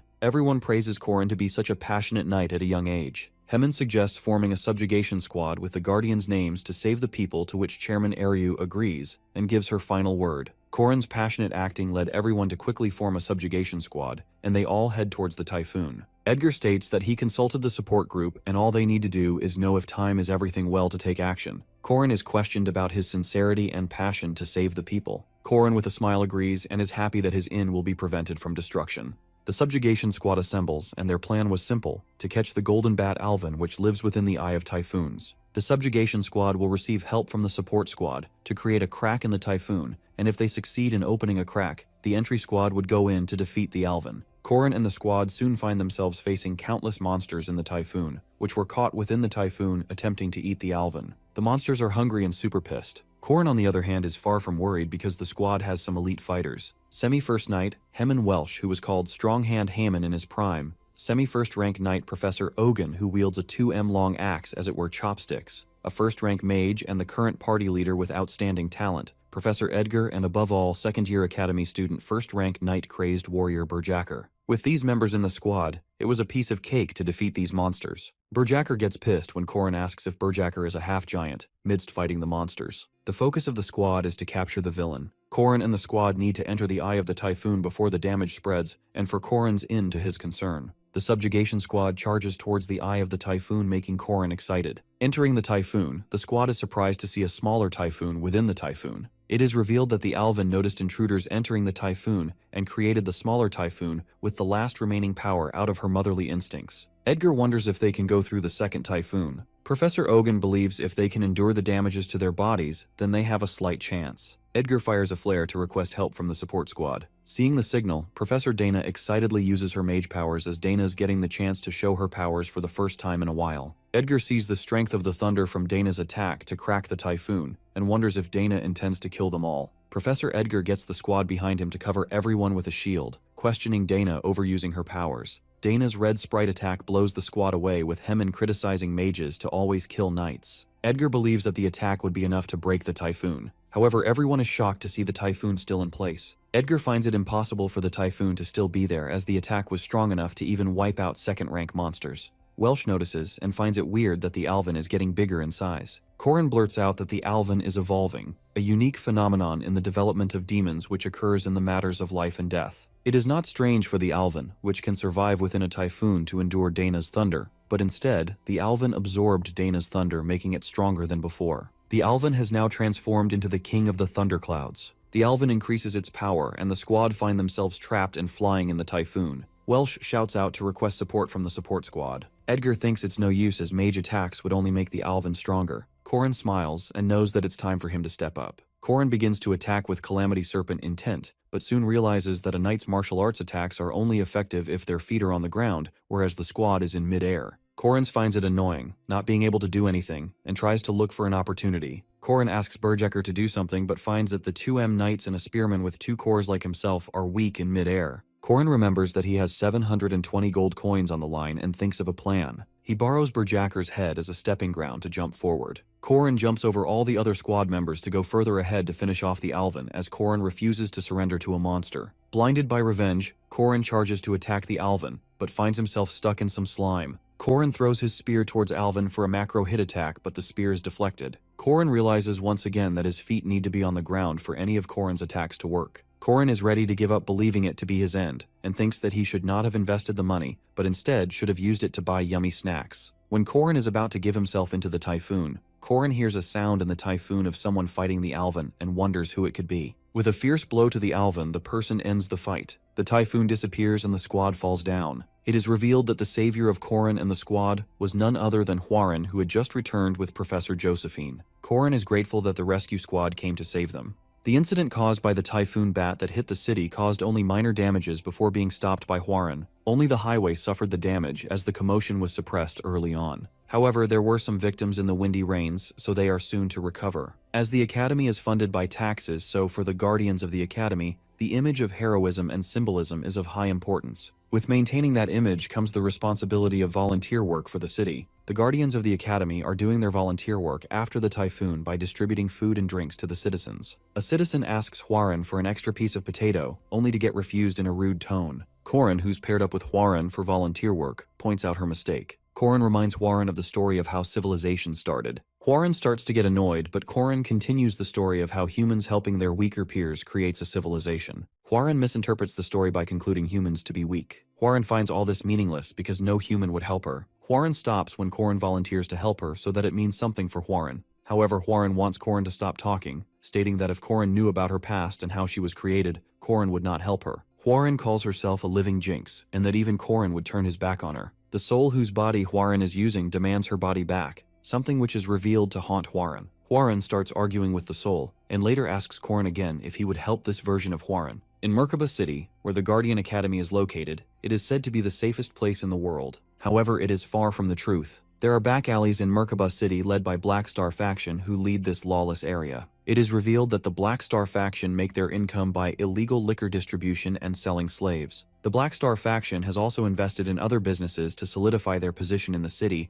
such as selling their liquor to a local pub, and yet claiming protection money from the very same pub. Korin is seen to be getting drunk in one of the taverns who are in business with the Black Star faction. Korin creates a scene and demands to see the manager for selling the bootleg alcohol. The leader of the Black Star faction enters to see the ruckus and the one causing it. The leader sees that Korin is a minor from the academy and tries to let go of what Korin did by offering to pay Korin's tab. Korin, assuming the leader to be the manager, pours out his mug of liquor onto him. The leader allows the members of the Black Star faction to beat Korin up to teach him a lesson, as he believes that his members are strong slave hunters from the wild and are like red insane dogs, and calls Korin a pup compared to them. Hearing this, Korin beats up the gang members of the Black Star faction to a pulp, frightening their leader. When asked about his identity, Korin tells the leader that he's a dogman who catches dogs like them and gives one final punch to the leader, making the name of the Black Star faction disappear for good. It is revealed that Korin has a different motive to enter the tavern that night other than dealing with a gang faction. The reason Korin targeted the Black Star faction is to free the slaves they had captured. All the slaves captured by the Black Star faction were demi-humans who were locked inside cages, being treated like animals. The humans were habitual of ostracizing demi-humans from society,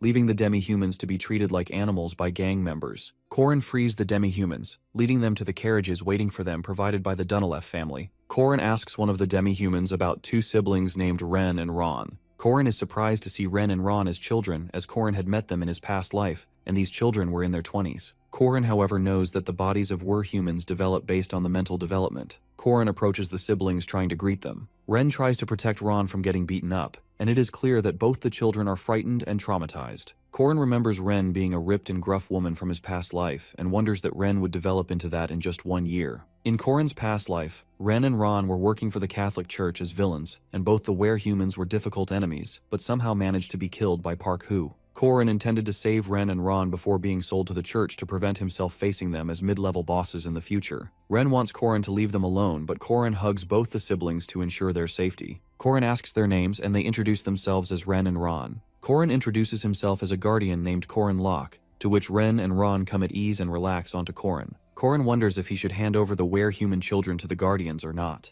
Korin is seen drinking at the tavern with a bar employee named Lenya. Korin is still thinking that he had intended to use Ren and Ron to keep Korin's enemies in check. Korin asks Lenya to take Ren and Ron to the inn and get them some food. Korin now knows that he has to save Hwarin all by himself. The next day at the Merkaba City landing zone, Eastern Platform Village, there are 3 visitors seen landing. The conductor asks for their registration, but comes to know that it's Senior Professor Kang Ryun, an official from Barama Academy of the East with his 2 disciples Jinhyuk and Kang Yuhua, so the conductor welcomes them and escorts them to a carriage. It is revealed that Kang Ryun and his disciples have intent for murder and want to take revenge against Hwarin. After a month from the typhoon bat incident, the Merkaba Academy is seen preparing for the upcoming festival. The festival, unlike its name, is an academy exchange war where students of the 4 academies of each region compete and battle in their strive for mastery. Corin's friends are discussing if they'll participate in the individual, duel, or group matches. Alicia asks Corin which match he would be choosing, and Corin has decided to choose the doubles matches and intends to take Alicia as his partner. Corin notices Alicia's hesitance and ensures her that they're a fixed team as before. Alicia tries to change the topic and suggests Corin to choose the group matches, but Corin refuses to have a random team distribution.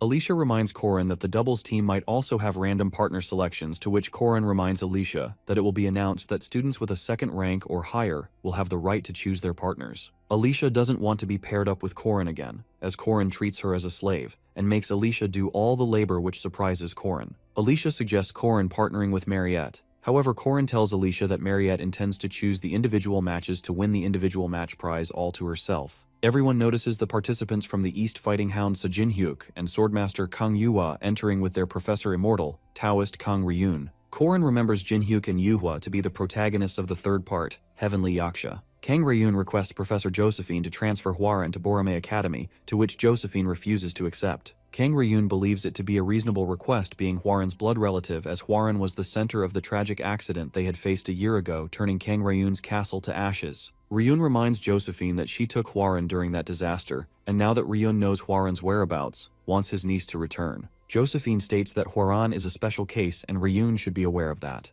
Josephine finds it strange that the reason Ryun requested the meeting immediately after his arrival was for Hwaran. Ryun wants to recover Hwaran from the beast that resides in her body. Josephine reminds Ryun that Hwaran's body is still alive because of that child, and more importantly, it is the will of Chairman Ryu and Hwaran's father, Kang Yu. Ryun questions if Josephine would allow a beast to socialize with others, and Josephine states that spent the first semester with no such problems. Li Jinyang, the Catholic Church's dispatched bishop, believes Hwaran's socializing might just be part of the beast's wicked plans. Josephine tries to put an end to the bishop's words, yet the bishop requests Hwaran to participate in the festival to test the true nature of the demon, as it will be revealed in the heat of violence. Josephine thinks it to be a good opportunity to show that demons can also socialize with others. Josephine makes Ryun clear that it's up to Hwaran where she chooses to stay, and the Hwaran's legal guardians are Chairman Ryu, Josephine, and Xi'an Cathedral's Great Saintess. Josephine is thinking over Corin's words to be true. Corin had informed Josephine that Balthazar's dogs are hidden within the festival. When inquired by Josephine to reveal the identities, Corin states that he doesn't know the details, but guesses it to be the Catholic Church in Borame. The Catholic Church wants to expand its influence with desperate attempts, while Borame has sent its students to participate. It is revealed that the Heavenly Yaksha is a very important incident that will decide the overall direction of the El-Las Kingdom. Corin asks Josephine to keep an eye on the Catholic Church and requests Josephine to have the Borame students stay at an inn in the outer region so that Corin can keep an eye on them. Josephine still doesn't trust Corin, believing him to be Balthazar's disciple. However, Corin shows Josephine his oath as a shadow warrior to change her mind. Josephine questions Corin about him owning the inns in the outskirts and trying to make a profit with his stalls and inn business. The festival's group match preliminary round takes place. Hwaran is the only one absent from the named characters, so Corin believes Hwaran might be participating in the individual matches. Kang Ryun is the judge in charge of the group trials, and will be determining the 16 guardians who will participate ahead. The topic of the exams is to save the civilians, and the participants to have their armbands ripped will be eliminated. Ryun casts the 8 gates array to form. It is revealed that the stone dolls will be acting as the civilians. After touching a civilian, the guardians can give them commands. Guiding a civilian earns 1 point, and destroying a civilian would deduct 2 points of each guardian. Corin is happy to see his friend's passion and excitement. On the other hand, Alicia is shown to be performing well against the obstacles. The task for the guardians is to transport as many civilians as possible to safety. Alicia felt quite accomplished with her group, gathering many civilians and deciding to find the safe zone to win. All of a sudden, the ground starts shaking below Alicia and her group. It is revealed that Corin's friends Jaeger and the others have tied the civilians to make a trolley, calling themselves the Mandrake Bandits, with Corin's as their leader calling himself the Almighty Immortal Locke. Corin and the others believe it to eliminate all the others to win themselves. When Alicia is calling out Corin's name, he doesn't seem to care, declaring to refer to him as Almighty Immortal. Behind him, Jaeger and Lark are motivating him, being happy about his behavior. Though Corin very smartly took students on his side, the real reason was to join the forces and pass the first match, and just because only 16 of them could work, they eliminated more students than that.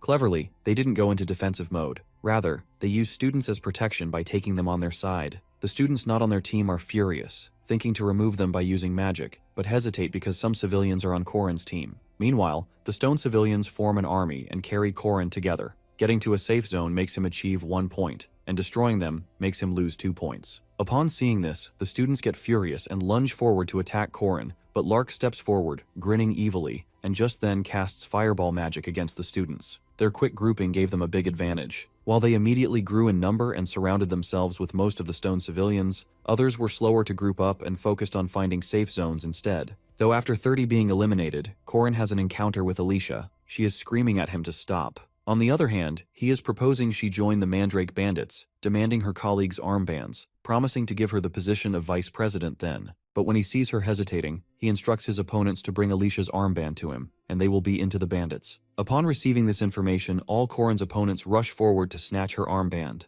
Gripping her odachi tightly, she knocks the students who came her way down, yet senses the threat and ends up accepting the proposal and becomes the vice president of Korin's Mandrake Bandit team. Just like everyone, Mariette also forms her team. It is actually based on friendship, and Mariette is doing a great job up till now with gathering stone civilians. She was even sure that her friendship and unity could overcome any hurdle until they met the Mandrake Bandits. Looking at Korin's pretending innocent face, she decides not to fight, and she also joins the team, chanting Korin's name over and over again. This shocks Isabelle because she wasn't expecting this behavior from Mariette. Watching through the screen, Professor Kang Ryun is pissed to see Korin. While Josephine denies even knowing him, not accepting that he is from her academy, that results in Korin's party gaining a bad reputation. However, they pass the match with flying colors. After gaining rewards, in another round of the double match, Borome's twins, second-rank guardians called the Chen siblings, take an attacking stance, ready to attack Korin, but being very skilled, they get quickly knocked out by Alicia after Korin dodges their attacks immediately. At the same time, 2 onlookers are judging Alicia's performance. They were expecting Alicia to be something more than extraordinary, as they heard that she was the Sword Emperor's granddaughter, but concurrently wonder about Korin. Since they were aware of the 2 main threats, Warrior Berjacker and Mariette,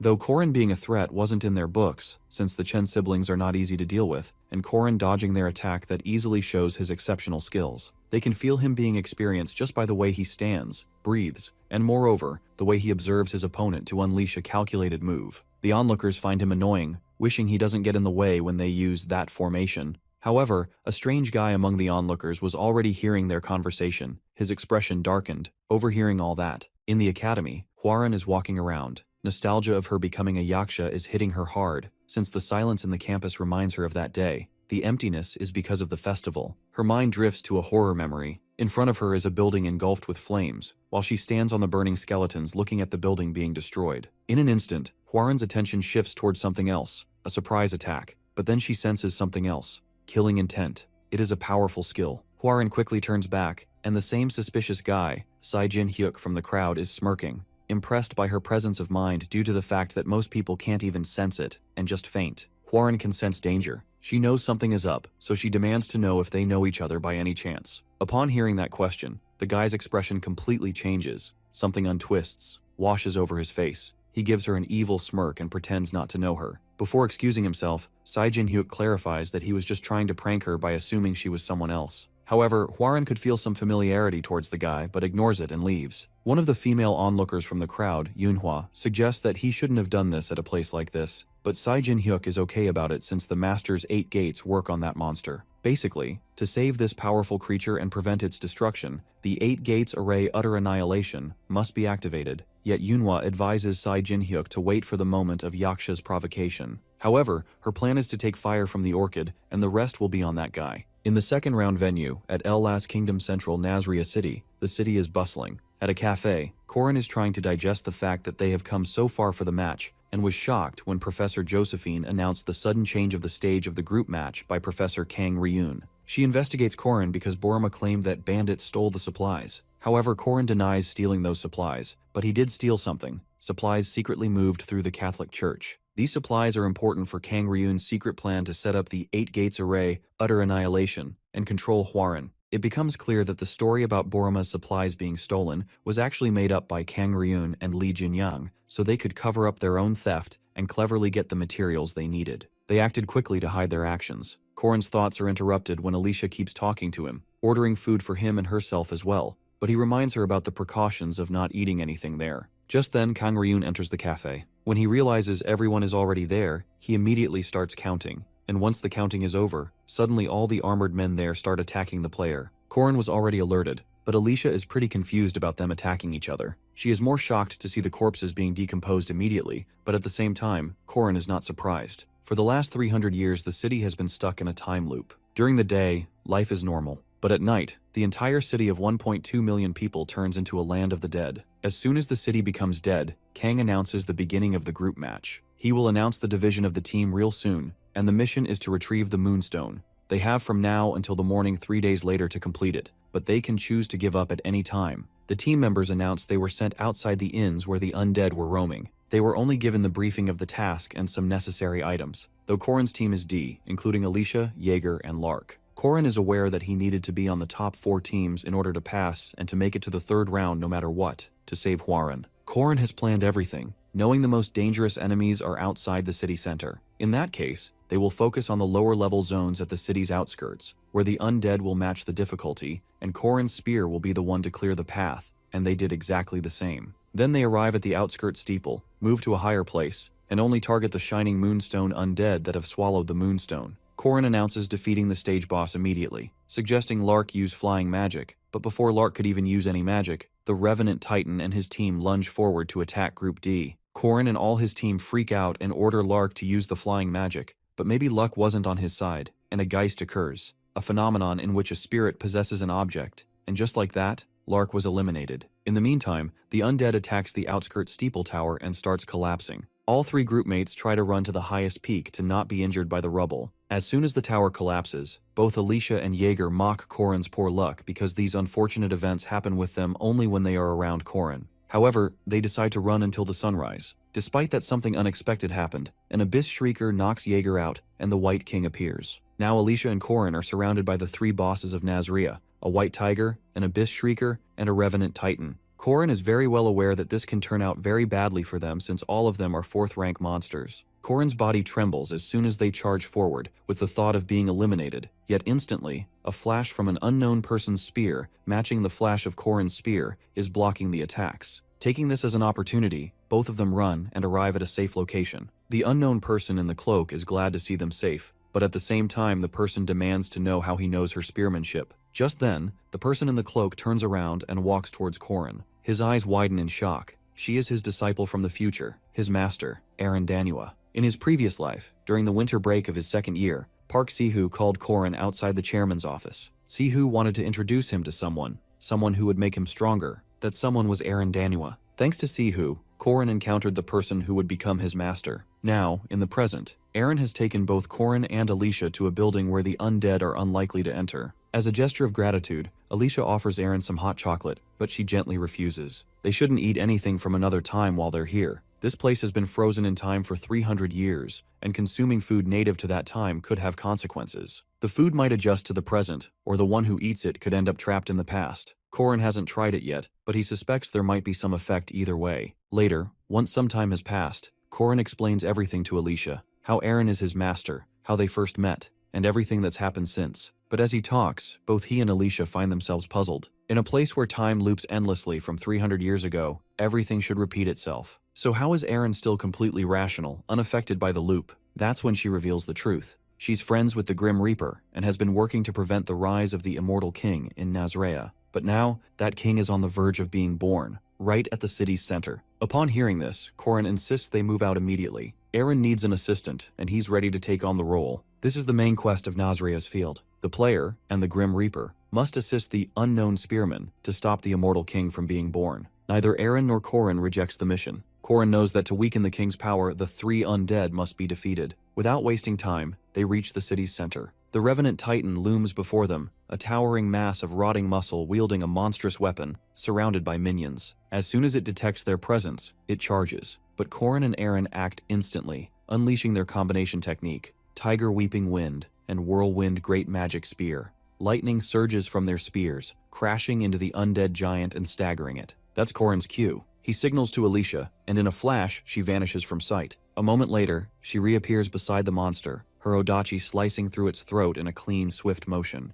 The Moonstone drops. One down. Only one remains. Since dawn is approaching, they agree to return the next night. Alicia quickly falls asleep, and Eren suggests Corin do the same. As she watches him, she can't help but feel impressed. He's learned so much, and all of it from her. He agrees with a nod, acknowledging that she taught him spearmanship's 6 steps, the concept of infinity, origin, and far more. Eren is stunned by the idea of having chosen a successor. He knows she picked Balthazar before him and regrets it, but that choice led her to him. She pokes his cheek, a small smile playing on her lips, happy to be loved by her disciple. She wonders aloud about the future. Korin, however, is lost in thoughts of the past, of her sacrifices, of her death, which came because he had become her priority. Regret burns in him. He didn't uncover Park Sihu's true identity soon enough. Again and again, he's tried to change the past, only to fail. Even his participation in the festival to save Huaren hadn't prepared him for this. Meeting his master in this city, 300 years in the past. Now, with things changing in ways he can't predict, he fears his efforts might be in vain once again.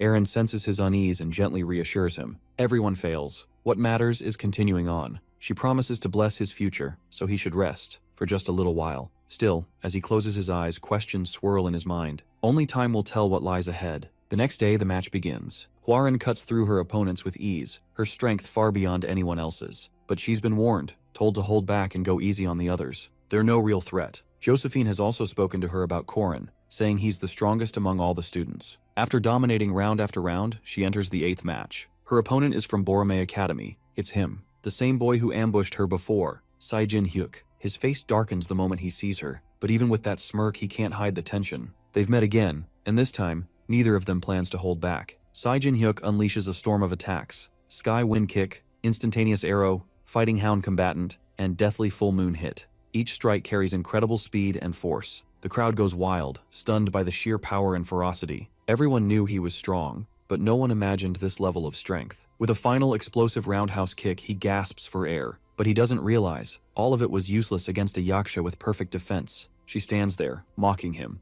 offering him a chance to give up. He calls her a monster and says it's too late to show kindness. She should have shown that when she killed his family. His voice trembles, eyes brimming with tears and rage. Sweat beads her brow, and for a moment, she doesn't respond. It takes time for his words to sink in, and then the flashbacks come flooding in. Elsewhere, at a workshop in Nazrea, the Black Mage senses something. He's furious. Everything in his calculations was perfect. The ritual had worked, the magic circle had activated, but the city remained calm. That's when it hits him. He realizes they're behind it, her and the other one. The idea of 3 days repeating for hundreds of years disturbs him deeply. Confused and infuriated, he storms out barefoot, staring at the massive magic circle carved into the city's foundation, one fueled by pure moon-drawn mana, stronger than any great magic in history. Then he sees it. A foreign element has been inscribed into the circle. It's En, the language of beginnings, an original rune lost for 300 years. And just as the realization dawns, she appears. Her presence confirms everything. She's still facing the same immortal king that must be stopped. By the second night in Nazrea,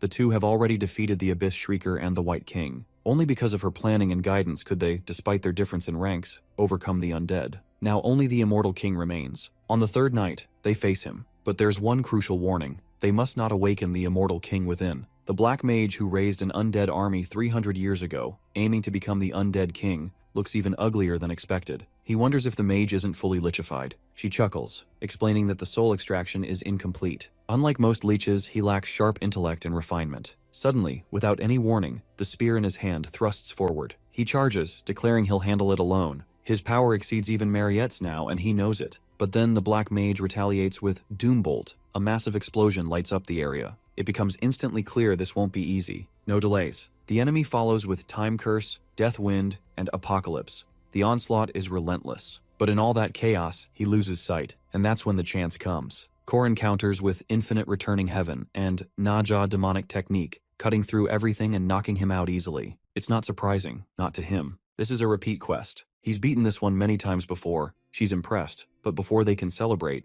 they notice she's missing. He finds her on a rooftop, staring out at the city. She knows it wasn't the mage's first rebirth. And then she tells him, it's been 36,000 times. Nazrea resets every 3 days. The Black Mage used a lunar eclipse to turn the city into undead 300 years, 3 months, and 27 days ago. Each cycle brings back 1.2 million undead, only for them to vanish with the Immortal King. And she's been living through every one of them. Finally, she tells him the truth. The reason it all repeats, the reason this cursed city still stands, is because she made it this way. If 1.2 million undead flooded out of Nazrea, the world would eventually collapse. To prevent this, she used an original rune to interfere with his magic circle. However, reversing 1.2 million deaths would cause major consequences. He realizes the Death God has been watching him, the one who deceived Death, Korin Locke. He wonders if the Death God knows he is a regressor, The death god exists within the system window as one who harvests dead souls. His goal is the purification of these souls, allowing them to be reborn. That's why the undead, who continuously revive, are the most disturbing beings to him. So it has been her repeating these 3 days, and the only reason the death god visited this land was to destroy the original rune-defying death, yet she made a deal with him. The undead transform more of their own with every life they take. In that case, those leaving the city won't leave any human purified. Despite that, he has 2 choices: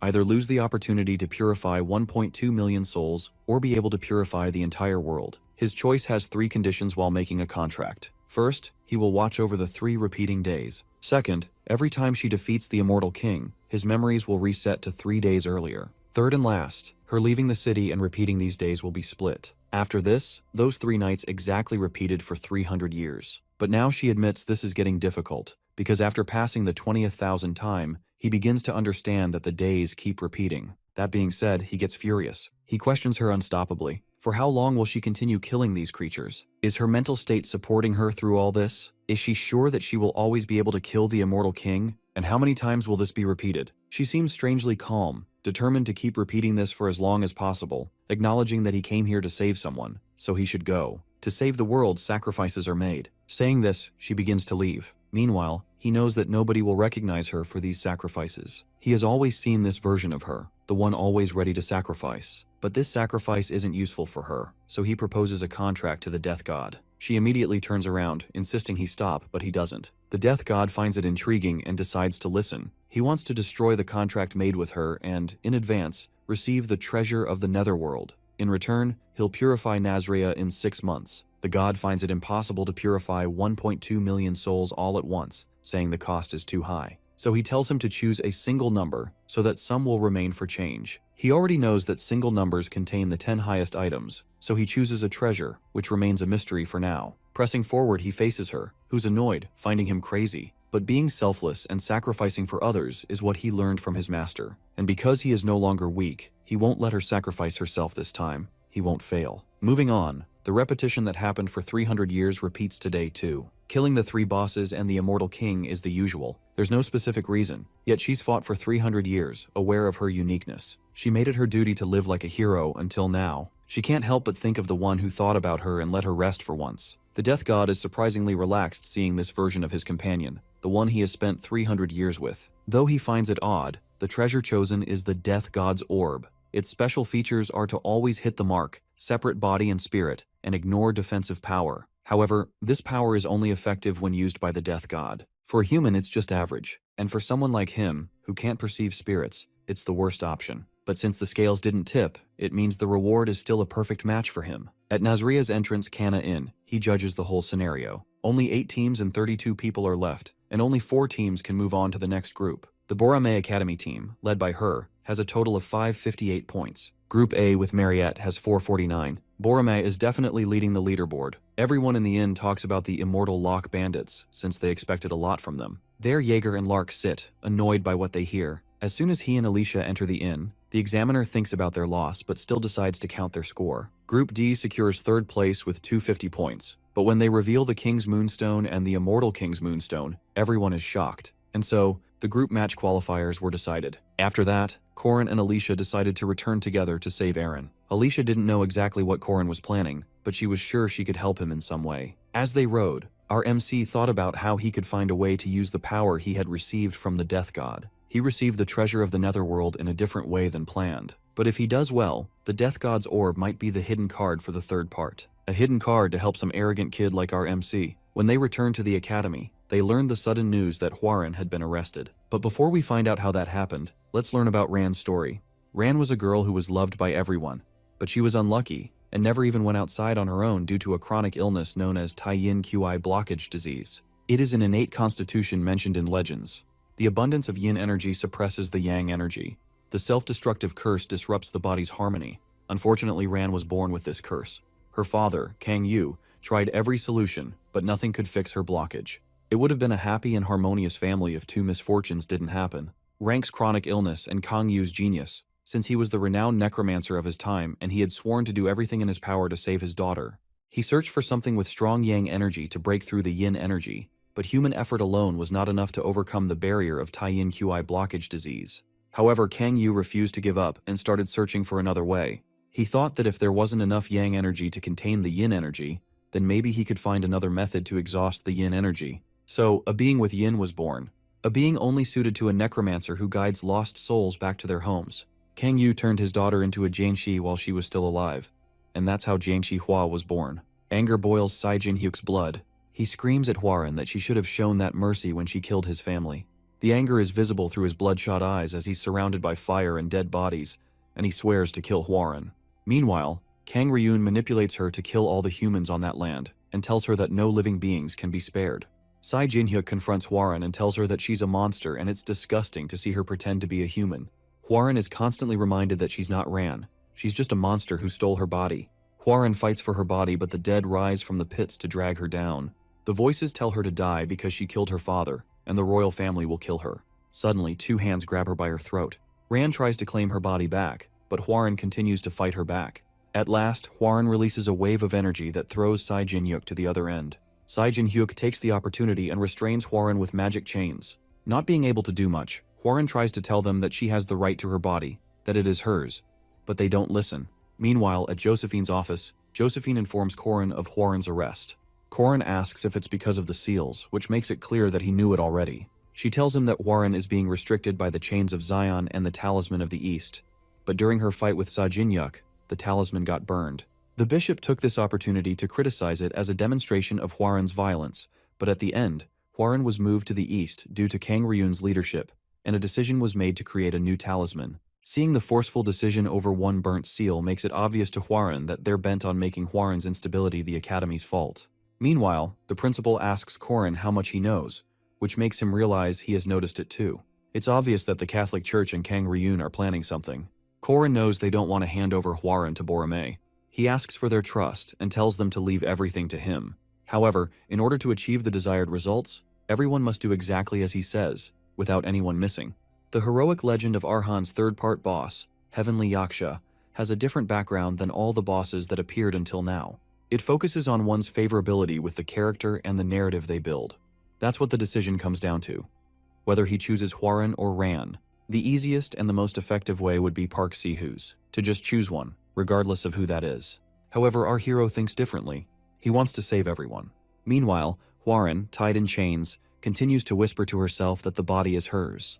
Kang Ryun approaches her and tells her he's the uncle of Kang Ran, whose body she possesses. Hwaran tells him she won't give her body back, but Kang Ryun tells her she doesn't understand properly. He asks her, in almost a threatening tone, if she really wants this body. He again tells Hwaran to kill all the humans on that land and offers to help her. Suddenly, Ran's soul appears behind him and tells him that the voice doesn't reach, and it never did. Kang Ryun continues to plot and offers to give the body to Hwaran. 2 days after returning from the group match, the players were given some free time out of consideration for the students who came back from Nazrea, and Korin needs to prepare something for Boromei. Korin asks Mariette about the street stall they set up in front of the inn. Mariette tells him that the ingredients they used were delivered by the Dunalef family, and they sold them at 3 times the price after adding some sauce. Hearing about the profits makes Korin jump in excitement. Mariette notices the mana stone throwing stall and takes Korin to him. The owner tells them that these mana stones were assessed as faulty at the mines, so he broke them apart here, and they're squishy to the touch. However, these aren't supposed to be this squishy. Mana stones absorb mana well, so their attributes change easily, which is why they're often used for magic stones. If the stone is this squishy, it explodes quickly. Korin takes the mana stone from Mariette's hand and throws it himself. The tricks he learned during his spear and stone throwing practice make his accuracy at this range nearly perfect. He throws the stone and hits a 95 score. Higher accuracy means a narrower diffusion range of the festival-use defective mana stone, and lower accuracy means a greater diffusion range.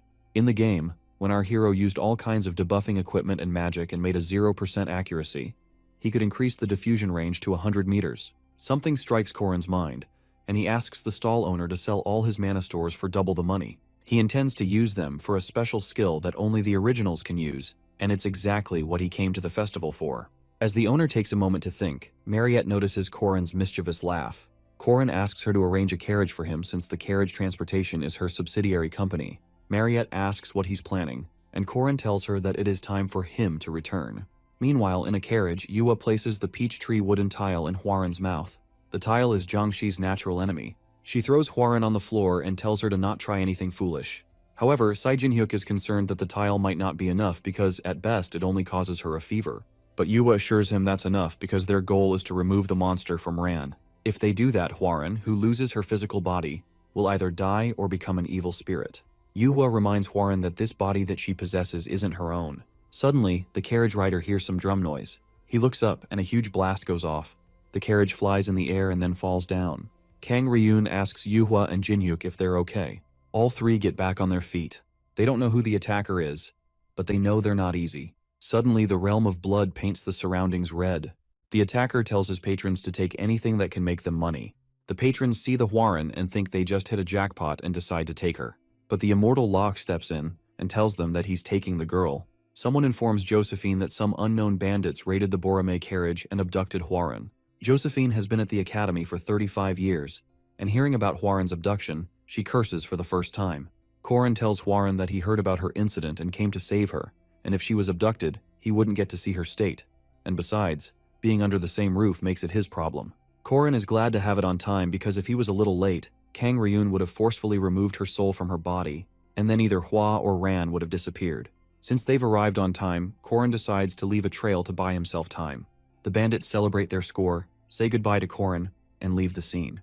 Korin notices Hwarin's condition and realizes they must have fed her the wooden tile. However, it'll only give her a fever, but she'll suffer for a few days. Hwarin gains some senses and realizes she's being carried. She insists on walking, but Korin tells her she can barely walk, and he doesn't mind carrying her since she's too light. Meanwhile, Kang Ryun and his two puppets still don't know what hit them, but they know for sure whoever that was powerful. Mariette decides to tie them up for an hour, as Korin told her to. The realm gets a little weak, and Yua takes the opportunity to escape. Mariette sees Yua escape, but decides to tie the other two. They didn't think anyone would escape the realm, and now Korin needs to be careful. After walking for so long, it starts to rain, which makes Hwarin's condition worse. Korin decides to find a place to rest, but then he notices a shadow walk around. Seeing Yua, he realizes she escaped the realm. Yua throws a dagger, which stabs Korin in the shoulder. However, he knows it won't be poisoned, so he doesn't need to worry much. Korin puts Hwarin down and tells her he's going to fight.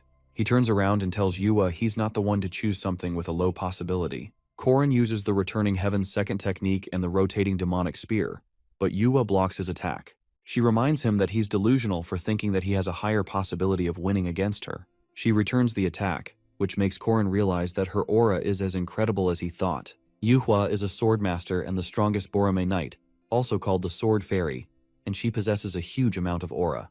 The aura visible to the eye proves her strength. Yua tells him to quit playing around and use his full power because she knows he must have an aura core too. However, he learned through tricks that his aura core is a secret weapon that he must keep hidden until the last moment. However, the aura core that he obtained by helping the Sabancia Duke ascend is more of a curse because our hero hasn't learned to control it yet. It's like a dam that keeps accumulating but can't release the energy. Realizing that Korin is not going to show his cards like that, Yua decides to make him use it. Suddenly everything lights up. Yua uses her Slaughter Dragon sword technique, and lightning falls from the sky. She then uses the second technique, True Dragon Strike. Our hero uses the Calamity Serpent Intent and the Slithering Serpent Attack. A huge blast goes off as the two attacks meet. A blinding light surrounds everything for a moment. After the blast dies down, Korin remains in his position, unscathed, and he tells Yua that she went a little overkill. Seeing Korin untouched even by such a lethal move makes Yua wonder who he is. She asks him why he's doing so much to protect the child, but he tells her he's just an abductor. However, Yua knows it's just a lie. She tells him she's the child's cousin, and the child is not a human, but a monster. She reminds him about the tragedy of Moonlight Castle. Korin tells her that someone else is responsible for that, but the underlings are the ones fighting. He tells her that the dojos are brutal, and everyone is obsessed with trying to challenge them. Suddenly, the branch that Yuhua stands on gets sliced with a rapid severance. Surprisingly, Yuhua finds Alicia Arden standing before her. Alicia announces that Alicia Arden, Alicia Dojo's master, challenges her, Borome's swordmaster, to a duel. Alicia starts fangirling over Yuhua and asks her to teach her. She runs at Yuhua with her sword and attacks her, but Yuhua blocks the blow. Alicia turns to Korin, not trying to reveal his identity, and tells the abductor to get to work. Korin takes this opportunity, picks up Hwarin, and leaves the scene while the girls fight. As Korin takes a moment to rest and cleanse his clothes, he can't help but wonder if he picked a good day or a bad day. The heavy rain interrupts the sharp senses of the guards and knights, which helps with escaping and the search delays. But the hostage's bad shape is bad luck. Korin checks up on Hwarin and realizes she has a high fever. He offers her the premium elixir made by Mariette to help her get better. He tells Hwoarang that they're in an owlbear's habitat. When they can't find a suitable cave, the owlbears dig up big trees like this to make a nest.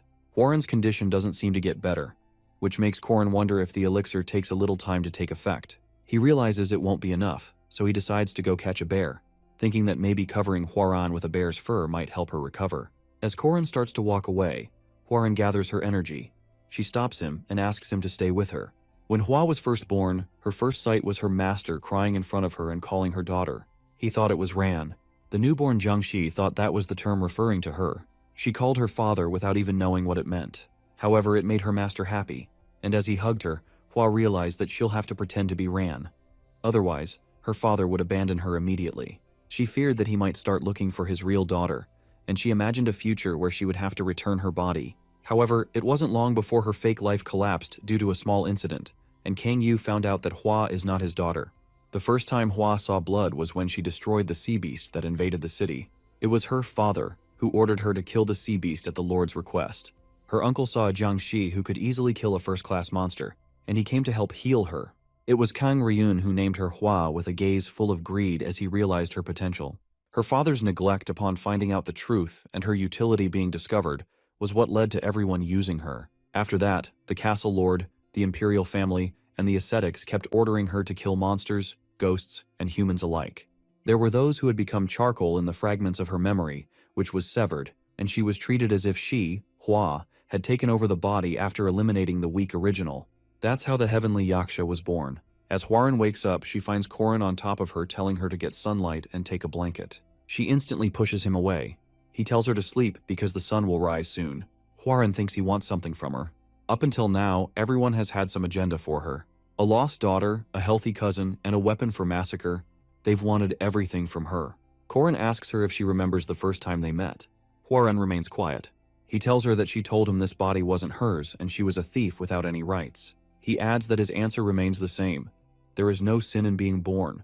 Hwoarang gets angry and tells him that it's irresponsible and dangerous to speak so recklessly while letting a monster roam free, and Josephine and the chairman know that. She asks him if he really thinks she'll stop being a monster just because of his cliché words or if the world will change. Our hero couldn't care less about the world. He tells her he doesn't know if the world will change, but he only wants to save the person in front of him. Our hero is the only player who can help those living with fixed misfortunes, and he thinks his wanting to save people is enough. Hwoarang remains quiet for a moment, and then tells him that she's scared because this body isn't hers, and everyone keeps telling her to return it, and she knows she needs to return it, but she's worried about what will happen if she does. She demands Corin answer her if she has to give it back. Corin tells her yes, which makes her think he's like the others too. He then adds that she needs to talk about sharing the body first. Hwoarang thinks that kind of talk is only for humans, and she's a monster. Our hero tells her that there are humans worse than monsters, and there are evil people who pretend to be heroes while secretly massacring people. So, it isn't her nature that matters, but rather her decisions and actions. She hasn't decided anything, and Corin offers to help her until then and tells her to sleep. However, it was decided from the beginning that Hwa couldn't yield to Ran, but she can't tell Corin that because if she did, the only hand that reached out to help her would disappear. She was in pain because she could not hold or reject that hand. The next day, they continue to walk, searching for a jujube tree. They reach the lightning-struck jujube tree, of which they can only use one piece since it burns so much. Corin thinks that since they're in the forest, they'll need the jujube wood. He tells Hwoarang that Jiangxis with overflowing yin energy have a few weaknesses, and the jujube wood is filled with huge amounts of yang energy, which is often used to push away ghosts. He hands over the wood to Hwoarang and tells her that if she ingests it, her yang and yin energies will temporarily balance out, and her Jiangxi traits will be neutralized for some time. If she eats it, she will lose her control over the body. Hwoarang gets angry and throws away the wood.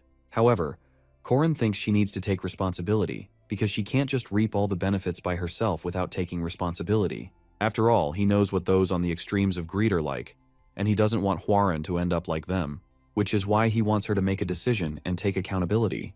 Corin picks up the jujube wood and hands it back to Hwoarang, but then someone interrupts them. Jinhyuk at last found them, and he thinks Hwoarang is pretty clever that she found someone to stick with during that time. Corin steps in front of Hwoarang to protect her. Knowing that he or Yuhua will never leave them, Corin thinks he needs to clear things up once and for all. As he pulls out his spear, Jinhyuk calls him Corin Locke, but Corin reminds him that he's Immortal Locke. Jinhyuk asks him if he's really lost his conscience with the disguise too. He starts attacking Korin and then shows him his leg and tells him that Hwarin did that. Korin asks Jinhyuk to show him if he can use alchemy without an alchemy circle.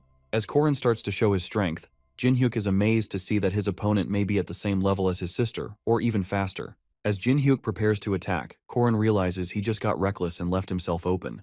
However, before he could take the opportunity, someone decided to quit playing. The talismans start raining down and trap our hero. Kang Ryun walks in and tells Korin to stop struggling because the talisman carries an 8-array formation. The signals that guide his thoughts, muscles, and the flow of his strength, none of it will work as he wants it to. Korin struggles to even get up. He tells Hwarin to run. Kang Ryun walks up to Hwarin, who is cornered, and puts a talisman on her head, causing her to sleep instantly. He tells Yuhwa that this talisman seals Hwa's consciousness, and without her consciousness, her soul will be lost forever through utter annihilation. Yuhwa sighs in relief, realizing that they can finally recover Ran. Korin screams at Kang Ryun in anger. Kang Ryun tells him that he will pay for his dreams and become food to the monsters. He leaves Korin struggling under his talisman. Our hero wonders what happened to Alicia. Even in his agony, he keeps thinking that he can't let Hwarin go like that. He screams her name, but Hwarin, having no consciousness, follows Kang Ryun mindlessly. As everyone leaves, Korin continues to struggle, but then, all of a sudden, he starts laughing. The immortal Locke takes over, laughing mischievously because everything is going according to plan. As Korin continues to struggle under Kang Ryun's magic, a pack of wolves starts to surround him. They tear away the talismans with their jaws, freeing Korin from Kang Ryun's trap. After Korin stretches his body and the wolves compliment his acting skills, he asks them if they did as he asked. Ren and Ron tell him that Lenya will take care of it. They ask him what he asked her to do, but he only tells them something about the corruption in the defense industry. Meanwhile, the bishop tells Yuhwa that he hasn't managed to find the thieves who stole the items, or any suitable replacement for that. He asks for her patience because he doesn't have the same influence as her or her friends. Yuhwa thinks Bishop has drawn too much attention to himself. The bishop wishes for the old days because back then, these people wouldn't have talked to him like that.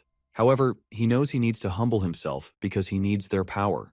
He tells Yuhwa that the thieves are shadows who don't show themselves easily. He tells her that he's found a merchant group that has been doing business with the Eastern continent for a long time, and they can provide the substitute items. As he tells her the name Mandrake Merchants, Yuhwa feels that she's heard it somewhere. Meanwhile, the mic announces the highlight of the festival, the final round of the group match. Kang Ryun secretly deals with someone about an item, while Hwarin remains hidden, still holding the jujube wood. The audiences cheer in excitement as the announcer calls Kang Yuhwa's group head and group hip. The announcer then welcomes Merkaba Academy's groups A and D. However, she announces that Group D has a disqualified member. The announcer reveals that their leader, Korin, is missing and didn't show up for the doubles competition. As she starts to talk about the group match, she notices someone walking to the stage. The person calls for his team to run with him to shine like eternal chrome, and he will lead them to Valhalla. Juwa is surprised to see that person alive. The person is none other than our hero, Korin Locke, or the immortal Locke. The audience chants for the dramatic entry, and Korin tells the professor to begin the match. Kang Ryun is annoyed by Korin's presence, but he can't deny him, and so he begins the match. The rules of the match are simple. The 8 doors will continuously transform, misleading those trapped inside this formation. To win this final match, the players need to find the correct path and reach the center to recover the Golden Dragon sign. The maze makes everything confusing. The deployed formation transforms the venue and separates the participants. Kang Ryun doesn't know anything about Korin Locke, but he's certain that the completion of poison is no longer stoppable. Suddenly, the broadcasting video freezes and stops working, and their guess is that the formation's overflowing mana is interfering with the video transmission. Kang Ryun takes this opportunity to begin the process of removing Hwa from Ran. He tells Yuhwa and Jinhyuk to guard the Black Tortoise of the North because as long as that is protected, it doesn't matter if everything else is destroyed. As Yuhwa leaves for her task, she tells her uncle to take care of Ran. Meanwhile, Korin's teammates see the 8 trigrams and the 9 cardinal directions, which makes them wonder if the formation is there. Korin orders them to find the formation. However, his makeup makes them feel like they have to call him boss. The Black Tortoise has always controlled the North that protected the Emperor in the center. His position behind the Emperor's back allows him to both protect the Emperor and attack him. So when targeting a formation with the 4 symbols as its basis, it is important to go for the Black Tortoise first. As Yuhwa and Jinhyuk make it to the Black Tortoise, they're welcomed by Korin and Alicia, already waiting for them. Jinhyuk wonders how much Korin knows to be here without any confusion. As they go hand in hand in a fight, Alicia wonders if the 2 of them are going to be enough. Korin assures her that it'll be better than Mariette. Seeing that Korin got through the 8 gates deception and came straight to the northern gate, makes Yuhua wonder if her uncle's 8 gates have already been seen through. However, she believes that's impossible because it has a total of 365 alterations, including stone soldiers, fog, and maze-like paths. Yuhua believes even the most genius formation sorcerer cannot escape this formation once trapped. Korin sees Yuhua thinking and shows her that he knows about her purchase, and he followed the tracking rune engraved on that item. Since the group of bandits robbed the items they needed for formation, Yuhua had to buy the new ones from Mandrake merchants. It suddenly clicks to her, and Korin tells her he was the one who stole them. The Mandrake bandits and the Mandrake merchants were all his pawns. Yuhua gets angry and tells him that the two of them can't win against her. Since Alicia lost to Yuhua on purpose last time, Korin tells her to get her revenge. Jinhyuk tries to provoke Yuhua and tells her that Alicia went easy on her. Yuhua draws out her sword and runs at Alicia and Korin to go all out. If they're in a hurry to end the fight, Korin is busy too, and he tells Alicia to go all out too. Jinhyuk, with his annihilation fighting, and Yuhua, with her dragon sword technique, run at Korin and Alicia. Our heroes, with their powers, do not hold back. Huge blasts go off, and in an instant Jinhyuk's leg is severed. The battle ends in an instant as Jinhyuk's leg and Yuhua's sword are broken in half. Yuhua refuses to lose so miserably. They both rise again to fight, to eliminate Hua and save Ran. They would have fought till the end if Korin hadn't struck the black tortoise's shell and said that he would show them his sincerity. Yuhua and Jinhyuk stop having no idea what he's talking about. Suddenly, Korin pulls out a beast with a tiger's canines, a sheep's horns, and a boar's face. The beast is Taodi of the Four Perils. Completely opposite to the four symbols that represent order and protection, these are evil beings representing destruction and chaos. Yuhua and Jinhyuk are confused why there's a Taodi on the black tortoise's shell. Some thoughts occur to them, but they dismiss them, thinking there's no way that a necromancer like Kang Ryun didn't notice that. Korin tells them that the utter annihilation ceremony is not being done to remove Hua from Ran's body, but for the opposite. He tells them that from the beginning, Kang Ryun was never interested in Ran. He always wanted Hua, and the necromancer's ceremony is intended to completely destroy Ran and have Hua take control of her body. Kang Ryun stands on top of Hwaran's helpless body as he begins the ceremony to achieve his ill-intended goals. For some, 3 years may be a lot, and for some, they may be short. But after seeing Kang Yu's creation, Kang Ryun was in awe of her power. Kang Yu only wanted to save his daughter and never realized that Hua would end up under his control. In the end, Kang Yu became the culprit of the tragedy of the Moonline caste and had his limbs torn by the Imperial Army. And not just that, but he also brought forth the heavenly Yaksha, Hua. However, Kang Ryun failed to see that her brother pleaded with the Merkaba Academy's chairman to take care of Hwaran, and even though Kang Ryun is the best formation sorcerer and Borome's senior professor, he had no influence in another continent. Kang Ryun fell into despair until Tates Valtazar, the legendary spear star, a figure from 80 years ago, found him. He only wanted the professor to do one thing, to go wild. He told him to kill as many humans as possible and destroy the chairman's shell until she has no choice but to leave the castle. This offer made Kang Ryun drool. He believed the destruction of a city for the afterlife is a small price to pay. Soon, the Western Protestants' holy relic, Chain of Zion, which restricted her, draining her infinite inner power, would be broken, and Ran's soul, which kept Hwaran in her human form, would be destroyed. When Kang Ryan feeds her the 10,000 flesh pill given to him by Valtazar, Hwaran will transcend to the afterlife and awaken as true Yaksha. Korin suddenly interrupts Kang Ryun while he contemplates his evil places. Yuhua starts asking her uncle questions. She asks him if this ceremony is to destroy Ran's soul, and why the items of four perils are being used instead of the four symbols, and if the tragedy of Moonlight was caused by his order in reality. Kang Ryun realizes that Yuhua and Jinhyuk are of no use to him now. He casts the law of fresh blood to cover himself and tells them that everything living within the formation will melt and become one in 10 minutes, and he will use them to create the pill that transcends Yaksha. The Golden Bat Alvin was a second-ranked monster at best. After it sacrificed its life to transcend, even semi-first rank and first-rank guardians couldn't stand a chance. So, if a special-ranked monster like Hwaran ascended, stopping her would be impossible. Korin reminds Kang Ryun that he can't defeat the deep-rooted corruption within the defense industry. Suddenly, the law of fresh blood disappears, leaving Kang Ryun surprised. Korin tells Kang Ryun that the items that he was smuggling through the Catholic Church, Korin was the one who stole them. He was the one who introduced the merchants who sold replacements, and it was he who provided the items to them and engraved runes on them. He controlled it all, and when he ordered Mariette to destroy all of them, Hwaran's transcendence will never happen. Kang Ryun refused to lose. He gives up on the afterlife transcendence and uses his remaining power to release the seal. Kang Ryun thinks that if he kills them all, he can do the ceremony again. He orders Hwaran to kill them. Suddenly, a huge blast goes off. Jin-hyuk freaks out seeing that Kang Ryun controls Hwarin, and he really was the one behind everything. However, his leg and Yuwa's sword are broken, so there's not much they can do. Korin tells Alicia to get back, and while he stalls for time, she can finish with domain severance. Seeing Korin fight with his Aura Core Max, Alicia was overwhelmed. She believed she wouldn't last even 30 seconds if she went up against him in this state, and not just her, but she believes no human alive can stand a chance against him. However, she's wrong, because for Heavenly Yaksha Hwarin, it was nothing. Korin had burned everything in his attack in just a minute-long fight. But this natural disaster didn't even flinch. Hwarin attacks Korin with such strength that he goes flying across the field. Korin realizes that everything about Hwarin is on a different level. Just as he thinks keeping up with her movement is difficult, he sees her leap at him to attack. Our hero has reached his limit and cannot regenerate anymore, and with this attack he will die, leaving nothing behind. Even then, Korin gets up to fight.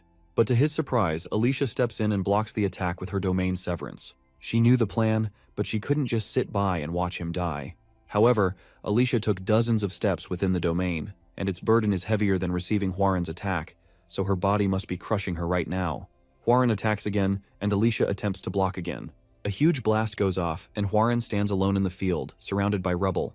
Korin gives Alicia the special elixir he brought for emergencies, because if he doesn't heal her now, she will either be completely paralyzed or die due to blood loss. Normally, Korin would have waited until Mariette had destroyed 4 perils. Then he would have used Alicia's domain severance during the brief opening to deal 100% penetration and damage, and used his hidden card. He had this plan since returning from Nazrea, but 2 things changed. First was Hwarin, whose seal was undone, unlocking her unimaginable strength, and the second was Alicia's injury to help him. Our hero would have handled the immediate crises, but Alicia won't be able to fight any longer. He wonders if he can hold out until Mariette destroys all the perils. Alicia apologizes for ruining the plane, but our Korin cannot blame her for that. If he had taken that attack, there's a good chance he would have died immediately. He tells Alicia that he's thankful for saving him. Korin has used all of his aura in his aura core and in his body. He used too much aura during the fights with Jin-hyuk and Hwarin. He wonders if he has to use the Sabensia Duke's core. He can force himself, but the core holds the power that his body can't withstand, and even with the command backing him, Korin is not sure if he can endure it. Alicia points out that Hwarin hasn't used her right hand the whole time, and she might be holding something. Suddenly, Korin remembers the jujube wood he gave her. He realizes that she's still carrying the burden of choice with her. He gets up and speaks to Hwarin, hoping she's still in there somewhere, but he realizes he has no choice. Korin gave her the jujube wood because Hwarin can't take all the benefits. He knows what greed is like, and he didn't want her to end up like that. He wanted her to make a decision. Korin steps out, trying to speak to Hwarin. He remembers the Sabensia Duke's swordsmanship, and knows that his demonic energy has been passed on to him. From now on, Korin aims to recreate the myth of the Sabensia Duke from 800 years ago. He, with his demonic spear, and Hwarin, with her demonic QI, run at each other. An explosion goes off as the two collide. This collision of pure powers isn't just a battle. It's a collision of myths, of the Heavenly Yaksha and Sabensia Duke. Kang Ryun is surprised to see Korin fight against Hwarin and orders her to kill him. As Hwarin extends her fist to attack, Korin can feel 1,000 auras radiate from her. However, he too has some tricks to equal that. Hwarin has an aura of 100,000, but she can only unleash thousands at a time, and if our hero can use the same amount, he can face Hwarin, but all his body needs to do is withstand that power. But the Sabensia Duke's aura is crippling his body in real time. The pain in his body will eventually make it impossible to hold the spear, and his tendons will break. But even then, Korin refuses to stop because Hwarin is still not using her right arm. As Hwarin and Korin go hand in hand, Korin takes a step that could cost him his life. He solidifies his right foot and pulls his left arm back. He syncs his consciousness, breath, and muscles and uses one punch that can only be used once, and he did not miss it. As he strikes her with an 8-trigram extreme fist, an explosion goes off. Korin sighs in relief as he realizes he broke through Hwarin's absolute defense. However, that's all he could do. He couldn't subdue her because death was closing in on him. Seeing Korin lying on the floor weak, Kang Ryun laughs at him and tells him he can't do much. Hwarin stands above Korin with her fists closed. As she prepares to land the final blow, the chains start to restrain her again. Korin stands up and it turns out he had been stalling so that Mariette, Yuhua, and Jin-hyuk could destroy all of the items within the formation. Kang Ryun is surprised to see his plan fail. Josephine steps in, points a sword at him, and tells him to not move. With Kang Ryun arrested, Korin turns to Hwarin, who remains restrained now. He tears away the talisman that kept her unconscious. Slowly, Hwarin opens her eyes as she gains consciousness and finds Korin in front of her. He again tells her that he will help her until she decides, and tells her to make a decision that she won't regret. Hwoarun decides to repay Corrin by showing him that she's not a monster. She's the decision she makes. She opens her fist only to find out that the jujube wood had turned into dust with her strength. She starts crying and feels meaningless that she won't get the result she wants. Corrin is surprised to see her strength turn jujube wood into dust, but he tells her that there are other methods. He hugs her and thanks her for repaying his trust. Hwoarun still feels upset for hurting him and taking over Rand's body. She wonders if she can still be forgiven. Corrin tells her that he doesn't know that, but they can find out together. After Kang Ryun's failure, the incident was dealt with as was decided, by keeping it a secret. Borome's senior professor causing such an incident is already a problem, and this ceremony involving Hwoarun would draw more attention to her. Those who feared her would denounce her, and others would seek her power. Josephine informs Corrin that they're trying to make it look like Kang Ryun had an unfortunate accident, and even Borome's chairman agreed, given that it's a great consideration for them.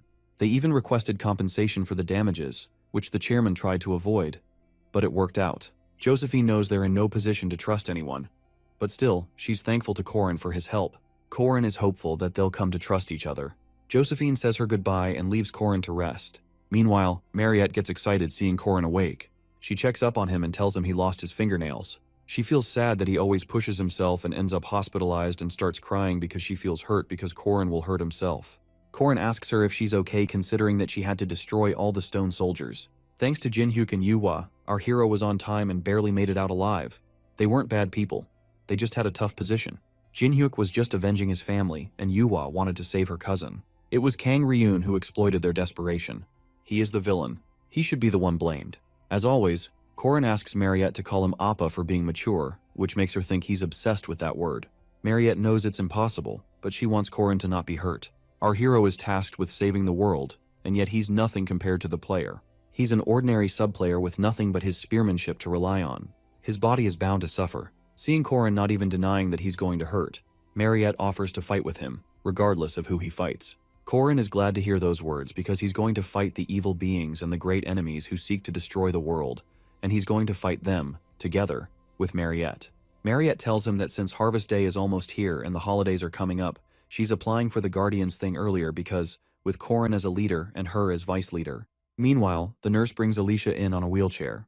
Corrin sees her covered in bandages and starts laughing because she looks like a mummy, but he also knows she pushed herself to that point for him. He stops laughing, apologizes to Alicia, and thanks her.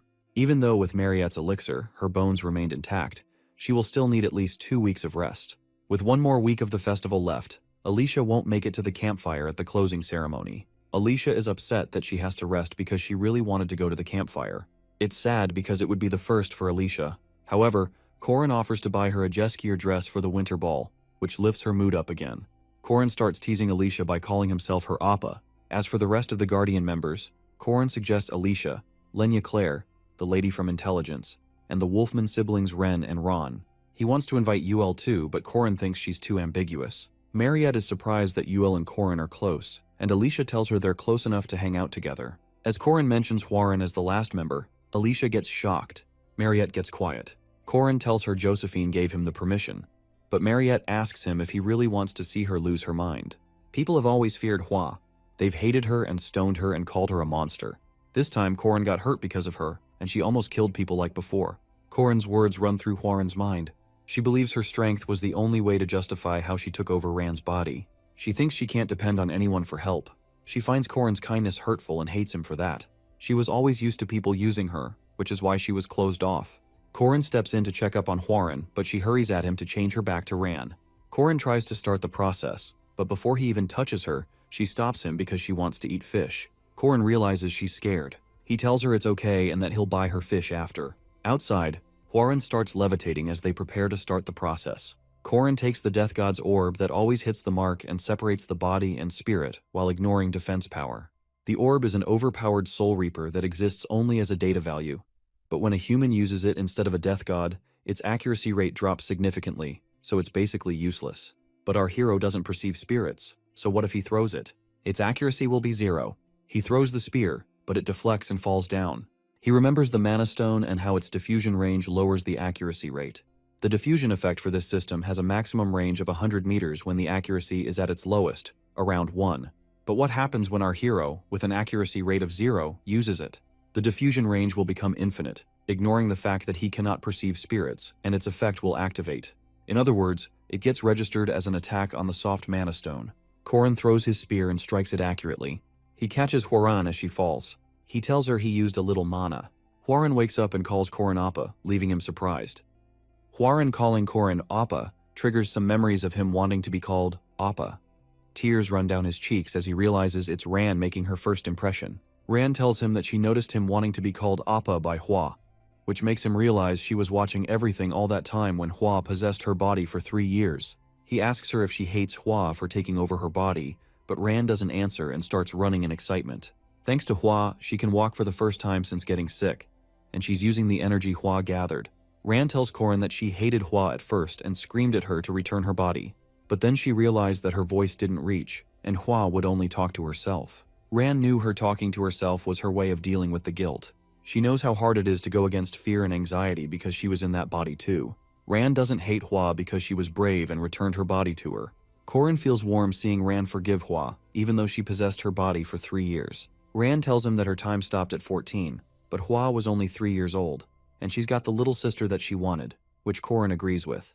Korin assures her that he will always save her anytime she needs. Ran tells him she likes sushi too, and Hwa and she have the same taste in everything, including men. She starts touching Korin and tells him that if he marries her, he will have 2 wives, and demands an answer from him. At first, Korin thinks she's teasing him, but Ran tells him she's serious, and back in her town, everyone has done it by this age. Korin tells her to ask Hwa's opinion too since they share the same body. Ran kisses his cheek and suddenly, Hwa takes over. Hwa tells him to not take it seriously because she was talking nonsense. Seeing Hwa talk to herself, Korin realizes she's talking to Ran. Hwoarang tells Korin to be at their usual place for dinner at 7. Korin realizes food is Hwoarang's way of apologizing. As Hwoarang's proposal runs through his mind, he wonders if she really is a kid. The church knights thought that they'd be able to take down the Protestant princess, but thanks to a guy, it was a failure, and they don't even know who he is and how he caught their plans. They just followed Jinyang's orders, gathered 100 cross-charge squad members, and, in order to induce Hwoarang's danger, they took the risk and moved through the 100-year-old tunnel. Korin tells them they should have just used the chapel knights. The squad leader calls him out for behaving like that with them, and Korin knocks him out with just a hit. He wanted to try the throw that took everyone down at once. As Josephine tells him she'll arrest them, Korin reminds her to take out their suicide poison capsules in their right molars first. Josephine had questions. For starters, how did Korin know about the church's 100-year-old tunnel? And why did he ask her to keep an eye on the Catholic Church? For now, Josephine was just glad to have him as an ally. Being born with strength and a body that didn't get injured, the Jiangxi girl's vitals were made to be slower than others, so Hwoarang was really lazy. Hwa and Ran start arguing to wake up, and at last Hwoarang decides to get up.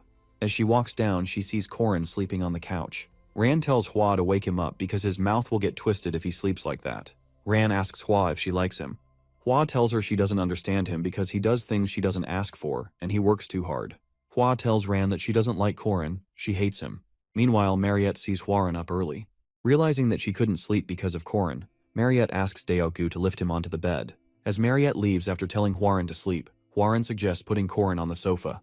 Mariette tells her that he will get cold without any blankets. She then tells Hwoarang to eat the steamed potatoes in the kitchen, and she will eat her corn with her.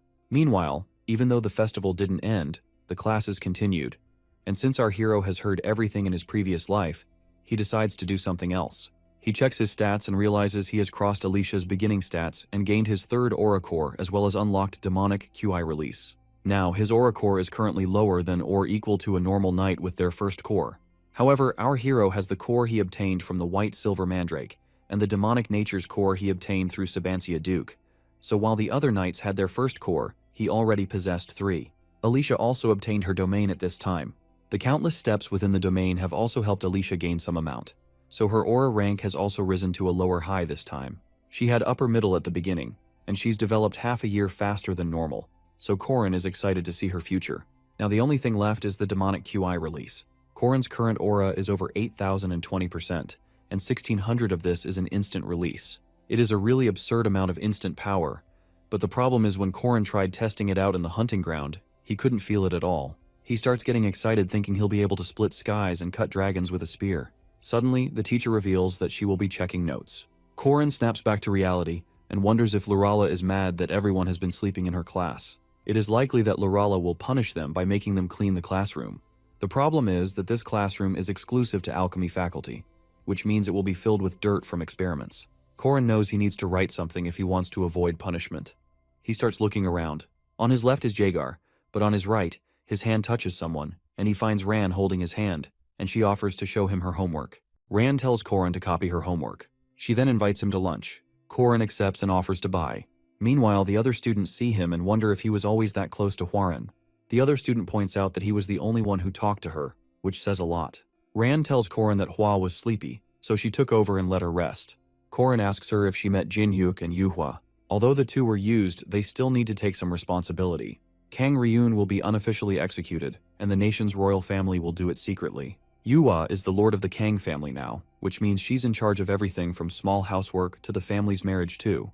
Ran teasingly tells Korin she got permission and calls him husband, which makes Korin wish Hwa would wake up soon because it's getting difficult for him to deal with Ran. Meanwhile, Mariette orders Deok-gu to tell her everything in detail. Deok-gu, who kept eavesdropping on Korin and Ran, tells her everything. Mariette knows Korin and she aren't dating, but she can't help but feel bad. Mariette is a reasonable person, but it is obvious that her making food has a special meaning. Deok-gu tells her everything about the two wives and Ran's proposal. Mariette realizes she can't just sit idle and needs to do something special. She thinks about doing potato farming or diamond mining, or if she should go bold. However, she refutes the bold idea, thinking she can't be any bolder. She starts freaking out and asks Deok-gu if he knows what it's like liking a male, but all he can answer is bone. Mariette gives Korin the oxblood soup, a dish that the workers at her ranch used to make. Korin gets excited seeing the oxblood soup. Mariette thinks he won't like it due to the blood, but the moment he tries it, he finds it delicious. Suddenly a pop-up appears saying that his strength has increased by 30 points. Korin gets overexcited seeing his upgrades and tells Mariette that he loves her. Mariette feels good to have listened to Deok-gu. Meanwhile, Ran tells Josephine that her friend has a problem. Whenever she sees a certain person, her heart starts to pound and she feels so light and fluffy. Josephine knows she's talking about Korin because he's lucky with women, and he's the only one that Hwarin talks to. And Korin is a natural-born playboy that Josephine has even received complaints from second-year female students about. Josephine knows it would be hard mode for Hwarin against the experienced playboy. Hwarin refuses it when Josephine says that her friend is in love with the boy. Josephine then tells Hwarin that guys with many women around them don't approach them. The girls approach them. Josephine tells Hwarin about a 100-year-old romance novel and tells her to be bold, passionate, and determined and get rid of the other girls if she wants to attain love. The misfortune for these girls was that they were taking romance advice from a 100-plus-year-old unmarried witch. Since Hwa and Ran lacked experience, they decided to accept the lame novel-based advice. Josephine wishes Hwarin luck and leaves after saying goodbye. Meanwhile, Hwarin decides to approach Korin. She finds Deok-gu outside, but inside she sees Korin with Mariette. Hwarin sees the two together from the window, and her heart shatters. She thought Korin would be with her. He'd help her. But she was also aware that his kindness went to Mariette too. And yet, she was hurt seeing them together, maybe because she thought she was special. As she sees Mariette dig her fangs into Korin's neck, Hwarin realizes that it was something more than a senior and junior. Ran asks Hwa to leave it to her and tells her that she will get rid of anyone who gets in their way. As the group has dinner together, Alicia gets excited for dessert. She's from a remote countryside, so they didn't have dessert stores. Korin wonders how remote it must be to not have a dessert store. He has been to the east a few times on quests, and he came to have dessert and never thought he'd gather this many people. Suddenly, Hwarin and Mariette offer Korin cake at the same time. Korin takes Hwarin's crepe. Hwarin takes Mariette's strawberry cake. To make Mariette jealous, she asks Korin to feed her. Mariette and Hwarin start to talk in a passive-aggressive way. Hwarin asks her about her potato farm cakes and whether or not they can be called a cake. Jaeger notices the atmosphere getting weird and asks Korin with his eyes if he did something. Jaeger, Lark, and Korin get up to go to the bathroom. Mariette and Hwarin continue to talk about how living in the countryside is fresher than the city. Although they're smiling, Alicia knows it's not a smile, and she focuses on eating. Mariette tells Hwarin that Korin is going south with her to relax in a hot spring. Hwarin tells her she's going to ask Korin to go to Xi'an Chapel with her because getting blessed by the Saintess is better than a smelly hot spring. Mariette gets angry and tells Hwarin that Korin is coming with her. Korin, who is still in the washroom, feels a sudden killing intent. Alicia steps into the conversation and tells Hwarin and Mariette that Korin had some business to the east and agreed to watch a solar eclipse with her. Suddenly, hearing that increased Mariette's killing intent even more. A few days ago, Yule told Korin about a spirit from the eastern forest. Druids, loved by spirits, are said to move with them regardless of their affinity, but even then, making such a long journey is quite rare, which means the druids named Uskas and Findius are found. Findius is the place where Klaus Solus, one of the 4 great secret treasures, is hidden. The druid that protects the land is Uskas. In the game, they were unobtainable story items only collected by Tates Valtazar and his minions, and Park couldn't even clear Valtazar and his minions before dying. Weakening the enemy would be better for Park, but if only he could get one of the treasures that his enemy would obtain. Corin wouldn't know where to look, but thanks to the reward he received from defeating Firmak Daemon, he had the information transferred into his mind. Corin can obtain Klaus Solus during the solar eclipse when the sun is at low power. During 3 years of his playing, there was only one solar eclipse, on February 8th. Both Findius and Uskias are past the eastern part, in the territory of the Beast King. Findius is the druid's domain. It's a hidden location, but Corin was sure Yule, with her increased strength, could find it. Corin is happy that everything is working as planned, and soon he'll acquire the Klaus Solus and ruin Valtazar's plans. Corin tells Mariette that he's going, and he isn't sure of the Sabancia Duke's abilities, so he needs to ask the sword-crazed person in the east. He finds Mariette giving him an intense stare. She then hands him over her sigil, which could get him assistance in most places. Corin asks her if she really wants to give it to nobody, but Mariette tells him he isn't a nobody. He tells her he might need her help, and Mariette agrees to be there for him. She gives him a sack of potatoes and tells him to not take potatoes from strangers as if he's a kid. As Corin is about to leave, Mariette stops him and suggests doing it before leaving. Corin tells Mariette to suck it as much as she can because she will be stuck with blood packs. Meanwhile, a day before leaving, Corin feels tired and decides to get some sleep. As he enters his room, he finds Huaran on his bed, who objects to his long shower. Huaran suggests sleeping, but Corin refuses. She points out that they've done it before, but Corin tells her that was because of the rain. However, not wanting to waste his energy, Corin agrees, thinking it's fine if Josephine doesn't catch them. Besides, she was comforted when they slept together before. As Corin starts taking his robe off, Huaran thinks he's stripping and throws a pillow at him. He jokes about sleeping naked, but then tells her he's going to wear pajamas. After arguing a little about who needs to look away and who needs to take the pillow, Huaran tells Corin to be careful in the east because when he gets hurt, she gets hurt too. Huaran tells him to get hurt less and that she'll come to the east soon too. Meanwhile, the next day, Corin reads the news about the Sword Emperor Garen leaving his granddaughter Alicia the 5th Sword Pavilion, which Alicia had no idea about. Alicia tells him she brought her coat and bag with food and clothes as snow equipment, and Yule thinks nature will protect her. Corin tells them they're amateurs because they're heading directly east on a wyvern, and they'll soon find out what that means. As they get 1 kilometer in the air, Yule and Alicia soon realize that nature doesn't protect anyone. When they fly over Taklakan, Alicia points towards a horde of Oliphants and tells Corin that they will wreck the town if they keep going. Since they have enough time, Corin tells Yule to make roots sprout in the Oliphant's path and tells Alicia to handle the rest. Yule uses the roots to tie down the Oliphants, while Alicia attacks them with her sword. But to their surprise, the Oliphants block the attack. Corin tells Yule to focus on tying the front ones while he does the rest. Suddenly, the monster hunters from Arden step in and slay the monsters in a moment. Lunia, Alicia's sister, calls Alicia pathetic and too slow. She tells Alicia that she could have caused even more damage. Corin wonders if Lunia is warning Alicia about the news in the newspaper. She then hands them over the honey bomb candy and tells them to be more careful next time. Lunia appreciates Corin for making it to first rank.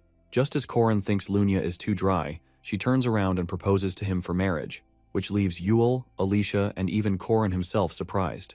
Dunalef, with its bountiful lands and the largest family in the south, controls the major trade routes. In comparison, the eastern regions border not only a country of heretics, but also face an untamed nature, and they have to fend off countless monsters from uninhabitable lands. Despite these conditions, the eastern region has maintained their reputation, thanks to the Arden family, the defenders of the wastelands. Upon Lunia's orders, her servants show Alicia and her friends to their rooms. While Yule and Corin play chess, Yule worries about Alicia and thinks she might get punished for not slaying Oliphants properly, but Corin assures her that won't happen. Suddenly, a servant tells Corin that Lunia is calling him. As Corin enters Lunia's room, he thinks she called to punish him. After confirming that Corin is turning 18 and is unmarried, Lunia asks him if he would like to marry her. At first, Corin thinks she's joking, but Lunia assures him she's serious. She tells him that his mature mindset, martial arts skills, and looks are perfect and definitely her type. Corin didn't think she would be the type of person to go for looks, but Lunia tells him she's still a woman, so she wants to choose the man whose face and body she will be seeing. Lunia tells Corin that she's doing this because of him. When Alicia defeated her, the demented Sword Emperor Geezer appeared and told them to appoint Alicia as the 5th Sword Pavilion Master. This led to her supporters losing confidence in her, which Corin would understand because he arranged that. Lunia started to lose support and started receiving proposals from swordsmen offering to restore her name. However, She doesn't like this political move because she's too superior to be a product on the marriage market, and that's why she wants to fake an engagement with Corin. Alicia is the bastard child of Arden. Even then, countless gifts awaited her due to being appointed as a possible heir at an early age. When Alicia's mother told her about the news, Alicia tried to resist, but Sophia told her that her father's words are the law. Garand Ardon's wish is in order. He told Alicia that as the master of the Fifth Sword Pavilion, she must work to protect humanity and their family's glory. With this, she has to choose people to serve in her pavilion and establish their roles. Alicia obeyed because she could not refuse, and this submission remains unchanged even now, even when she knows these people will never accept her. As Alicia stands outside Lunia's room, she overhears her asking Corin out for a date. She knows it's very like her to do that, and that the proposal must have some motive, but she also knows that Lunia likes Corin. As a swordsman, Lunia respects the prowess of a warrior, and she would have never offered to get engaged if she didn't like Corin. Alicia likes the idea because Lunia played a motherly role for her, and even if they were at odds sometimes, she wants the best for her. Corin, too, is special because he helped her realize her talent, believed in her, and saved her from her sister's followers. Alicia believes the two of them are good for each other, and she's happy for them because she loves them both. Meanwhile, Sophia hands Lunia over a list of heirs of renowned families and skilled swordsmen. Since most of her supporters are from her mother's family, Lunia couldn't ignore that. So she brought up the proposal on a whim. She believes Corin is a good man, but more importantly, he's power-hungry. Lunia's grandfather, Garand Arden, will choose the next head of the family, and Corin Locke has enough talent to reach the domain, so he will not hesitate to silence any opposing opinions. Lunia can't help but wonder if Alicia is just a friend for Corin, or if there's something more. She cares about her sister after all. Jenny walks in on Lunia and asks about the proposal. However, she does not seem to have a problem with Lunia's choice because Corin is strong and suitable to be her partner. However, what she does object to is Lunia's dressing for the date. As Corin reaches the place Lunia asked him to be at, he is left speechless seeing how gorgeous Lunia looks. She grabs his arm and they leave to enjoy their date. Meanwhile, Alicia, with her people, hunts down the monsters. While Lunia and Corin are being swayed by beautiful music, Alicia is covered in scars and the blood of the monsters. While the singer hits his final notes of the song, Alicia blows the final swing of her sword. Where the musician wins the hearts of his audience, Alicia shows his people how to hunt a monster. At the end of the date, Lunia asks Corin if he had fun, and Corin assures her that he did. Lunia gets on her knees and kisses his hand. Corin reminds her that usually the guy has to do that. Lunia tells him that she's used to dealing with girls like that and will leave it to him next time. Before she leaves, she asks to meet again because she has some plans for him. As Lunia walks back to her place, she finds Alicia standing covered in blood. She tells Alicia that she had fun with Corin in the city today. Alicia points out that this is the first time in 7 years that she's wearing traditional clothes. Lunia, without any comment on that, tells Alicia that she's going to get changed and asks her to come to the training grounds to spar with her. Usually, Alicia would have avoided the situation, and even though she wasn't sure why her sister offered to spar, she still couldn't say no. As they stand in the training grounds, Lunia points out that usually, Alicia wouldn't have said yes. She tells her that no one's watching, and she can say what she wants to say. Lunia and Alicia say their phrases before sparring and start the fight. The first attack from Lunia leaves Alicia surprised. Lunia continues with her moves and tells Alicia to keep up with her. As Lunia continues with horizontal lines and no light, her attacks should be visible to Alicia's boundary eyes, but her reflexes are too slow. But if she can anticipate Lunia's attacks and not just react, maybe Alicia can counter them.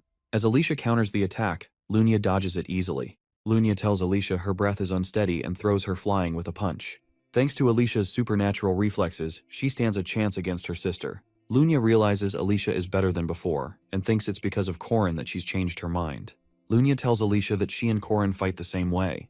They don't waste fancy moves on humans, and it only takes them a distance of a finger to breach the lethal gap. Lunia closes that gap and attacks Alicia and hopes she can dodge her next one. Alicia can dodge Lunia's attacks easily, but how is she supposed to dodge this one? So, she lost. After her victory against her sister, she thought she was better and stronger, but now she thinks it was just luck. And now there was a gap between Alicia and Lunia that couldn't be crossed. Lunia tells Alicia to keep working because if she doesn't, she will be left watching Corin and her back. A few days later, Sophia brings up Lunia's marriage again, and tells her that if this new boy is a fling, she can indulge after she's engaged, because a man is only a tool to carry the family's name. Sophia was celebrated as the greatest swordsman in the East, but after her husband's adultery, Jade Arden's ideals for marriage had changed. Sophia tells Lunia she can marry whoever she wants. Lunia assures her that her guy is a great warrior, greater than the names on that pamphlet. She tells her that he reached the domain at age 20, and his talent as a warrior is comparable to her grandfather's. Lunya further adds that it's more than just raw talent, a talent of a victory kind. And he's handsome. And taking away something from Alicia gives Lunya a thrill. Hearing the last part, for the first time in her life, Sophia started to reconsider her view on marriage. The New Year ceremony took place 9 days after they arrived at Ardennes, and the village theme looked similar to Korea.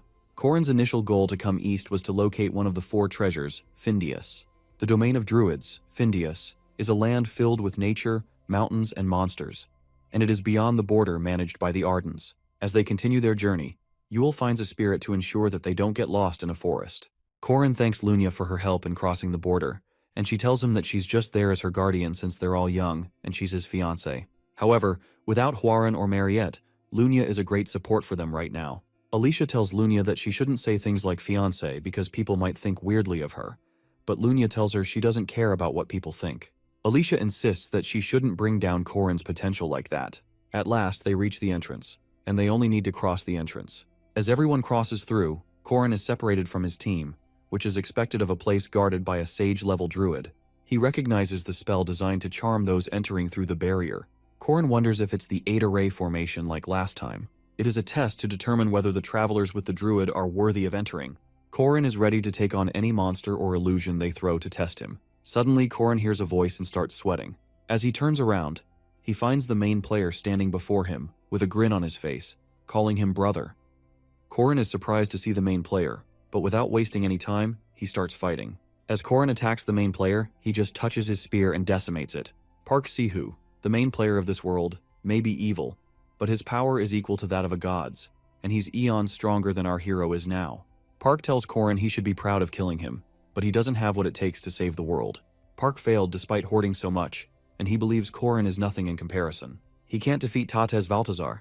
Corin tells him that he can by stealing one of his 4 treasures, and that he's trying to secure a happy ending. However, Park thinks if he really wanted that, he would have chosen him. He tells Corin that he enjoys sacrificing himself, and the time he spent saving the NPC, he could have spent focusing on the bigger picture. He could have been a lot stronger, and Corin knows he's not playing as he should. Park sacrificed whoever got in his way. He believes that's how one gets stronger. He asks Corin to let people die and save the world with him. Corin tells him that he started the game again and regretted missing items, and those desires are the reason he's seeing this vision. Corin swears that he'll save the world and create a place for all the people he saved, without putting efficiency first. He charges his energy and punches Park with all his might. He thought the vision would scare him, but it helped him gain his focus back. Corin knows now that even if he had the chance, he wouldn't change a thing. With his focus gained back, Corin conjures up his spear again. As Corin gains his senses back, he sees his friends around him. Yule is a druid, so he knows she wouldn't have been affected, but he wonders how Lunya got through. Lunya tells him she just saw her grandfather talking nonsense, so she cut him down. However, Alicia is the most vulnerable, so they hope she wakes up soon. Suddenly, they hear a leopard talking. He's impressed how quickly it took them to clear the fog. The leopard transforms into his real shape and welcomes Yule and her friends. The leopard turns out to be the guardian of Findius and Uskias, and he offers to lead them to Findius.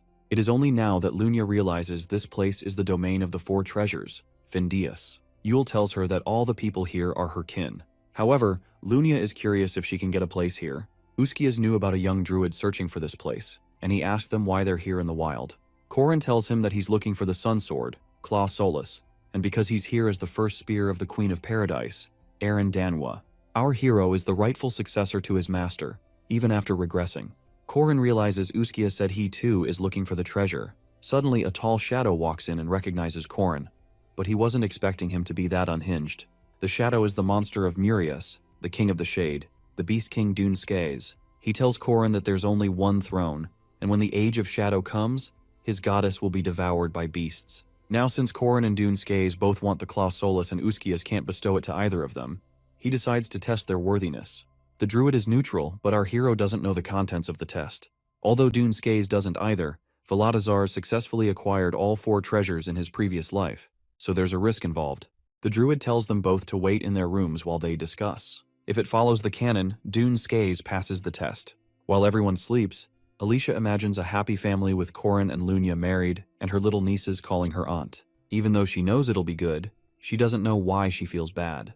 Corin checks to see if Alicia is awake but finds her asleep. He hopes that she wakes up by tomorrow because he needs all the help he can get. Just as he's about to turn, Alicia grabs him and pulls him to her bed.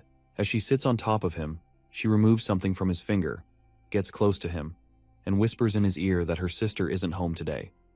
Alicia, after telling Corin that her sister isn't here, falls asleep next to him, leaving him flustered. The druid announces the second task. These people didn't realize it, but they completed the first task already. It was the test to determine how far they'd go for what they want. They all prove themselves in front of the druid. Suddenly, Alicia remembers the events of last night and gets embarrassed. Lunia tells Alicia to follow her beliefs because that's where their strength comes from. Yule tells Alicia to rest if she's tired, but Alicia is too busy looking down on herself. The druid announces that they'll have their druid by their side and their task is to find the mistletoe oak and craft a wand until sunrise tomorrow. Before the task started, everyone signed a pledge to accept the results and not attack each other for 60 days. Corin asked Uskias for it specifically because he was worried that Doom Norix might get involved because, unlike other druids who are neutral, Doom Norix supports Valtazar. Although Yule has specialized skills, Doom Norix is a sage, and even with the condition of not attacking each other, there's a significant gap between them. On top of that, the spirits aren't answering to Yule because they're all helping Doom Norix, which makes it more difficult. Suddenly Alicia screams that she's found it, but it turns out to be a hackberry tree. Mistletoe usually doesn't leech off of oak trees, and finding the oak tree is already difficult enough in this forest, making it quite a gamble. The task would have been difficult even with a spirit guiding them, but they all are on Doom Norix's side. Alicia suggests finding a mistletoe and sticking it on an oak tree, but Yule thinks it would lose its meaning. With the task over, Uskias asks everyone to bring their wands. Dune Skias sees Corin's wands and realizes theirs is bigger than his. Alicia found a few mistletoes, which they stuck on the oak tree and used Yule's magic to grow. Usually it would have died, but the potion from the east worked. Uskias approves everyone's wands and announces the final task. The final task is to bring the crimson fruit from the magical rowan tree in the northern forest. As they reach the place, Sharvan tells them to prove their worth if they want the fruit. Sharvan is a sky titan from the heroic legend of Arhan, which belongs to the same race as the sky titan that protects the son of Findias. The participants know it will be difficult to fight it, and they won't be able to obtain Claw Solus whether they win or lose. Corin knows engaging in a battle with the giant is useless. He tries to figure out the theme, but the titan reveals that they need to solve a riddle. Dune Skias gets excited since he loves riddles. The sky titans love treasure and riddles because they believe anything else would just crumble under their power. Corin agrees to solve the riddle too. The giant explains that the first to solve 5 riddles wins, and only 2 people from each side will participate.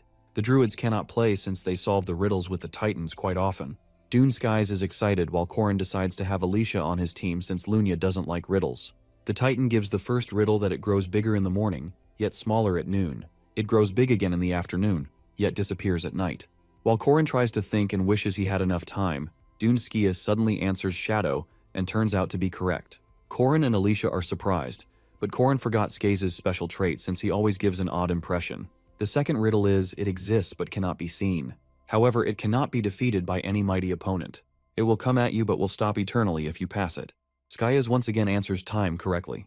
The Titan gives the third riddle that it is sometimes joyful, sometimes a comedy, and sometimes a tragedy. All living beings are the main characters in this play. Skias once again answers life first and is correct again. He laughs and quotes Shakespeare out of happiness. Corin feels as if he's against thousands or millions of people at once. He screams at Alicia for not helping since she reads magazines a lot, but she tells him she only reads the teenage girl stuff. The fourth riddle is, it is beautiful to me, yet others will not understand it. It may be violence to some, but an escape for others. Corin struggled again and wondered if he was always bad at imagination. Suddenly, Alicia raises her hand to answer. She rethinks the riddle and asks if the answer is an affair. Everyone is surprised at the answer. Alicia thinks she's wrong, but the Titan accepts her answer. Alicia gets embarrassed with her answer as she notices Corin does not look her in the eye anymore. Even though they managed to cut Skias' streak, they had to accept defeat after he got the other 2 riddles correct. Skaz got the fruit and they failed. However, Yule thinks the task doesn't end there, and they just wouldn't have an item for the next task. Yule starts looking for enemies but doesn't find any, and she can't find the spirits either. Corin realizes that they didn't see any monsters there either. This forest is notorious for spirits and monsters, and not finding either of them could only mean 2 things. Someone either killed all the monsters and spirits or scared them away. Skias starts laughing in an evil tone as Doom Norix prepares his evil plans. As the spell finishes, the forest glows green. Corin notices something coming their way. He pushes Yule and covers her from the attacker. As the bright glow dulls down, they're surprised to find the humanoid monster, and they wonder why it's here.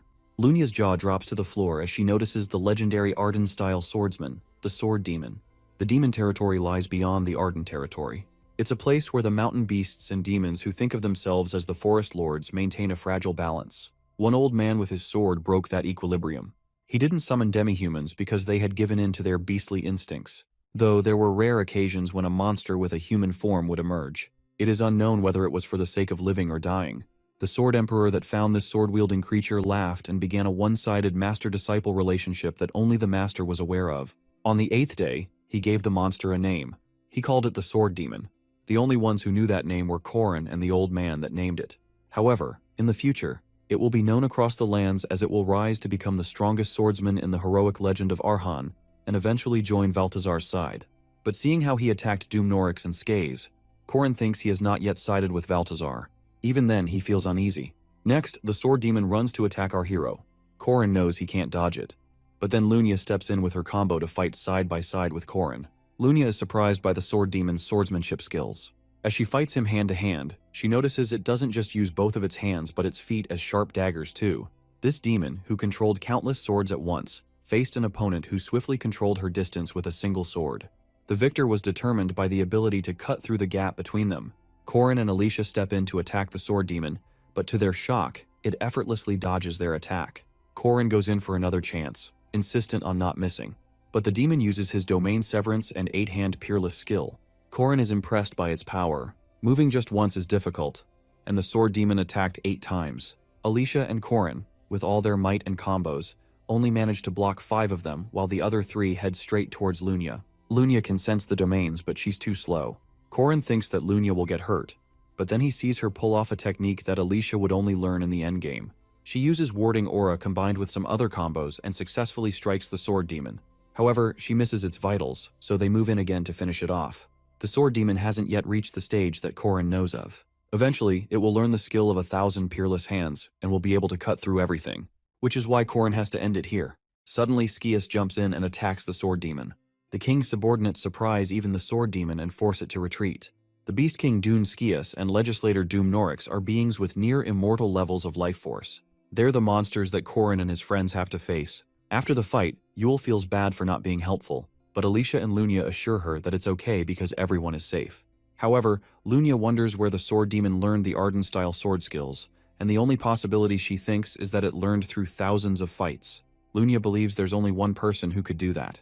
Suddenly, her grandfather, Garand Arden, walks in, confirming her theory. Lunia thinks he's mad for teaching a monster those skills. Garand Arden tells her that he was just passing time and he didn't teach the monster, he only showed it.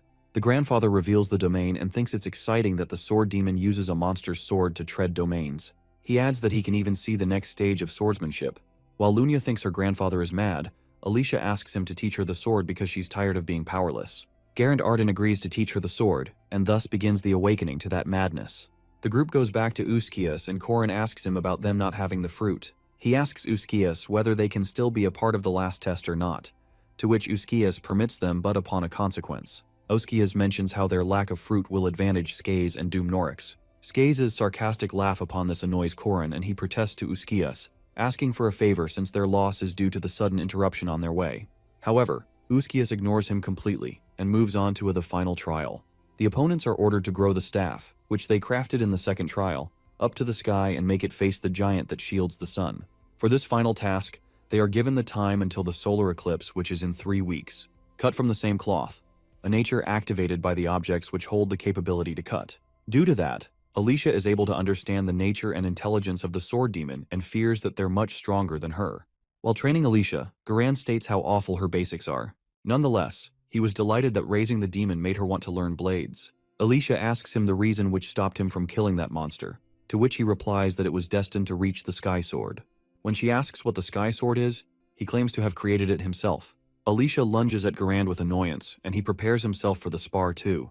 He explains that anyone on this level will be able to cut the skies and cut into the world itself, and that's the swordsmanship he wants to witness. Mariette, in the Ellas Kingdom's southern castle, seeks her mother's permission to leave. She proceeds to leave to see Korin before the solar eclipse on February 8th, but feels nervous. Her brother tries to stop her, saying her break should be devoted to family. However, their mother stopped her brother, saying Mariette should go find herself a man and make her own family. While leaving, Mariette announces about borrowing Hraesvelgr, an eagle-shaped originator of the wind. On her way, Mariette could feel the appearance of a new competitor in her love life. The Saintess, Estelle, is informed about the arrival of Hwoaryn, thus she permits her in. As soon as she sees Hwoaryn, she jumps towards her for a hug and asks her if she's fine after the trouble she got into at the festival. Without answering, Hwoaryn directly asks the Saintess to lift the seal limiting her powers since she wants to be a proper wife for her husband. Upon inquiring about it a bit, the Saintess lifts the seal up to the first lock. Without wasting a minute, Hwoaryn runs to leave. When the Saintess offers to use a wyvern since she needs to cover 24,000 kilometers, Hwoaryn claims she's faster than a wyvern and wants to arrive there before the other woman. They remark how it'd take her 3 weeks to be there, but Hwoaryn jumps off the window, saying it'd just be 2 days. On the other hand, Estelle finds it interesting for Corin to be stuck between the 4 women, Donalif, Lunia, Alicia, and Hwoaryn. After 4 days, Corin curses the Sword Emperor for being so harsh at Alicia during the spar. He treats the wounds on her back, mentioning how she can die due to blood loss at this point before she can climb up the tree. They turn to look at the tree and realize how bad their situation is. Nevertheless, Corin encourages her how things will surely work out. Alicia thinks about how he's always been this positive about hopeless situations and wonders how he can be this strong. Curious about it, she ends up asking him about his final goal. Before he can answer, Doomnorix walks up to them, remarking their hard work in a sarcastic way. Doomnorix asks Corin the reason humans want to stop the coming of Utopia. Corin states the obvious, that it'd result in deaths of humans in a large number, and throws back a question at Doomnorix, asking him why he picked Corin's opposite side when he should be guarding nature. Doomnorix replies that he's realized after hundreds of years' experience that humans must die for the sake of nature. Alicia looks angrily at the malice in Doomnorix's eyes before she's shaken back by Corin's hand on her shoulder. He asks her to look closely at Doomnorix, since he is the kind Corin wants to kill completely. Doomnorix acknowledges Corin's efforts, but points out their progress, saying he's destined to fail with the difference he has with Skaze's staff. He claims that there's no magic which can compete with nature, logic, and efficiency. Corin steps towards his staff without saying anything, but thinking about how people believed him back when he suggested throwing the gold mandrake into the lake, except for some people like him. Corin experimented with the gold mandrake, and to him, he's the first one to have made a fertilizer out of it. Corin even used a few drops of it when growing the sapling into a giant staff. He pours it into the soil around the staff, showing off his unique creation to Doomnorix. The short staff grows high up to the sky while Corin calls Doomnorix a newbie despite his years-long experience. After the tree has grown higher than they could see, Doomnorix praises Corin's abilities and advises him to not let go of the moment when the sun weakens if he wants to get Claw Solace. As for his last farewell, Doomnorix grabs a hand of Corin and bows to him, entrusting the things to him. Alicia is about to leave to call Lunia, asking if they're leaving, but Corin stops her. He says they'll leave in a week after they prepared food and clothes for their long climb. With that said, he looks back at the tree and thinks about how the battleground will be set above the skies. He tells Doomnorix to be well prepared since he has gathered a strong team for himself. A week passes by and it's finally the day of climbing. Corin feels restless at the fact that neither of his help, Hwoaryn and Mariette, has arrived yet. 2 men find Mariette and Hwoaryn by the barrier and bring them to Uskias. The 3 of them talk about how the girls' states have altered from when they brought them a few days ago, and notice that their mana and aura is too powerful. They wonder what visions the 2 of them are having for it to nearly risk the whole domain if this continues. Thus Uskias decides to enter their visions to lead them out. The men offer help, but Uskias prefers to divide his consciousness into 2 and lead the both of them out himself. Mariette is envisioning Corin's wedding with Jenny and criticizes at how they already have kids before Jenny's graduation. The 3 kids seem to look exactly like Corin, but what shocks her more is the sight of Jenny as Corin's bride. A year after the wedding, Mariette feels bitter to see the couple and thinks about how that kid should have been hers. She looks at the efforts Corin's putting in to get ready for the anniversary, but when she notices him wearing the same clothes he wore on his wedding, she gets envious and thinks about how she would have gotten her new clothes, food, and all the treasure and powers he deserves. Even now, she wishes to give him all that just if he greets her once with a smile. Right after she thinks this, Mariette is striked with an idea and decides not to give up on him. She plans on turning Corin into a vampire, using her elderly vampire privilege when he dies after living his life of mere 100 years. At this point, she doesn't care even if her relationship with him is that of a mother and child. Her plan extends to giving him another 100 years of life until every trace of Jenny fades away from his life. Next comes Hwoaryn's visions where she sees Corin getting married to Mariette. While sitting on the branch of a tree outside her house, she accepts her defeat for losing Corin to another woman. She feels devastated about the only person she ever loved or touched as a nun, but she's taken out of her thoughts by her conscience's voice. Her alter ego asks her about her wishes, to which Hwarin confesses about how she wanted to live a life filled with love by Corin's side and to have a normal family. Her alter ego pushes her to work on her desires, so Hwarin gets up from there and enters Corin's house. Corin greets her, but without greeting him back, she grabs his hand and jumps onto him, caging him beneath her. When he confusedly questions her behavior, she blames it on him for looking at someone else besides her and digs her teeth into his skin. She says that his first time should also be reserved just for her, the way she has given him all of her first times. In her vision, they sleep together, hand in hand, and a bird leaves them a baby in the morning. She feels satisfied after winning Corin, but her happiness doesn't last longer as she's finally led back to reality. Instead of Corin, Hwarin seems to be sleeping holding Mariette's hand, and they both look at each other with bewildered looks. Uskias clears his throat to grab their attention and introduces himself as they both sit up. He informs them that they're late to meet Corin since he's already started climbing the tree 4 days ago. The girls as Uskias with confusion about how he knew they were looking for Corin, so out of embarrassment, he turns away, saying he knows it all, being the sage druid. He feels quite embarrassed about the things he has witnessed in the visions of the 2 girls, and swears never to speak up about the dark desires of the 3 girls. Corin, along with his 3 members, keeps climbing up the tree but reaches nowhere. Corin remembers that Balthazar's army obtains all the 4 treasures, Ariadbar, Klaus Solus, Undri, Leah Fail, canonically, and while chasing them in the game's story, he could visit Gorius and Marius, but the treasures were already gone as expected. However, Corin remembers the text from the game, stating that Undri of Marius is in the deep darkness, like it was in the pit of snakes. Similarly, Corin thinks about how Uskias mentioned reaching the skies and grasping the sun. He wonders what if it was a euphemism hinting too. Yule alarms Corin about the clouds descending, to which he clarifies that it's the tree which still hasn't finished growing. They soon arrive at a castle with walls about 50 meters long.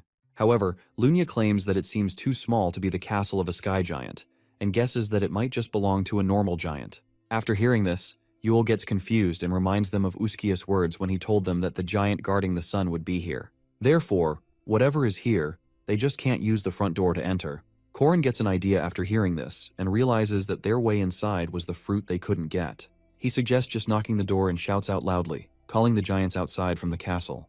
Alicia feels unsure about Corin's planning, but he tells her that they're just going all in at this point. The giants question who's outside and open the door. They are surprised to see humans, whereas Alicia's astonished to see the giants being almost higher than rank 1. When the giant demands the key, Corin refuses. Just as he's about to crush Corin under his punch, Corin asks him to stop and states that they're the forerunners approved by Uskias. He further clarifies that their master will bring the crimson rowan tree fruit as the key. The giant asks the name of Corin's master, to which Corin tells the name of Duneskays, planning to impersonate someone who has the fruit. Corin makes the giants believe that their heroic master will surely bring the fruit, as he has the approval of Sarvan and Uskias. He further claims to have brought even a druid with himself to deliver the sage's words, and points at Yule. Yule gets nervous at being dragged forward, whereas the giant demands her to prove it. She conjures up a walkerman using her powers, which makes the giant believe in Corin's words. However, he still feels skeptical about the key. Once again, to convince the giant, Corin says that they were told to announce their arrival first to the great giants as good manners. At last, the giant agrees to accept them as his guests, but reminds him of his conditions about the sun. When the giant returns inside the castle, letting the door open for them to come inside, Lunia asks him if this is what his plan was. Corin smirks at her question and tells that his plan is what's going to start from now, which is to loot the entire castle. Along with Alicia, Corin enters the castle and leaves the other 2 outside. He feels weird about the fact that being a thief was once part of his life in his last attempt, where Sihu had a cheat skill called inventory. Therefore, no matter where they were, they'd always look for the treasury first. As they finally arrive at the treasures, Alicia asks him how he found it so easily. Corin states that treasures follow a usual pattern, and then emphasis upon their need to find the sun sword among the treasures. The room has an open ceiling for Klaus Solus to absorb sunlight during the day. Thus it may be obtained just when a solar eclipse occurs and its power weakens. While they're busy thinking about a way to find Klaus Solus, a chicken appears. Corin rushes Alicia to hide, informing about someone's arrival, so they both hide behind a pillar as a giant enters the room to get the chicken. The chicken suddenly looks towards their direction, which makes Corin and Alicia panic. However, to their luck, the chicken just lays a golden egg and looked away. They realize that it's the chicken which has laid around all this treasure, and Corin drools upon the thought of having unlimited gold if they just steal the chicken. Alicia shakes him out of his thoughts, reminding that they're here for the sun and not gold. The giant picks up the chicken and leaves, but Alicia keeps lying over Corin as they were while hiding. She suddenly gets reminded about her dream from earlier and asks him what he thinks of Lunia. She mentions her good traits and confesses about feeling drawn to her as any man would be, which makes Alicia's heart break. Corin then tells her to be quick, since they just have 2 days left before Skaze gets the sun through proper procedures. Alicia gets up from Corin and through the ceiling. She looks up at the moon while Corin also thinks about the traits they have been told about Claw Solace. Together they come down to the question if Claw Solace is the moon floating above them, which should be a half moon today, instead of a full one like now. They return back to their rest place and the other 2 girls enter too. Corin tells them about how Claw Solace looks like the sun in the days and like the moon in the night, floating above them. He further explains that it won't be as far as the actual moon and the sun, however it must use a barrier around the island to float. He decides to use the remaining 2 days wisely, thinking about a way to reach Claw Solace. The group fails to find a way, and the time of Skane's arrival draws closer. However, Corin manages to make another plan when he overhears the giants planning about eating the humans. To Corin's luck, the sky giant Sarvan had engraved an order into their bloodline which stops them from attacking druids and urges them to give the sun to the bearer of the red rowan tree fruit. After hearing about the giants' plan to eat humans after handing away the sun and going down to Earth, Corin feels at ease that his days aren't completely wasted. The solar eclipse occurs and Skaze arrives at the castle. Skaze is excited to get the sun, but the door of the castle forcefully opens from inside by a walkerman, followed by Corin and his members, and the shoots of the giants calling out for them. Before Skaze can grasp the hold of the situation, Corin starts calling him his master while carrying the chicken from the treasure room, and saying that he has followed the orders of Skaze about stealing the chicken. The immortal Locke side of Corin seems to be awakened as he executes this evil plan and hands over the chicken to Skaze. The giants threaten to kill them until they notice Skaze, whereas Skaze feels confused about when he gave away such an order. Doomnorix realizes that they've got tricked. The giants start attacking everyone while they shout out for their life. Corin turns wild with his powers and swears to turn Claw Solace into dust if he can't have it. Along with his friends, he starts getting down from the tree, saying no one can stop him, neither Skaze or Balthazar.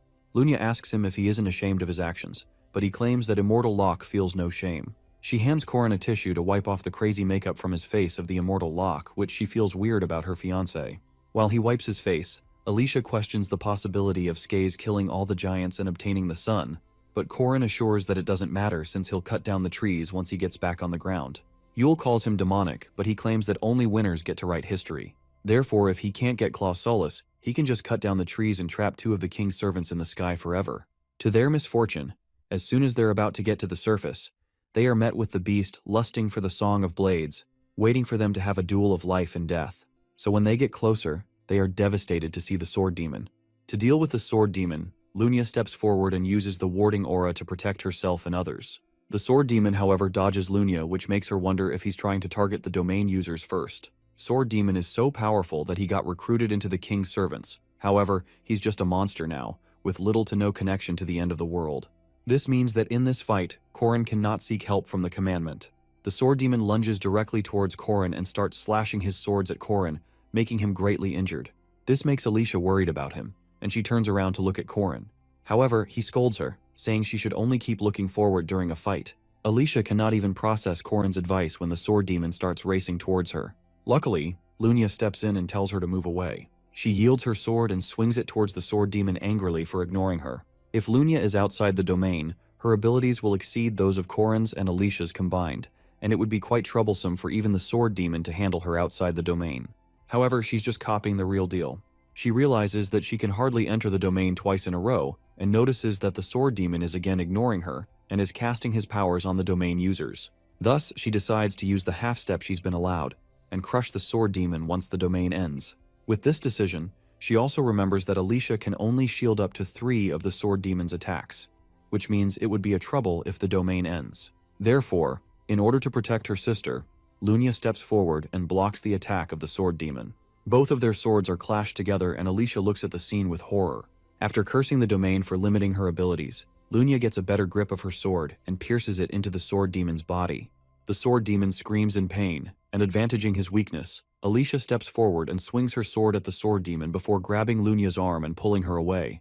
When Alicia questions Lunia about her well-being, Lunia pulls her arm back and scolds her for not staying still, and keeps on looking back. It's just that Alicia is too worried to keep standing still when all her friends are falling around, and as she's holding that worried expression, Lunia collapses on the ground. The Sword Demon keeps standing unscathed, so Yule steps ahead and summons the Walker Man. This makes the Sword Demon think about how he would defeat it. Meanwhile, Yule urges Alicia to run away immediately for her life. When Alicia sees the Walkerman, she realizes how dangerous it is for Yule to use it twice, and this must have cost Yule some sacrifice. Just when the sword demon is so close to getting crushed under the Walkerman's hand, he realizes the presence of the Walkerman and looks around. Within a fraction of a second, the sword demon uses the Arden second sword style, and with the help of a combo move, he attacks the Walkerman before the Walkerman's hand could even touch him. As soon as the Walkerman is attacked, Yule coughs up some blood, and she also falls to the ground. This makes Alicia the last one standing, and the situation throws her into a freezing state. She cannot understand what to do and starts feeling extremely scared. However, as much as she wanted to run away to save her life, she decides to run towards the sword demon and confronts him alone, because she knows that she cannot just run away and leave his friends alone. The three of them lie on the ground closely. When Yule hears Korin groaning, she asks him if he's fine. However, holding a bottle of some potion, she asks Yule to help Lunia first, since he can get better just by time. But if they don't have Lunia, they can't get out of this situation with Korin's current strength and speed. Just as the situation was getting somewhat under control, a voice from the sky was heard. Upon looking above themselves, they see Skaze descending towards them. He directly targets Korin and drags him away with a creepy grin, wanting to check out the skills of Fermax's killer. Instead of panicking, Korin grins and thanks Skaze as his system backup starts, and a spear is issued to him from the skies. He cuts off the tentacles of Skaze which were grabbing Korin and then throws the spear at the tree before jumping up to sit at the spear. Following him after, Skaze also climbs up the tree while holding his hat in the other hand. Korin then inquires Skaze about why he's attacking when, according to the Gias, they aren't allowed to. Skaze laughs and says that it's true because if Korin violates the rules, he will also explode like Skaze's head as he shows it exploding. However, he adds that he doesn't care about who solves the riddles and trials and gets the Sun Sword first, because all he cares about is killing Korin and taking it all from him. As the two of them are arguing, Mariette and Huaran arrive and are astonished to see Skaze. Korin jumps at Skaze, dragging him down, and tells the two not to mind Skaze and climb up quickly. Skaze laughs at Korin for wanting to save his friends, and asks him why he's against them when his Skaze master would easily give Korin any level of divinity he needs. To his question, Korin answers that the methods Skaze and his people are using are wrong because he doesn't care about being the god of a wasteland. He further clarifies that he's killing them all to defeat evil and save the world, since it's part of his commandment oaths. With that said, he swings the sword spear towards Skaze, announcing that he's about to witness his own victory. The sword demon is confronted by Alicia, and as they fight, Garan's words echo in his mind, telling him that the swords he has are actually Garan's. The sword demon is confused about what Garand thought before deciding to teach him blades. As he continues to have a fight with Alicia, he can't help but get reminded of Garand, and wonders if Garand knows that he didn't learn the blades by himself. It is because whenever he fights an enemy, the sword reduces his body's capabilities, and even after gaining a lot of strength, he still feels nothing as compared to Garand. Alicia seems to be doing pretty fine against the sword demon. However, he can't understand why he's here fighting against humans when he could just be in the skies after climbing the trees. Alicia takes the hits easily and keeps coming back with strength. By this point, her eyes light up blue when she shows up again and asks him if he thought that she can't cut him. When the sword demon lunges at her for another attack, she swings her sword swiftly and cuts him before he can touch her. The sword demon doesn't seem to grasp the situation. Being the predator, her prey can easily be torn apart by him. Yet he can't cut her, and she is still standing unscathed. Moreover, seeing her laugh, he questions it even more in confusion. No matter what powers and spells he uses on her, she easily dodges them and laughs at him, making him even angrier. As Alicia calls him slower after dodging his attacks, he finally realizes what the gap between him and her is. It is that despite still having enough energy and stamina, he's unable to keep up with her pace anymore since she's got faster. He uses multiple spells and powers, but being no match to Alicia's speed, he receives several cuts from her sword before he can even react. This makes him realize that it's the first time he's felt nothing after using Domain Severance power-up. It is because it seems like Alicia is able to predict his next moves. On the other hand, Alicia uses different other powers and spells to keep cutting him down. It is when the sword demon receives a cut on his shoulder that he understands his reason for being here. He realizes that just like him, Alicia is also possessed by the sword, along with having a spectral talent. This is why he's come here to cut her down and finally reach the level of Garand which he always wanted to. On the other side, Mariette and Huaran reach the skies and fight against the giants using their strength. But no matter what is happening around him, the sword demon seems to find everything boring, except for Alicia. He now believes that she's indeed here for him to cut her down and level up. On top of that, he starts to believe that even her Bertha and her whole life happened just for him, and he becomes definite on this belief. Therefore, Using all of his strength and powers, he moves forward towards her to fulfill his newly found life objective. As he swings his swords to cut Alicia down, he is flabbergasted to find that she's gone. However, his overconfidence is shattered when he feels her creeping behind him to attack. Alicia, along with all the giants that were descending by then, slits the sword demon's neck and ends him. He is left with just a question which throws at her before dying. He asks if there had been any such thing which was higher than her desire to cut while they were fighting. She stays silent for a while and thinks about Lunya and Korin's advice to keep looking straight during a fight and not to look back. Alicia takes a step ahead after cutting him down and turning around, and says that she'll now move. This is the situation that wasn't supposed to be reached since the sword demon is the highest and strongest opponent of her life. However, there is still something higher than him, which is what can be formed by a single step forward. A momentary miracle. Using Endless and Domain Crusher, Alicia cuts down the tree which they had planned earlier. As the sword demon falls closer to death, he finally realizes that he was what's made for Alicia, not the other way around. It's him who learnt blades just for her to take a single step forward. Korin, even after being on quite low energy and strength, continues fighting against Skaze. Along with that, he keeps climbing up, but Skaze keeps getting up to him and attacks him. Dune Skaze is called the Beast King because his death means nothing. He's just complete darkness with no end, consisting of numerous serpents and toads, and 3 dragons. His existence is one of the 4 secret treasures. When Skaze's serpents get closer to attack Korin from all sides, Korin smirks, saying the filthy soul of a beast can never be able to defeat him. He then takes out the Death God's orb and cuts down the serpents, and says out loud how Skaze was a soul reaper all along. Skaze again lunges forward, saying he can still fight, and questions Korin in a mocking way if he's left with any mana. Korin scoffs at him while pointing out his lack of knowledge. He enlightens Skaze about the special fertilizer used in growing the tree they were fighting on, and the endless mana it produces for Korin to use. After Korin gets the upper hand in the fight, he hears a strange voice calling his name. Dune Skaze had turned into his final form, which is becoming the Falga's serpent. He asks Korin about how long has it been since the army combined into one, but Korin smirks and calls it a bit too much before stepping forward to fight this last battle. Dune Skaze turns into one of his many final forms, the Falga's serpent, and at this point, Korin's strength is almost completely drained. He can't help but get fed up about how the fight keeps going. Skaze discloses that he was caged in a palace of shade by the queen and was pushed into a tiny pot. However, now that the throne is empty after her getting sealed away, he swears to start devouring her protected things, and it starts with Korin being the first spear of the queen. He hisses and threatens to devour Korin along with the flesh of the last goddess, Arandanua. Korin gets tired of him spewing nonsense and reminds Skaze about what he just told him about creating the land they are fighting on. With that said, Korin jumps on a branch and flies upward and activates the rune magic of resonance activation. So, when Skaze, being in his serpent form, starts coiling around the tree, Korin tells him to look down before he does so. While climbing up the tree earlier, Korin had engraved runes along the tree, and this is what he activated together using the excess of magic. The tree starts burning into flames as Korin keeps flying upwards.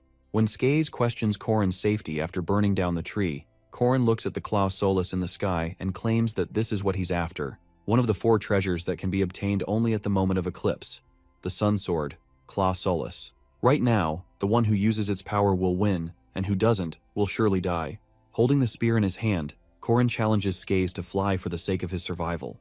Compelled out of the situation, Skaze has to turn into the next final state of becoming a dragon. He flies out of the burning tree and follows Korin to hunt him down. None of them stop until they reach the skies. Mariette feels the presence of Korin and feels relieved at his timing, but when she sees him fighting with Skaze, she can't help but be astonished. Skaze remarks at how long Korin has been standing against him, to which Korin urges him to just end it already. The legendary mystic dragon form of Skaze looked quite appalling, but without wasting any time, Korin goes all in and activates his 3rd core, Activation. He is sure that his attack will reach beyond even the legend and uses combo moves. However, to Korin's shock, Skaze dodges Korin's attack just by transforming. Korin quickly gets away from him to protect himself from the disaster, but Skaze tries catching him through his tentacles. Skillfully, Korin cuts off his tentacles once again but can't believe how his strategy failed. Skaze questions Korin about the conditions for the sprouting of the Crimson Rowan tree fruit. This fruit takes in the negative energy to sprout, i.e., the eclipse. After telling all this, Skaze flies up to the sky and grabs the Claw Solus. A countless swarm of serpents, toads enough to fill an entire mansion, 3 ferocious dragons and 3 magical cows. The beast of the shadowed darkness, the culmination of monsters sealed in the underworld, and the king of all cows, Black Ox. On top of being all that after transforming into his final state, Skaze has even acquired the Sun Sword. This is quite unfortunate for Corrin to fight the sun twice. The series of unfortunate events in Corrin's life continues when Skaze throws him at the walls of the giant's castle with so much power that the castle starts crumbling down. When Corrin again activates runes he had engraved there, Skaze laughs at him mockingly, asking if he climbed up early just to prepare this. However, he calls it all useless because all the flames of the world bow down only before the sun. When Corrin realizes that he can't even buy some time with that, he feels lost. He tries dodging Skaze's attacks since he doesn't seem to compete against his strength. When Skaze notices his tactic, he mocks him for running away. In response to the mockery, Corrin calls Skaze funny for carrying a weapon, saying the sword demon won't be that special if that were something so simple. Skaze tells him to quit talking so big when he is just about to turn into ashes, and prepares himself for the attack. The two of them burn with their powers and move forward to attack each other. However, when Corrin's spear meets Skaze's weapon, it burns down into ashes and gets completely destroyed. Corrin can't believe that he just lost his weapon in a single strike, along with having two of his cores bottomed out. After reaching the brink of defeat, Corrin decides to give away all he can. The short spear that penetrated even the adamant Jiangshi, the self-destructive move is what he makes towards Skaze by risking his own life. Skaze receives the deathly punch and the two of them fall down into the ruins of the castle. Just when Corrin thinks that he might have defeated Skaze now, Skaze starts laughing maniacally. This is when Corrin accepts that this monster is undefeatable, and no matter what he does and however he tries to tackle him, Skaze is bound to defeat him easily. The giant Rescind and the Sky Castle become demi-humans of at least at semi-first rank when they are fully grown. Of course, Mariette and Hwaran, being two special rank demi-humans, are doing great in tackling them as Mariette calls out for Hwaran to be quick, so they can go help Corrin fight off Skaze. However, it isn't easy to deal with around 50 of the giants of the Sky Castle. When Alicia cut down almost half of the giants in a single strike while cutting down the sword demon, it was a miracle. However, those were the weakest ones that came down to hunt Skaze. The Captain Giants, having the semi-special rank, stayed on the Sky Island. So when the chances of survival are it is out of the question to just escape. And right now, given the situation, Mariette and Hwaran can't even expect any help from anyone. The persistent warrior's regeneration had reached its final limits, and his recovery speed has slowed down quite a lot. Corrin can't even feel a bit of strength in his aura core anymore, and his whole body seems to shut down completely, making him question if his death is near. Park Si-hoo appears in front of Corrin's eyes, and reminds Corrin about his warning related to the player's strength, limited to the number of people they've killed. He flaunts how he at least made it to the final battle, whereas Corrin is lying there and is about to get crumbled by Tate-2's minions.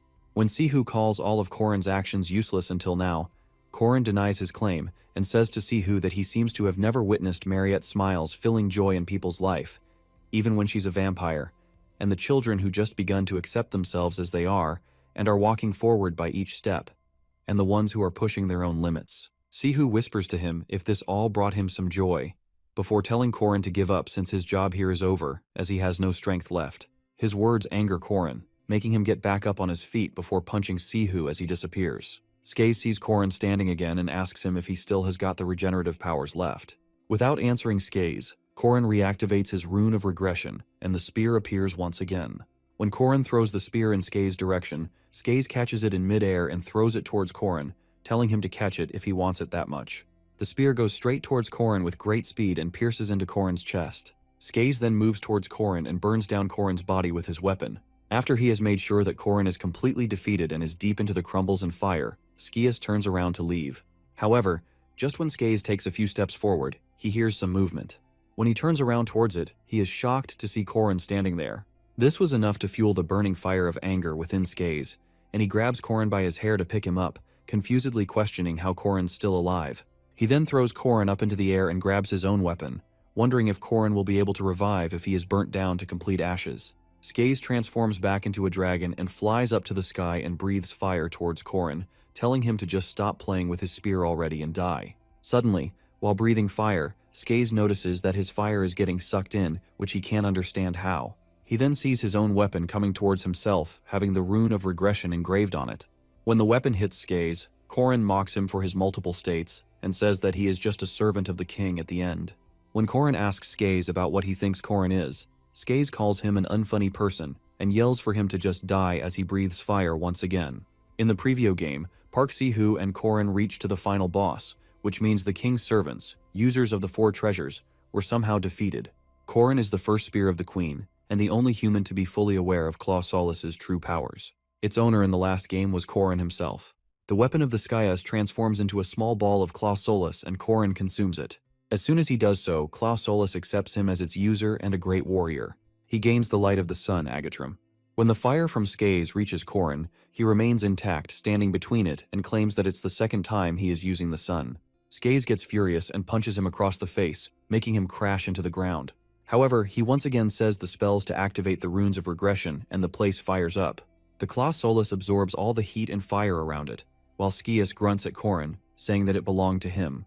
When Korin throws the weapon, made of Klaus Solus, at Skaze, he burns down into ashes while screaming and grunting in pain until he is no more. Korin stands between his ashes and the ruins of the castle, challenging him to come back at him even by increasing their numbers, because he would do anything and won't stop anytime soon until he has completely saved the world.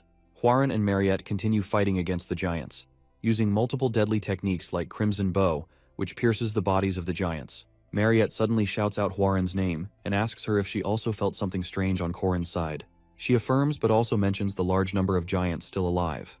To help out Korin, Mariette suggests that she'll pave the way for Hwaran with Daoku. But before she could complete her sentence, a bright light shines above their heads. The two of them, along with the giants, look above themselves and see Korin descending between them while shining with the light of the sun. The powers of the giants being sealed by the power of the sun leaves the giants no option than to obey Korin, who holds the light right now. They get on their knees and bow to Korin, whereas the girls run to him. Mariette quickly hugs him, which makes Korin worry about her since he holds the power of sun, and Mariette, being a vampire, must be uncomfortable right now. However, when he inquires if she's fine, she claims it insignificant and asks him about why he is so much injured. Hwarin also feels sad to see Korin so much hurt and to comfort her. He places his hand over her head, assuring her that he's fine now. Suddenly the power and light of the sun goes off from Korin, and he turns back into a normal person, which immediately catches the giant's attention. This is when Korin realizes that they're now in a great table because the giants start running after them to finish him off. He hadn't guessed that it would turn off this quickly, and the three of them, along with Daoku, start running for their lives. It starts to get harder for them to run away as the giant takes longer strides than them. The king of the giants soon gets closer to them and jumps on them, claiming to devour them and then all the humans in the world. As soon as Korin realizes that they are about to get caught, a blue light flashes and the giant's arm is cut off from his body. When they turn around, they see that Garand has arrived, at which Korin tells them how late he is. Holding the blade on his shoulders, Garand walks towards the giants to protect Korin and others, saying his old body takes time climbing up this high. He then addresses how everything has resonated so well, before he tells Korin to leave the giants for him to deal with. As Korin and others run away, Garand fights with the giants, thinking how he missed such a good scene of the sword demon getting killed. Nevertheless, he was delighted to have a swordsman of his match now, and after encountering them in a world higher than the highest mountain, he feels the true joy. While Korin and others climb down the tree, he feels like repaying the debt to Garand, for they wouldn't have been saved if it wasn't for Garand.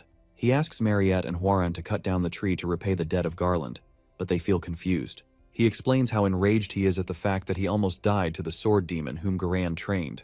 Therefore, Korin wants to take his revenge and decides to leave Garand behind on the Sky Island for a year or more. Hwaran and Mariette listen to Korin's request and destroy the tree using their great powers. When Garand notices the tree getting destroyed while he is fighting the giants, he cannot believe what Korin just did to him. At night, Korin sits on a branch of a tree, looking up at the moon, when Alicia wakes up and walks outside. He inquires about her well-being, to which she accepts that her body is aching, but more than that, her heart is a mess. She explains how all she wanted was to live an ordinary life after entering the academy, and just wanted a normal school life by having fun and doing the ordinary things. However, due to the turn of events, she's become too far from ordinary and has turned into a person who can't help but be drawn to cutting people down.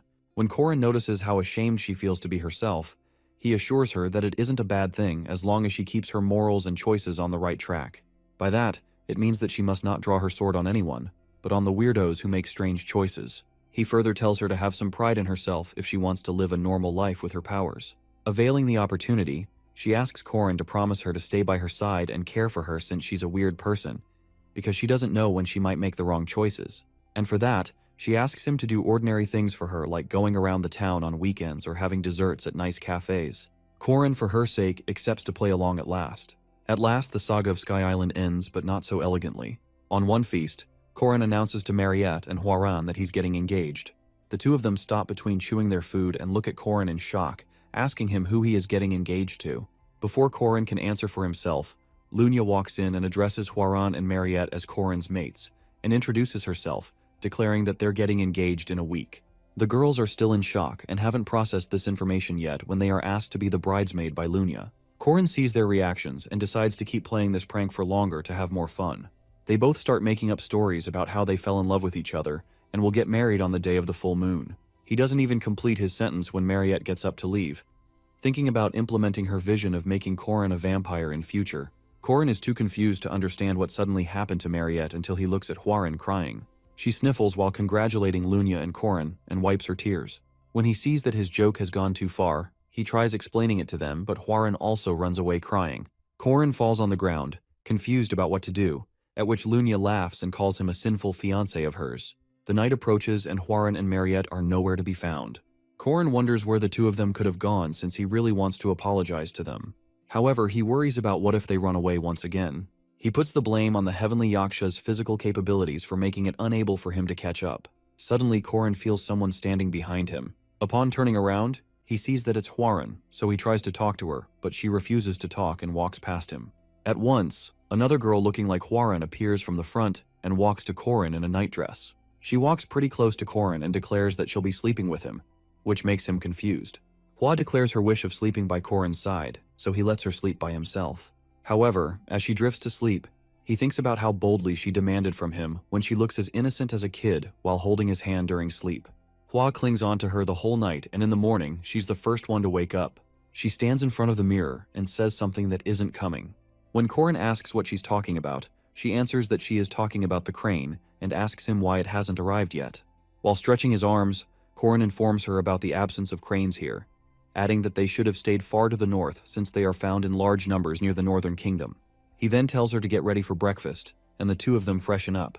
At breakfast, Corin tells Hwa that her engagement is just a fake one, and asks her to tell this to Ran as well since he only wanted to surprise them. As Hwa makes a bite, he talks about how skilled and busy she has gotten. However, she cuts him off mid-sentence by extending the chopstick to him and asking him to eat the bite, offering him to travel with her if something like that ever happens again. Corin gets surprised by her gesture but eats it anyway, before thanking her and accepting her offer. Now that he has explained it for Hwaran, Corin needs to find Mariette. However, the problem is that nobody, not even the servants of Arden, know about her whereabouts. This leaves Corin with only one choice, seeking Dayaku's help. Corin promises Dayaku to get him the highest quality black cow if he tells about the whereabouts of his mother, Mariette. After a lot of criticism and degradation, Dayaku finally reveals Mariette's location, so without wasting any time, Corin goes straight to find her. Mariette is found at the Arden Manor's exterior guest chambers. When Corin reveals the truth to her, she yells at him for not being clear from the get-go. Thus he apologizes. Afterwards, embarrassment takes over her, and she repeatedly kicks the sheets of the bed while burying her face in the pillow. After calming down, she comes out from under the sheets and tells Corin that she trusts him blindly. And even if he promises her to return her money threefold, she would lend him all of her money. Therefore, he must not lie to her ever. However, deep in her mind, she thinks that no matter what he does, he is going to belong to her anyhow in 100 years. Eventually, all the girls, who like Corin, find out that his engagement with Lunya is fake, and their dates are just to trick others. But Alicia is still in the dark, oblivious about their engagement being fake as she finds herself on the neighboring table of Lunya and Corin in a restaurant, trying to spy on the two with jealousy. She can't understand why she's here, nor does she remember how and when her feelings for Corin were born. She wonders if it's from the beginning, the sword-breaking incident, the serial-killing incident, or if it's recent after he promised to stay by her side. However, Alicia is shaken out of her thoughts when she sees the scene unfold in front of her eyes. Lunya gets up from her chair and grabs Corin by his chin while leaning into her face. He says her name in a questioning way, to which she replies that they should give people a sweet scene to look at. When Corin realizes it, he also gets into the character and starts flirting back at her. Seeing him flirt so efficiently, she mentions to him that he's still slow in some regards. Corin asks Lunya if he's missing something, but she denies and turns back to look at the empty table where Alicia was sitting a while ago. Lunya then informs about leaving, mentioning how wonderful the date was that she might actually consider him as her fiancé. On the engagement day, Lunya and Corin look stunning in their white dresses, and the ceremony begins. As the ceremony continues and the couple dances, they suddenly hear a voice. When they turn around, they see Alicia crying, refusing to accept the engagement. Seeing Alicia standing up for herself, Lunya gets reminded about how Alicia lived up with a sparkle, but gradually lost her spark until today. She wonders if Alicia has finally made up her mind when she sees Corin getting dragged by Alicia to somewhere mid-ceremony.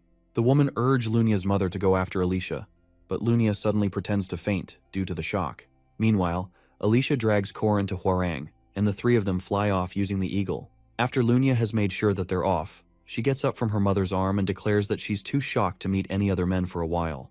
This is how the wedding ceremony in the East Arden falls apart. After Corin and Alicia get inside the eagle, Corin questions her about what just happened, so she hands him a letter from Lunia and tells him that Lunia already knew about his plan, so they gathered a trustworthy team, consisting of Alicia, Mariette, and Hwaran. When they ask him where they should head to, he tells them to keep going as they've got a lot to do. This way, their break spent in the eastern regions comes to an end. The queen fights against the increased army of the king for 4 consecutive nights, and the enemies continue to get stronger. She continues to fall closer to her limits, and gets reminded how Corin's life will be ruined if she fails to purify the place. When the last question is thrown at her about why she isn't nervous by the arriving deadline, she confesses that she's rather happy because this means that Corin going to come back soon. 3 years ago, before Corin locks regression, Corin was fighting Aaron, but after a moment he gave up. However, Aaron could see the way he has practiced tirelessly, and his fundamentals are solid. Aaron then asks the reason behind him focusing on the 8-trigram spearmanship. Corin explains how it was the first thing that caught his attention in the martial arts section of the library, and he chose a spear because he heard it was easier to tackle than a sword. Corin thinks of learning Aaron's techniques as well, but Aaron suggests he shouldn't because they just consume him, and he should stick with the 8-trigram sperm for at least another 6 months. Valtazar's secret art, the 6-step spearmanship, was something Corin wanted to learn. Sihu introduced him to the NPC to begin training, but even after over a month, Corin made little progress. Thus, he couldn't help but envy Sihu's skill. The fact that Sihu only had to open his skill window and he could unleash extreme magic. However, being greedy and envious won't help anymore. This is why Corin decides to slowly make progress. Daily he used to swing his spear unleashing a great amount of mana, the energy enveloping the surroundings, and ending up learning the basic 7 forms. After mastering these 7 forms, he tried doing the advanced 8 forms, and after trying, it actually worked.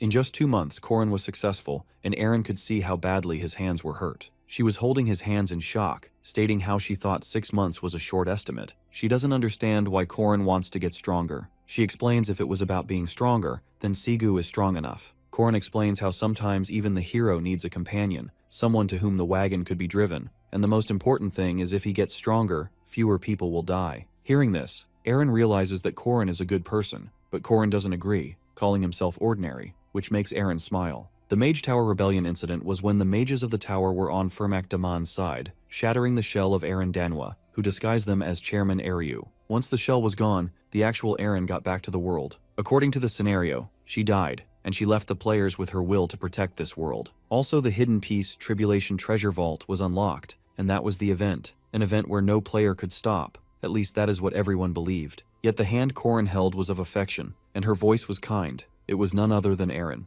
Back to the present, Aaron is aware that Corin knows about her and Tatez's story, and Corin doesn't even lie about it. She passed on everything, including the 6-step spearsmanship, to her disciple, but his target was the coming of paradise, basically the end of the world. When Aaron denied the final step of succession, it was the biggest failure of her life. Aaron regretted her life choices, and in the game Heroic Legend of Arhan, there is a special event where Aaron Danua asks if Corin will take her as his master. This is a rare moment only unlocked if players meet many conditions and earn good karma. Excitedly, Corin agrees. However, by that point, knowing game secrets wasn't as important anymore. When he agrees, Aaron hugs Corin, advising him that it is okay to fall or fail, just keep trying. It's okay to cry, just smile brighter afterward. She encourages staying true to his beliefs and walking a righteous path. With that, finally she promises to grant Corin the blessing of the goddess as she kisses his forehead. This affection and warmth was something he could never forget. In the city of Nazria, the same thing happened for 300 years. The same night of death repeated itself. Yet,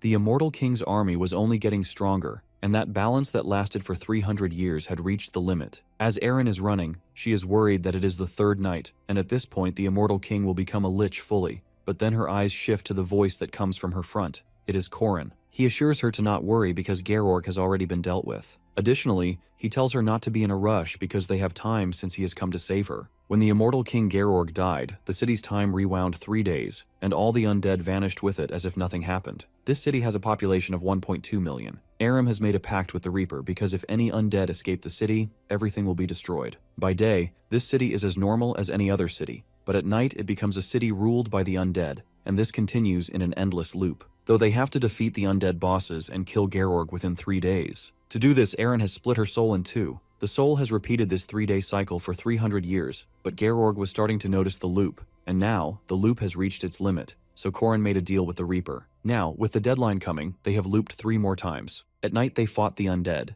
and by day, they went on dates, read books, visited circuses, and enjoyed their time together. Yet now, the time has come. Standing at the top of the building, looking at the sunset, Eren thanks Korin, but Korin is more concerned about how she spent the loop for this long time. But Eren explains that spending it alone and spending it with someone are 2 different things. Korin is glad that they could enjoy themselves together, but still regrets that they didn't go to one of the fancy restaurants. However, Eren thinks that a fancy restaurant is not needed to make things meaningful with her future disciple. Although tonight they will purify Nazria and end this never-ending night. According to Korin's theory, this is possible as long as there is no abrupt interference. Korin clarifies that this is him paying her back, and she will grant her a wish when this is over. On the other hand, Georg has understood that the regression had lasted for 300 years. Georg places 2 runes front and back and defiles the original runes. With this, the Nazria's cycle is over, and the curse has been amplified several-fold. Georg laughs manically and transforms into a lich, declaring to kill Eren. Seeing all of the undead in the monitored zone converging in one place, a battle priest stationed in Nazria Cruz is shocked because this has never happened. The true immortal king is summoning every undead in the city. Hiding behind some rock, Korin and Eren are confused because anomalies happen, but this is the first of its kind, so they decide to hide for now and prepare. Before they could get out, another Doombolt spell was unleashed from the sky, poisoning the earth with the corrosion contamination, making it the land of death. This makes Korin and Eren realize that Georg has become a lich already, and this means magic power in the city is infinite. Rather than hiding, they start running now because there is no point in hiding. Abruptly, mid-rank undead creatures and undead hunters start to appear out of the blue, but Korin has had enough of this, so he uses his spear, unleashing the 6th wave attack. Even when Eren warns him not to use aerial movements because if he stops in mid-air things might get risky, he doesn't listen because Korin has mastered this skill, so he skillfully slashes across these undead creatures, leaving Eren proud and shocked. On the flip side, Georg, the Lich, has gone completely crazy and has struck 10 strikes of the Doombolt spell, laughing maniacally, but then his laugh turns into seriousness when he sees his Doombolts disappearing. Just then, Korin appears in front of him, acknowledging that Georg has forgotten what sunlight looks like in 300 years. With that, Korin launches the Solar Focus skill. His aura turns fiery, and the bright light of the sun envelops the surroundings. Smirking, Korin declares that this is the sun Georg has not seen for hundreds of years. When the fire surrounds Korin, Georg can't help but scoff and laugh, assuming Korin suddenly manifested such power. With that, Georg unleashed the Doombolt's maximum output, removing the energy of that sun. In addition to that, Georg finds it funny that Korin really thought he could win with this, since the magic of the endless moon is blessing her. However, suddenly the character Georg gets shocked when bright lights start appearing on the undead creatures and him as well. He is more startled upon seeing a number of runes inscribed, the rune of the sun and the rune of fire, glowing over the floor. The runes have spread over a large scale. At that moment, Korin agrees with Georg that suddenly manifesting this kind of power is not possible. He is stating all this while generating power with his hands. These last 10 days with Eren, the only reason Korin had a leeway to act like a disciple is because of the battle traces that had been left behind by a hero that doesn't mind being forgotten. Those are the traces that have built up during 300 years alone, because during the tons of battles, Eren wrote runes all over the city. Releasing concentrated sun Clausola's partial energy, Ronin creates a widespread fire in the surrounding area, declaring that it is the last night. Pausing for a moment, Korin threatens the immortal king to leave as he unleashes the ultimate Clausola's solar manifestation, causing such bright light that it literally melts and burns away the undead creatures slowly. Just as they are melting and burning away, Korin strikes the ultra-large-scale purification. Upon activation, this blinding energy covers the entire landscape with light. Georg screams with agony, pain, and astonishment, not understanding how someone who is a mere human has this much power. After 1.2 million deaths during 300 years of darkness, all the shadows are now swallowed by the sun. Finally, the darkness has vanished, and the city has turned to normal. Just then, the Death God appears, praising that Korin did it, as he never thought this would be caused by something from the Tribulation Treasure Vault. However, now that Korin has fulfilled his promise, it is time for the Reaper to fulfill his side. Hearing this, Eren looks at Korin, being all emotional, not believing that this is really the end because once this ends, Eren will disappear. Both Eren and Korin stand at a balcony looking at the city, talking about how things were hard, but still they got successful. In his heart, Korin is aware that he will never forget Eren. In the past life, Korin remembers how Eren bids her farewell to him, advising him to hold on to his conviction and walk the path of a king. Since even Eren of the present has different memories than his master back then, she always comforted him the same way with kind words. Though this time, Eren cups Korin's face,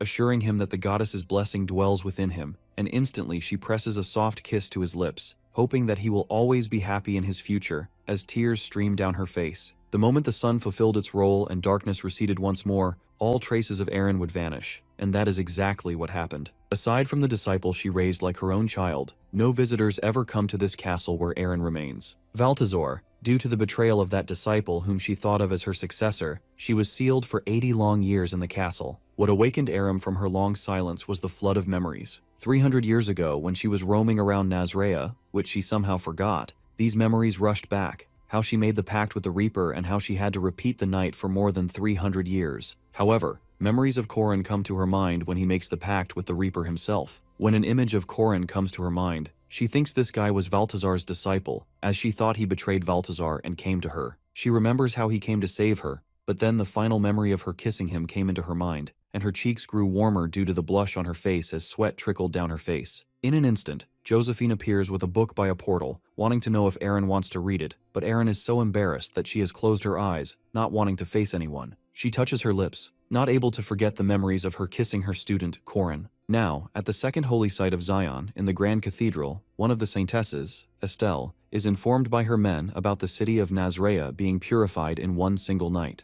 The man explains how it was like the sub and probably a blessing for humanity. 4 years ago, Estelle visited Nazrea and succeeded in purification through a prayer ritual, but it didn't last long and got back to its original state after only 3 days. Now that the place is purified, a different kind of suspense and fear has been spread, because no one knows who the person behind this purification is yet. Estelle orders to find out who purified Nazrea. This news was the highlight across the continent, even in the Mage Tower and the church, and also towards the freezing north. In the northern kingdom, the Dingle Peninsula, in the freezing atmosphere, where monsters are always roaming around, the people are always ready for the battle. Thus, this place inevitably became a place where only strength is admired, and 80 years ago, someone appeared in this place. This place was the only suitable place for this person, Tates Valtazer. Now sitting at his throne, Valtazer is interrogating people. One of the guys is begging him, trying to explain he was not the one from whom the sun was taken. But when Valtazer unleashes bolting light at the poor guy, he reveals that it was Korin, as he is also the one who might have killed Fermac.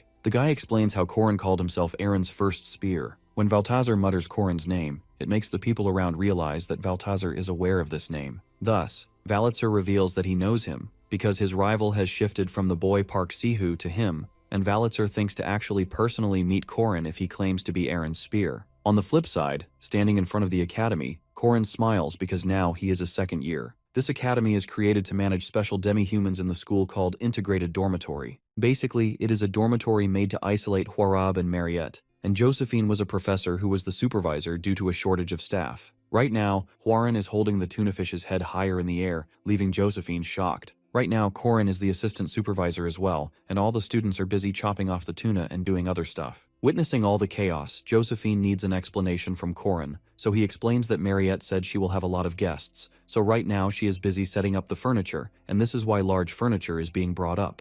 Huaren bought a bluefin tuna from the market, so they decided to eat together, and Alicia is here just for help. She is right now using her Arden-style sashimi technique for thinly slicing the meat. Playfully, Korin offers to give the meat to Josephine at a good price, but she can't bear this chaos anymore, and suggests that they clean the mess and get rooms ready for the first years that Korin told her about. Korin assures her that the first years he mentions are a brother and sister pair, so they can sleep in a single room, which can be prepared by him alone. However, Josephine informs him about also helping him herself, because there are 2 other rooms to prepare since there are new first years coming to the academy tomorrow. She requests Korin to guide them. Hearing this, Korin can't help but smirk because he demands to only do it if she listens to his request. Basically, the responsibility of guiding the first years is given to outstanding second-year students, and Mariette is now a third year. Thus, the one guiding them is Korin. Now, in the train, Korin explains the academy to the students and guides them while Huaren has a happy enrollment board in her hands. As he gives the tour and waits for the students to ask any query, the male students end up complimenting Korin's dress, leaving Huaren awkward. Upon arriving at the academy, Huaren decides to leave as someone annoying comes to find her. Before Korin could dig in more, Huaren left while flying, even though flying inside the academy is not allowed. However, now it finally feels real to Korin after guiding new students that he is a second year. though his attention shifts to the two sibling pairs of Ren and Ron, who are going inside the academy and deny the offer of help from Korin, claiming they will handle it on their own. Seeing them, Korin is sure these are the students who will get the most attention. Right then, his gaze shifts to Alicia and he asks who is in charge of the West Gate, but she is busy guiding the students. Unexpectedly, a voice calls out his name, confirming if he is Sir Korin. Upon turning back, Korin sees a new first year named Miriam Elizabeth L. Rass, who greets Korin with a warm smile. The moment he looks at her, Korin realizes how wrong his prediction was about Ren and Ron getting the most attention. Hearing El Raz, Korin kneels down in front of Miriam, leaving Alicia gasping as her gaze darts towards him in shock. But the whole one may not recognize their face or first name. There is no one who would not know this surname. Kneeling down, Korin kisses her hand with respect because this person is the second princess of this country. Additionally, she is the villainess of the heroic legend of Arhan's era. The way Korin behaves so respectfully impresses Miriam, and she praises his etiquette, curious where he studied it. Lowering his gaze, his expression darkened, and he revealed that he learned it from someone he knows. The reality is, Miriam is the one from whom he learned it. In their first meeting, she demanded that a gentleman should kiss a lovely lady's hand and ask for a dance if a lady stands before him. Even after that, in Korin's past life they had some sort of relationship, and some other things happened too, but in the previous life they didn't meet inside the academy. However, both Miriam and Korin are interrupted when Estelle Hadasha El Ras greets him, all happy to see Korin. She wonders if they could share hands, and without hesitating, Korin reaches out to her and greets her as he introduces himself. When Korin acts formally, Estelle assures him not to because they are students of the same academy. With that, she looks at Miriam, addressing her as Mir, while pretending she didn't see her at first, giving an excuse that she is so small. Miriam can't help but get annoyed, and also remind Estelle to not call her Mir. However, Estelle reminds Miriam to call her Unni or Sunbae as well, and also declares that she has returned starting today, acknowledging the fact that it has been a little over 2 years since she took a leave of absence. Annoyed, Miriam states how respect is only given to those who are above them, and the only thing Estelle has, according to Miriam, is some useless chunks of flesh. With that, Miriam thanks Alicia for escorting her, addressing her politely as Alicia Sunbae Nim, before leaving. Estelle follows, giving Korin a quick goodbye. Alicia and Korin stood there stunned, sweat trickling down their faces, because Miriam gave this much respect to Alicia while Korin was still having the process of digesting everything, being aware of one thing: he is doomed. Now on the way to the hall, Ren and Ron are a little scared, but still they try to act confident. This is when Miriam greets them and offers to shake hands with them since they are from the same year. Hesitantly, Ron steps forward and extends his hand, but that is when Miriam holds his wrist harshly, stating how they killed each and every beastman, but still these disgusting mutts are left. With that, she threatens him to never ever touch her staff and throws him on the ground as his sister consoles him. At the same time, Korin is confused as hell and feels like walking on the ice, not knowing what will happen next because these two characters were introduced very late into the story, so they weren't even supposed to be here. Still, they appeared in the academy at the same time. Not having much of an idea, Korin thinks that it is maybe because of the purification of Nazria. He was too careless. Later on in the class, Korin is not focusing on anything, knowing that he is in big trouble. The professor in the class spots him not focusing and asks him a question, but when he doesn't answer, the professor ends up deducting his marks. This makes things more frustrating for Korin. Pressing forward, he is walking down the corridors, calling it an unwritten rule to go through orientation and finish class early on the first day. As he enters the dormitory, Korin recalls the earlier plan was to just have Josephine, Mariette, Warren, the Wolf siblings, and him in the special dormitory. But now that Korin remembers, Josephine told him about preparing 2 more rooms as 2 more people were coming. Just when he realized what happened, from the room, a voice called out for him. It was Miriam, who was sitting at the edge of the bed ordering him to maintain his etiquette. But then, Korin explains how a gentleman only kisses a lady's hand once a day. This makes Miriam chuckle, making her wonder how a commoner knows so much about etiquette. With that, she tells him to support her when the royal succession starts next year. Not looking at her, Korin reveals that he is a lowly guardian, and she cannot really gain much from his support. As Miriam reveals that he is the knight who carried a holy relic recognized by both the Catholic and Protestant churches, Claw Solus, Korin walks and stops in front of her. As Korin stands in front of her, she can see how suspicious he is of her, so she grabs Korin by the neck and pulls him towards herself, claiming to pay him in advance. As she lies on the bed, she wraps her legs around his waist and demands to know what Korin wants from this royal who nobody has touched before, since she will give him whatever she wants, and he can ask her anything. While she stretches her arms out on the bed, red streams of energy surround the whole room, and Korin looks at her as if he is hypnotized. Lying on the bed, Miriam grants Korin permission to do whatever he wants as red energy envelops the room. With that, she gets closer to him, declaring how he is her destiny, so he should devour her and make her his. as her eyes shine with a red glow. When Korin realizes what is happening, he jerks out of bed, stumbling to his feet, panting heavily, realizing that she even used aphrodisiac incense to tempt him,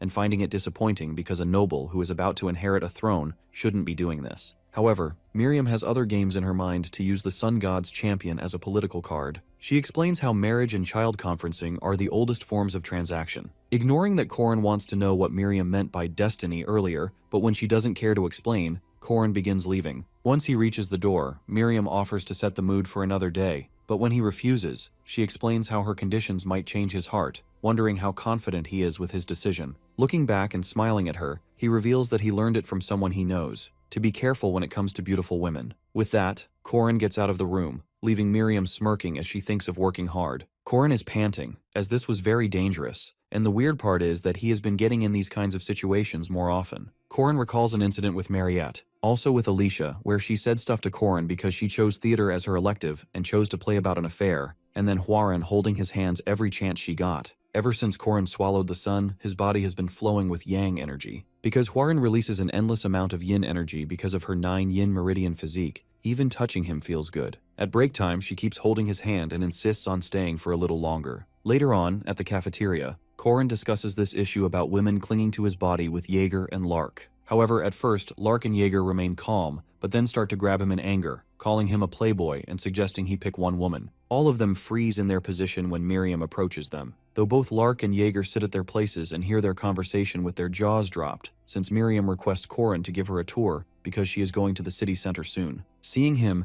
Jaeger thinks that they don't have to give this guy any advice, as it feels that he will be split in 5 ways any second. Lark agrees. At first he was jealous, but now he is taking this academically. He thinks that Korin's body is releasing pheromones, and for some reason their immune system prevents them from affecting them. When Jaeger doesn't get what Lark is saying, Lark signals him to look at Korin, who is now talking to Professor Airyu. Jaeger's eyes widen with shock because both these dumb guys pretending to be smart think that Korin has some issues, and he is interested in men too. Later on, Professor Airyu announces to the first-year students about Marakaba's ritual, which is practical training at the hunting ground. However, this time, rather than monsters, a few second years will be their opponents. With that, the practical training begins. At the hunting ground, some innocent students are impressed by a new student, German Luther, as he is a second-ranked student. They decide to form teams and plan a strategy. On first impression, German Luther looks like an ordinary kid just like the others, but he can't help but feel disgusted to be on the same rank as the Wolf siblings, because there is nothing he could do about losing to Princess Miriam, who was ranked first.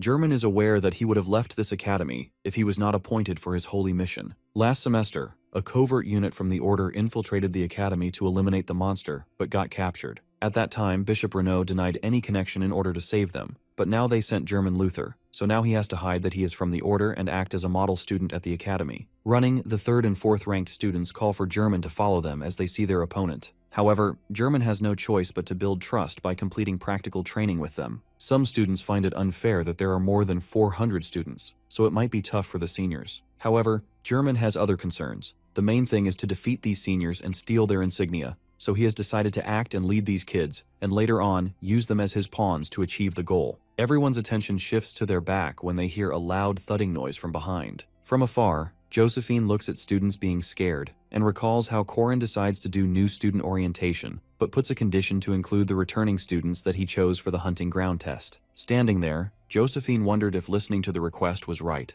At the time when students thought that second-year students might have a tough time fighting 400 students, they had no idea who the second-year students of Merkaba Academy were. At first it is UL, who has mastered the ultimate druid technique of wicker men in half a year. Then Drawn, the magic swordsman mercenary, who got a super expensive magic sword set because of successful investment, and Kransel Rude, the Golemancer who now controls a super golem. Other than that, there's Hwarin, who needs no introduction. Lastly, the head of the Arden family, Alicia. They all are giving a hard time to the students, and chaos has erupted in the hunting ground, with no one able to fight back or even raise their weapons to defend themselves. On the flip side, some students are running away by seeing a figure emerging from the shadows having clown makeup on his face. It is obviously Korin, yet the German stands frozen. Confused and a little hesitant, German takes his weapon and hears how the person calls all the students fools because they all ran away by seeing clown makeup. Inscribing runes of fire on the ground, Korin unleashes fire, spreading horror in the hunting ground, creating more commotion. As fire erupts everywhere, German shivers with fear as horror slashes across his face.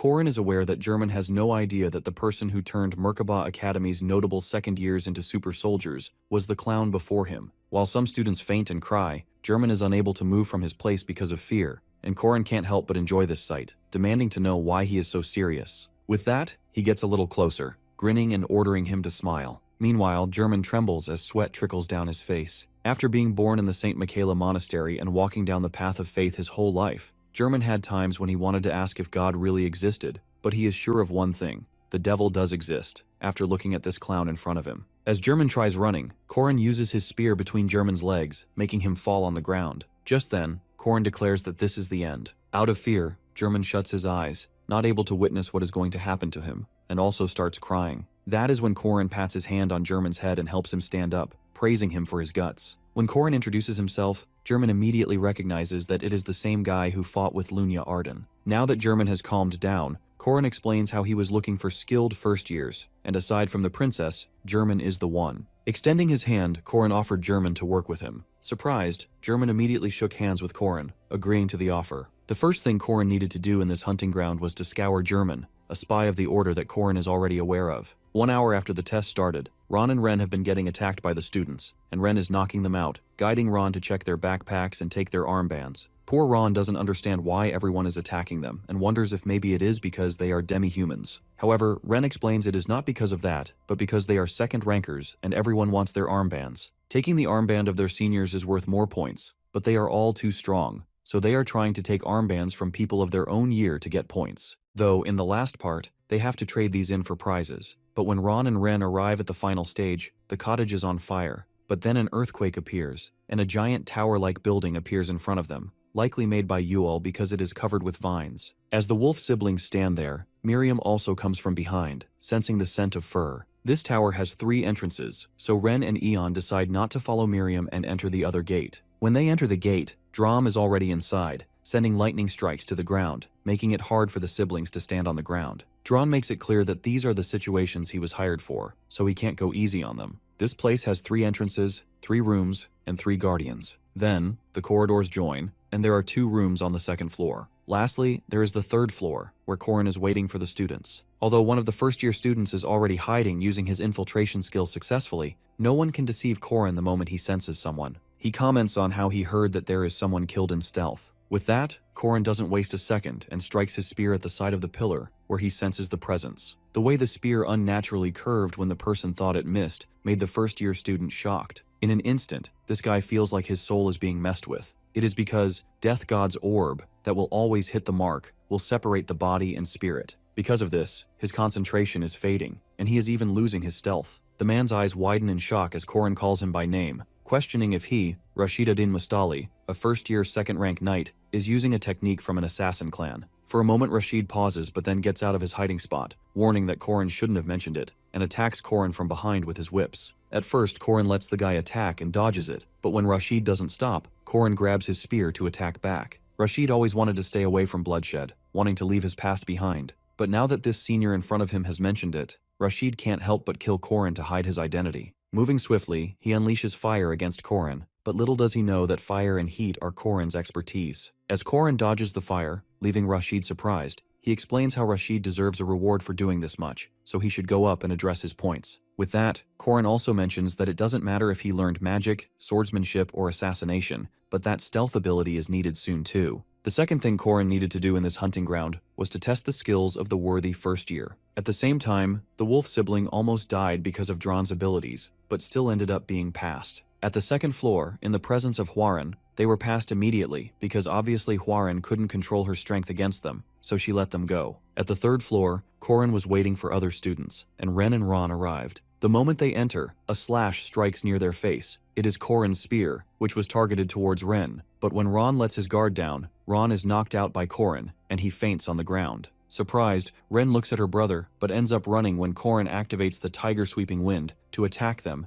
and they turn into the beast, their actual form. Korin doesn't feel great treating them like this, but he needs to make sure that these kids pull their weight by growing them to that level. Holding his spear, which is glowing with the activation of his spell, Koden looks at them and declares to end this now. If it is not a full moon, holding the beast instincts is easy. However, being transformed is a different thing. Now Ren and Ron have transformed, being totally violent. In their final form, they would continue being in human appearance, but the wolf siblings have not matured, so they are limited to this beast form. While transformed, Ron, who is completely harmless, acts like a thirsty rabid dog. On top of that, he has to fight the two of them. As they attack together, Korin reflects on how communication between beasts can be done wordlessly as they launch coordinated attacks. And as for these siblings who have gone through things together, they have no opening left. When Korin tries attacking Ren, Ron comes in between to save her. Thus, Korin explains while fighting how Ron should attack the enemy instead of saving his sister. Using his spear, Ron uses this opportunity to knock Ron out, telling him to never give a single moment to his opponent. However, Ren is a little smarter than Ron, so she attacks him, but her attacks are not precise. Launching attacks on them, Korin explains how they need to attack the vital points. At this rate, both the siblings are on the ground and have turned to human form, crying with pain and agony. Korin suggests they stand up and fight until their bones are broken. However, Korin notices how they have given their all, so he grabs Ren to make her stand up and thinks that this is enough for now. It is hard for him to be tougher with these little kids. Korin could not react to their final form in one try, but still, they understand what it means to fight, and they have toughened themselves, and this is what is admirable. As Korin has grabbed Ren in his arms, he smiles, asking if her appa got very aggressive. Ren is crying, being frustrated that Korin treats them like children, but both the kids end up hugging him. Seeing this, Korin acknowledges that he was mean, but at the same time praises their situational judgment and physical abilities. The fact that they were not able to beat him, still, Korin let them pass because they were actually good. Even though the siblings felt comfort in that warm embrace, they swore they'd never have to rely on it again. As Korin looks at them leaving, he feels a presence behind him. When he turns around, it is Miriam, who is clapping, impressed because the wolf siblings went up so long ago, yet Korin is still just standing. Additionally, she calls the siblings puppies, praising their physical abilities. She also mentions how Korin was acting as if he was playing in a playground while dealing with them. Korin reminds Miriam that he is an examiner right now, so if she wants to pass, she will have to defeat him, and when it comes to her, he won't deal with her like he did with those siblings. Since she decides to take the thing out that she is hiding in her dress, then he will have to use his full power to fight back. Turning back, Miriam reminds him how she was ready to remove her dress earlier, but Korin didn't fall for it, so she will lose this. Declaring this, Miriam turns to leave. Though what Miriam has hidden in her dress is a snake familiar. Yet, even though Korin revealed knowing about her secret weapon, she didn't show the slightest hint of surprise. Korin is damn sure it will be difficult again like last time because he doesn't know what to do with this person. On the flip side, some students are at the top of the tower, and a board is placed there about going back to the entrance. This makes the students go crazy. Not having much of a choice, poor kids are on their way to the entrance, blaming everything on the clown, Korin, calling him crazy as they heard the rumors of Korin being the future son-in-law of the Dunaled, but he is also engaged to Lunya. As they are moving ahead, they instantly stop when Korin appears in front of them, welcoming them all. Laughing, he questions about practice while he pours wine at the rewards that will be distributed among the students. Korin explains that there will be 4 or 5 magic stones and other high-ranking items. Jumping a little forward, Korin demands to know the similarity in these items and these people. When no one answers, Korin explains that both they and the rewards can burn easily, and with the flick of his fingers, he burns those rewards. The students are angry, wanting to kill this jerk, but obviously they know that they will end up getting beaten by him. Just then, Mariette appears with a chest having rank 3 and 2 magic stones. With that, Korin introduces the students to the craftsmen that will make them free weapons. They are top blacksmiths from the capital. He also praises Huaran and Mariette for transporting the material and the blacksmiths. On the other hand, Alicia places the dinner table for the gourmet dishes made with the best ingredients. Seeing the food, the students go crazy and dig in. After all, today is a day for them all. The ingredients and chefs were transported by Mariette. Also, the scammer blacksmiths whose weaknesses had been exposed were all summoned by Huaran. However, the way these seniors are being now is shocking for the students because they all are acting so sweet and kind when they are not fighting them. Alicia looks at Korin, reminding him how the expensive magic stones that he gave to 4,000 people are on him. Korin explains how, aside from liquid assets like the inn, he did spend his entire net wrong. Though to him, money is not important, but their lives are. He was planning for the money from the beginning for this moment, and he was able to give his juniors access to magic stones. Korin is aware that they all cannot become a fighting force just by giving them expensive equipment, but the survival rate should go up significantly. Even when Korin tries not to feel anxious, he can't help but feel this way, especially at this time. Keeping German by his side, recruiting Rashid, and pushing Ren and Ron were all part of his preparation, since the background of the next trial, which is looming ever closer, is here, at the Merkaba Academy. As the students are enjoying themselves, they invite Alicia to dance with them. Alicia turns to Korin to make sure if it is fine for her to do it, but Korin has disappeared. On the other hand, something new is unfolding. Elder Admalek, the Red Magic faction leader, declares to retrieve the experiment that is not a beast or a human. Black Magic faction leader Elder Morshatan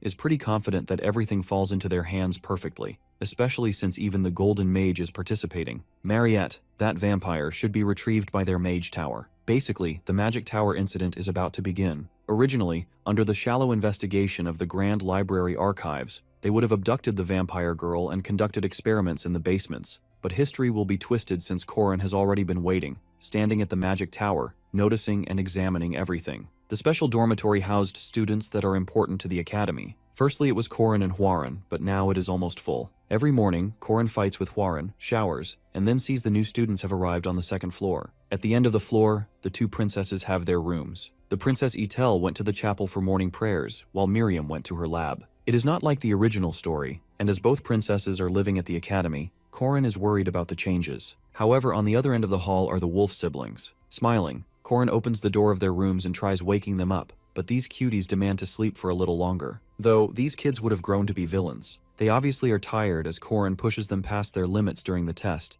but they are obviously like toddlers. Thus, Corin helps them brush their teeth. According to the original ploy, these siblings are very useful since they were mid-bosses, so it would be nice if they grew up quickly to their final forms. Though right now, Corin doesn't care because these kids, who went through something so awful, have turned out to be this cute instead. Looking at them, Corin can't help but think of changing the future without even hesitating. At the chairman's office, Ariu informs Khotin about mages from the Mage Tower visiting here. When Corin asks them the reason, Josephine explains that they are here to access research materials of the Merkaba Grand Library and search about careers of students studying magic. Corin understands that the Mage Tower is always short-handed, so the students prefer working at the academy rather than the Mage Tower. Frowning, Josephine realizes that Corin knows well about the Mage Tower. At first, the Mage Tower had a monopoly on magic and mages. It was a place where corruption was common, and elder mages were always giving a hard time to juniors. But due to the Merkaba Academy, the Mage Tower lost its rivalry with the Academy after losing its dominant spot. This is when the witch hunt began. The Mage Tower naturally followed the will of order, as they'd treat demi-humans as test subjects. When heroes from the Academy became aware of this, they took a step to end the witch hunt, and that event was called the Witch Revolution. Though in front of Josephine, Corin claims to not know more than them. After all, she was a participant in the Witch Revolution 80 years ago. Lowering her gaze, Josephine clarifies it was a long time ago, and she didn't do it alone. Ariu adds that he was there too, and so was Valtazar. Corin is aware that the topic of Valitzer, a traitor, is a sensitive topic for his master Aaron, but needs to use what he can since they think of Corin as Valtazar's student. Corin has planned on leaking future information, disguised as Valitzar's plan. Thus, Corin spills how the Mage Tower is also related to Valtazar, leaving Josephine and Ariu shocked. Both Ariu and Josephine understand that this is the information of the future, and that the visitors have a motive beside just assessing the library or scouting students. Later on, sitting with Mariette, Corin explains to her how the Mage Tower is probably coming to visit her only, and that the vampire blood that flows in her is important to the Mage Tower, which has a need to study demi-humans. But Mariette is aware how problematic it will be if they try to lay a finger on her. The Dunalev family is the most influential and responsible for supplying the continent in the south. But Corin knows that the Mage Tower might not care about all of this since they follow Valtazar Tates.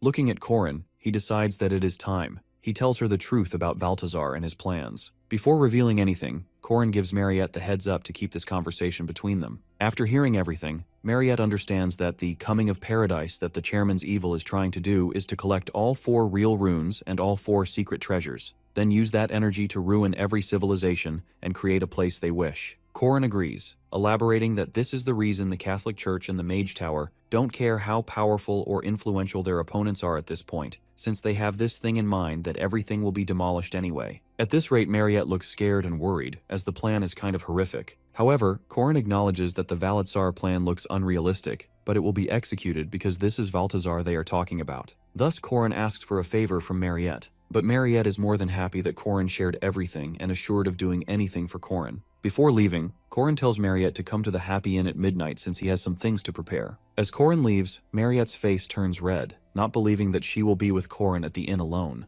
Later at night, Corin is stalking the mages who are staging at the hotel for the night and are planning to stay in the academy during the day. There are 50 mages visiting from the tower, and out of them, 3 are classified as named. The first is the Red Magic faction, Elder Admalek. He is a grumpy old guy who is the head of the fire mages. Then there is the black magic faction's elder Morshutan. Lastly, there is Idrin of Gold, who collaborates with Valitzar and is also the final boss of the Magic Tower incident. Hence, this is the guy Corrin needs to take out the most. But as he is stalking them with a telescope, they all have cloaks, so Corrin is not sure who exactly he is among those 50 mages over there. Meanwhile, Lark has become their servant, as he thought to get the Magic Tower. He is getting orders by the mages to carry their stuff, and they even threaten to squeeze their mana heart if he doesn't work properly. Though, Corrin's gaze shifts to one of the mages running towards the back door. It is the 4th floor black mage of the Mage Tower, Manroji, having his gambling game with the other mages. Using his skill, Manroji is using his third eye skill to see the other mages and their cards from the floor's ceiling, obviously cheating. This is when Lena comes up to play with them. Later on, in the bedroom, Manroji was about to grab Lena, but Corrin appeared in the room, using lesser curse magic on him. Corrin grabs him by the face and throws him on the ground, having the eye that Manroji placed on the ceiling. Corrin explains how he deserves to have an arm cut off for cheating, but worse for messing with a girl. The guy is freaking out, clarifying if Lena asked for it, but his eyes widen with shock when Corrin clarifies that Lena is not the girl he is talking about, but Mariette. Corrin reveals that the Mage Tower's plan is to abduct the demi-human, Mariette. Corrin is aware that the Mage Tower doesn't see demi-humans as living things, so he brought Mariette with him to the room, and as she steps into the room, he guides Mariette to turn this guy into a vampire. A red aura surrounds Mariette and Corrin as Mariette agrees to do whatever Corrin is saying, while Corrin smirks widely, looking horrific with his clown getup. Elder Morshutan is frustrated and asks where Manroji is because he hasn't seen Morshutan since the day before, and it's starting to bother him. They're inside the Merkaba Academy library. After that, Relin nervously responds, guessing that Manroji is probably out gambling again, to which Morshutan sighs because it's not unusual that Manroji often disappears for days, drunk and wasting time in gambling dens. Morshutan is clearly annoyed, because he had already made it very clear how important this operation was, and now he's stressed that their carelessness might make the Black Magic faction look bad, especially in front of Tower Master Idrin. Then a strange thought comes to Morshutan that maybe Idrin was pretending to be Manroji all along. Since Idrin is the only one talking directly to Tates, it's hard to know what's really going on. Moreover, Morshutan starts to worry that Idrin could be secretly working with the Red faction behind their backs. Suddenly, Morshutan tells Relin to find Manroji right away. While all this is happening, Morshutan hears someone making noise. He looks over and sees two people talking and acting annoyed. One of them reminds them to stay quiet because they're in a library, while the other sulks and looks upset, clearly not liking being told off. As Morshutan looks closer, something strange catches his attention. The features of the two people look different, and he wonders to himself if they might be demi-humans. Relin sits in a noisy bar, clearly annoyed and tired. She mutters to herself, frustrated that someone like her, a third-floor disciple of the Black Magic faction, has to waste time running errands. She curses under her breath, complaining about Manroji's disappearance and thinking about switching to the Red faction just to escape this nonsense. All she needs is to get close to one of the old men over there, and things might get easier. As Relin orders 2 martinis, stirred and not shaken, a young boy named Corrin Locke suddenly appears and tries to start a conversation. Corrin seems confident, maybe too confident for his age. After seeing Corrin, Relin immediately senses trouble and questions why someone so young is even at a bar. Corrin tries to charm her with compliments, acting like he's used to getting attention, but Relin is clearly unimpressed and irritated. Plus, Relin shuts him down harshly, wondering out loud why children are trying to flirt with her tonight. Meanwhile, a girl named Alicia seems completely lost in thought. She's thinking about a drama script she loves, one that's about a cheating scandal, and she can't understand why Relin isn't falling for Corrin's act. As if the night couldn't get worse, Relin yells for another drink, shouting at the bartender about kids being allowed in a bar. Then, out of nowhere, a calm and elegant woman named Estelle appears and gently touches Relin's lips and tells her to stop swearing, speaking with grace and authority. The mood suddenly shifts, and Relin is unsure of who this new woman is or what she wants. Relin stares in shock as Estelle leans in closer, commenting on the color of her lips. Without hesitation, Estelle casually offers to buy her a drink, speaking with a boldness that doesn't match the usual grace expected of someone in her position. Relin becomes shocked, and also all the people wonder why the Saintess Estelle Hadasha El Ras is here, in a bar, flirting so openly. Estelle isn't just any noble. She's the first princess, and also the Saintess, someone said to be loved by the gods themselves, but despite her divine title, her personality is far from holy. Estelle is known for being a shameless narcissist and a pleasure seeker who chases beauty, regardless of gender. Further, Estelle quickly learns that Relin is 26 and immediately suggests they hang out together for the night. Relin becomes flustered and mumbles something about Estelle being pretty, trying to hide her confusion, to which Estelle giggles and compliments Relin in return, saying she's cute, even if not quite as beautiful as herself. Afterwards, Estelle hands Relin a drink, encouraging her to enjoy the moment. Relin is overwhelmed by Estelle's energy and beauty and insists she's not drunk, though she's starting to question her own reality. Before she can fully process what's happening, Corin steps forward and firmly announces that they'll be taking Relin with them, as if the decision has already been made, and further explains that he took theater classes just to prepare for this very mission. Estelle, always proud, quickly adds that the mission only succeeded because of her beauty and crosses her arms, clearly annoyed that they're just going to leave after everything. Also, someone reminds them that they've been planning this operation for a long time too. Suddenly the mood shifts, and the other customers in the bar start reacting. Alicia and her partner shout, revealing that they're both first-ranked knights and demanding that the strangers back off. But Corin quickly tells Alicia to stop because he already knows the truth, that these people aren't just random troublemakers. Instead, they're part of the church's secret squad, the one that punishes anyone who harms demi-humans. Morkai is shocked and questions how Corin could possibly know such a thing, to which Estelle warns that knowing too much can be dangerous, but Corin confidently says there's no danger for him, and also he claims he can handle all of them, even without Alicia's help. Vice Captain Morkai angrily steps forward, but Estelle, in control as always, calls him out by name and tells Morkai to stop. Besides, Estelle's thoughts confirm what she suspects, that this boy, Corin Locke, might truly be the one said to possess the sun. Corin then suggests they make a deal and lays down 2 conditions. Estelle assumes the first one is about taking Relin with him, and asks how he plans to pay them back for that favor. Furthermore, Corin names Elder Morshitan, the leader of the Black Faction, as their primary target if their goal truly is to punish those who harm demi-humans. He even offers proof of the illegal experiments Morshitan has been secretly conducting. Estelle listens closely, considering the offer, but reminds Corin that the intel needs to be reliable. After hearing this, Corin gives her a specific location, behind a mountain near the Magic Tower, in a hidden shack within Antec Village. Estelle's surprised at how much Corin's revealing without asking for anything first and immediately questions his true intention. That's when Corin reveals his real condition, that he wants every single mage from the Magic Tower involved in this mission to be arrested, from the high elders all the way down to the low-ranking ones. Even Corin calls the entire tower a corrupted den that has lost its way. Though it sounds extreme, Corin argues that if they're left unchecked, they'll end up betraying humanity to the powerful enemy, Tates Balthazar. Assistant Morkai hesitates, saying capturing that many people is nearly impossible, to which Corin simply offers to focus on Elder Morshitan, and says they'll handle the rest on their own. After hearing this, Estelle agrees and says she'll hand over Relin to Corin. Morkai, alarmed by this, tries to object, but Estelle silences him with a smile, clearly pleased by the advantage she's already gained. Curious, Estelle asks for his second condition, to which Corin responds by proposing they cooperate from now on.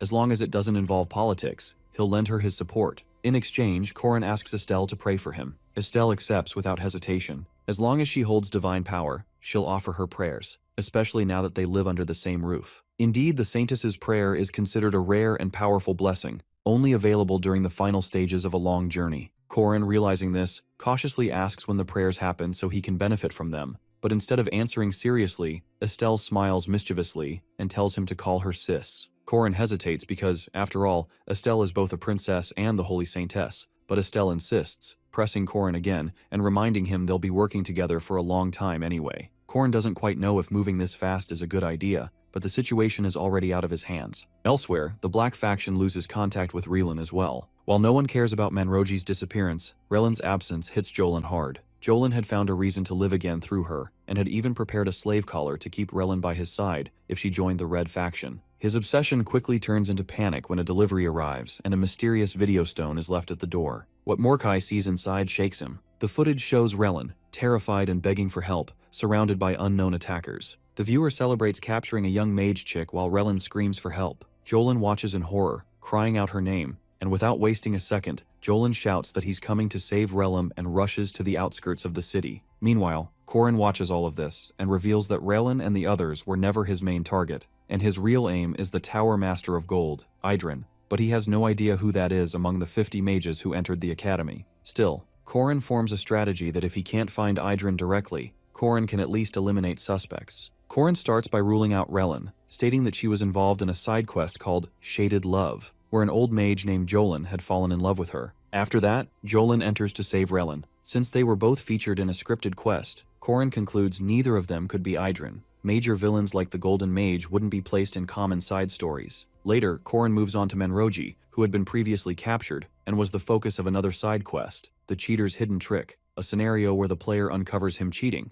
and that's another name off the list. Corrin realizes that any character tied to a clear, pre-written side quest likely isn't the secretive Idrin of Gold. So his plan is to track down and capture every side quest character one by one, crossing them off until only unknowns remain. Meanwhile, in a dark and terrifying place, Jolin wakes up in panic. He screams, asking where he is and demanding to know what's going on. His pleas are met with silence, and a captor ignores the cries for answers and immediately begins torture. Jolin begs to cooperate, offering to talk, but his words are dismissed. What's more, Jolin is force-fed a thick red stew, and it tastes rich, too rich. Corrin reveals it's not food, it's highly concentrated blood stew, and it's being used to turn them into a vampire. Corrin observes this twisted experiment from the shadows, silently taking note of the madness. He's getting closer, but it's clear this mission will only get darker from here. Corrin finds another ghoul and realizes how vampires create their servants. If someone is a virgin, they become a Dracule or Draculi, a stronger form, and if they're not, they become ghouls,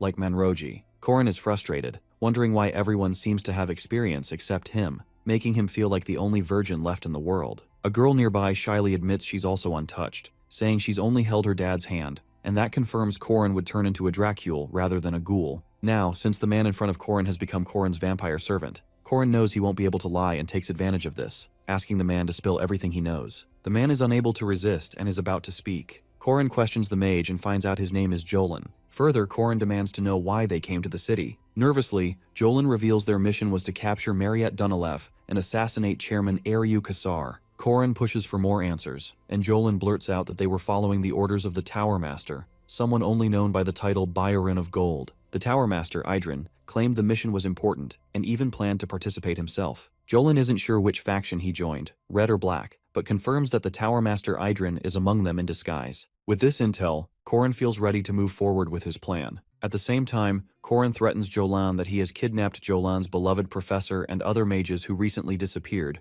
and a cruel ransom is demanded. Enough gold to fill a boat within a week, or else a finger will be cut off every night, starting immediately. As panic spreads, Jolin breaks down, but far away, the leader of the Red faction, Elder Admalek, reacts coldly, calling Jolin an idiot and saying he would have abandoned him if he wasn't his best disciple. The situation grows more tense as the two factions argue. Someone questions why the Black faction is even involved in matters that concern the Red faction. But Elder Morshatan, the leader of the Black faction, shuts them down immediately and says no one can act alone anymore. With the Witch of Space present, capturing the vampire or the chairman is impossible if she can just teleport them away. That's why they had planned to distract her during the academy midterms, forcing her to waste magic on rescuing students instead. Unfortunately, their plan was exposed. Morshatan agrees the Black faction will assist now, and Admalek, the Red faction leader, makes it clear they have no intention of paying ransom. The Magic Tower doesn't negotiate with threats, so they agree. The only solution now is to capture the mysterious clown who's behind this mess.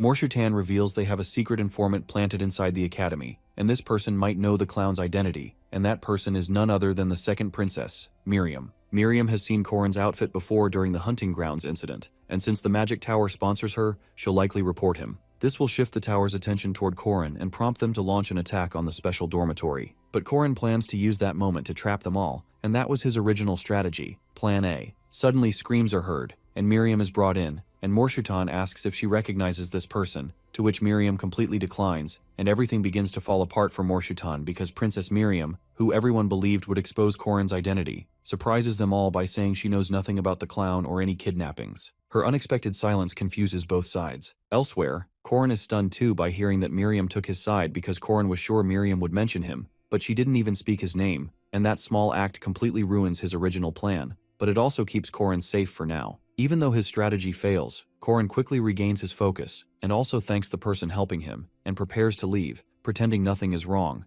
and also asks about his payment, but he brushes it off and says that he thinks Corrin needs some rest. Afterwards, Corrin realizes that he still has Plan B. Also, Corrin's determined to think through every possible outcome. This time, Corrin doesn't want to lose his master again. Meanwhile, a major shift begins, and Estelle suddenly steps in and declares that Elder Morshatan is under arrest. She lists serious crimes such as illegal experiments, murder, kidnapping, and imprisonment. After hearing this, Morshatan is shocked because he accuses Estelle of dishonoring the Mage Tower, but she stays calm and firm and says she respects the tower, but the evidence against him is undeniable. Morshatan panics when he sees that his secret records are being used against him, and the trap he never expected is now closing in fast. After that, Estelle starts to realize and questions how Corin got Morshitan's lab records so quickly. The lab changes locations constantly, and even elite squads couldn't find it. Indeed, Estelle doesn't think Corin would lie, but she's surprised by how new the evidence is. That means everything is illegal. Experiments and imprisonments must have happened recently, and if the Academy had made a formal move, Morshitan would have relocated his lab immediately. So Corin had to act quietly and fast.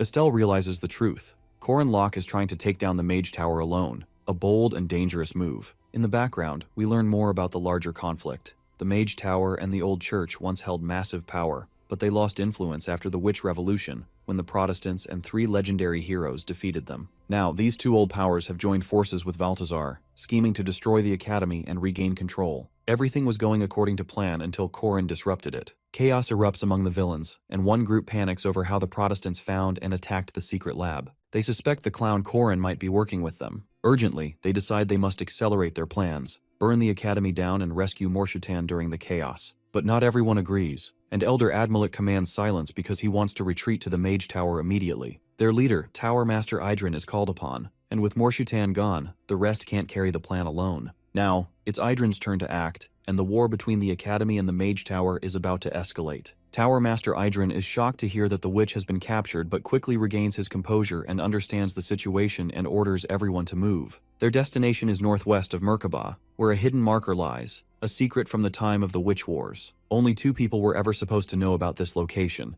Aaron Manhwa and Josephine. So when the marker was activated, the witch assumed it was Aaron calling her, but to her surprise, it's Idrin who appears. After this, Aaron demands to know how he found the marker, to which Idrin explains that he has a powerful ally, and also there's one more person, besides Aaron and Josephine, who knew of this place, Tatez Balthazar, one of the legendary 3 heroes who fought in the Witch Wars. Aaron is stunned, and questions whether Idrin has joined forces with someone like Balthazar, and what about the consequences of such a decision. But Idrin dismisses her concerns and reminds her that rules and ethics don't matter to them anymore. According to her, mages were wrong to ever follow such ideals. Protecting test subjects, teaching weaker students, and opening up the secrets of magic to the untalented, she sees it all as a mistake. In Aaron's eyes, the Academy only slowed the growth of true magic, and her voice grows cold as she reminds Idrin how people like him never change. First they hunted demons, then demi-humans, then witches. As a child, Aaron was hunted and captured by those in power, simply because she used magic without their permission. Back then, they didn't see Aaron as a person, only as a subject to be dissected. They coldly debated whether fire or black magic would be more fitting to tear her apart. But now, Aaron stands strong, no longer that helpless girl, striking back with the same spear that once ruptured their hearts. Moreover, Aaron makes it clear that they were never true seekers of magic, and they were just hateful beings who needed someone to target. Idrin recognizes her as the central figure of the Witch Revolution. However, he no longer plays fair. Also, Idrin casts a seal on Aaron, confident it can hold her for 3 days. With her out of the way, Idrin plans to lead the Mage Tower to eliminate the Academy's chairman, capture the vampire, and reclaim the future for his side. To him, the current world will collapse soon, and in its place, a paradise will rise, one where only the chosen can practice magic freely. Just then, the Flamehounds Corin arrive. After that, Corin tells Aaron that people like Idrin never change because they've never truly suffered and they've lived without pain, and that's why they stay cruel, but now it's time to fix that. Corin moves forward with Plan B, ready to deliver the pain they've avoided for too long, starting with a direct and ruthless strike, and Corin's goal is simple, to rescue the professor, no matter what it takes. When Ren and Ron arrive, Knight Professor Ogun expresses his disappointment. He reminds them that today marks the first day of their monster hunts. Though the Fanboar is only a 4th-ranked monster, their lack of focus disappoints him. The professor claims he hates repeating himself and questions what he told them earlier. Both Ren and Ron straighten up and state that a good guardian must be skilled, but more importantly, they must be punctual. Ogun hums, steps forward, and signals them to begin the mission. Ron mutters in frustration that it's because Corin isn't there. Ren whispers that Corin usually wakes them up every morning and wonders where he went so early. Far from them, Corin stands amid burning fires and cornered mages. A girl grins, surprised by his arrival, but it's clear Corin came prepared. He used a rune of tracking. He steps in and launches a strike. He speaks, voicing disappointment in Elder Admalak, saying his rightful place isn't here, but beside his disciples. Elder Admalak glares, recognizing the voice. He shouts, confirming Corin's identity as the same as the clown. With a lifted hand, he conjures a massive fireball and declares himself the leader of the Red faction, and no easy opponent. He invokes his ultimate technique, Sky of Muspelheim, a flame meant to turn all things to ash. Fire roars toward Corin, but he stands unmoved. A dark smirk curls on his lips. The flames disperse before him, ineffective. The elder stares in disbelief. The resistance Korin conjured isn't mere protection or elemental superiority. Korin's eyes burn like coals. He speaks. If the elder relies on fire, he will never defeat him. Korin compresses the surrounding flames into a single strike, forming a solar genesis. With one overwhelming blow, lightning carves through the enemy. Bodies drop. Korin kneels, breathing heavily. The girl lands and calls out impressed. She clarifies her praises for Korin Locke, not his power. She claims he must have foreseen the attack on the magic tower and prepared for this too. Korin nods slowly, struggling to stand. The girl studies him. Something about Korin unnerves her. She wonders at his silhouette, shadowed by purpose, echoing the symbol of justice. She lends him her shoulder, asking what comes next. Korin lifts his head and says the next target is Mariette, and that preparations are already in place. The Mag faction has two goals: to kill Chairman Ariu Kassar and to capture Mariette Dunalef. Korin claims he originally intended to become their target,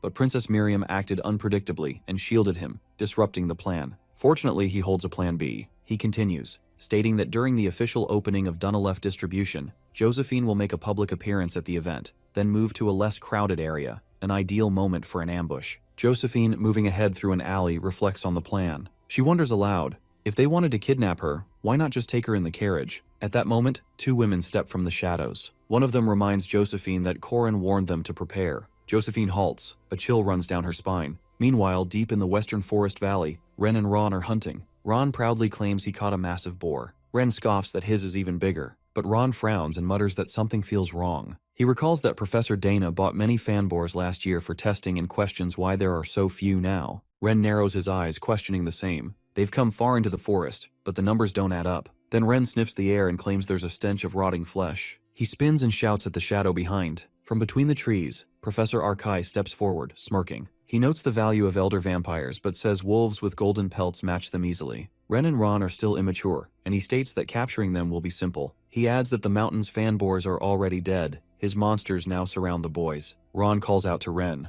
Ren nods, he knows. Arkai chuckles darkly and mutters that it's unfortunate they intend to fight. He orders his monsters to attack. The boars circle closer. Back at the forest entrance, Professor Ogun cuts down a charging monster. He shouts for the students to form protective formations and defend one another. Fan boars, due to their rapid reproduction and enormous appetites, require population control each year. That's why he brought the students, but he never expected the boars to return to life. Then the black mages arrive. Professor Ogun warns them not to harm the Academy students, saying that would be a massive treaty violation. One of the mages calmly responds that they're not interested in harming students or him. If he stops resisting, no one will be hurt. Professor Ogun demands to know their true goal. The mage reveals they seek the two monster wolves. Hearing this, Ogun's brow tightens. The mages clarify that Ren and Ron may not be highly trained yet, but they are growing. At that moment, Ren and Ron transform into their wolf forms and tear through the surrounding monsters. Professor Ogun swings his blade, declares that whether demi-humans or wolfmen, if they study at his academy, that means they are his students.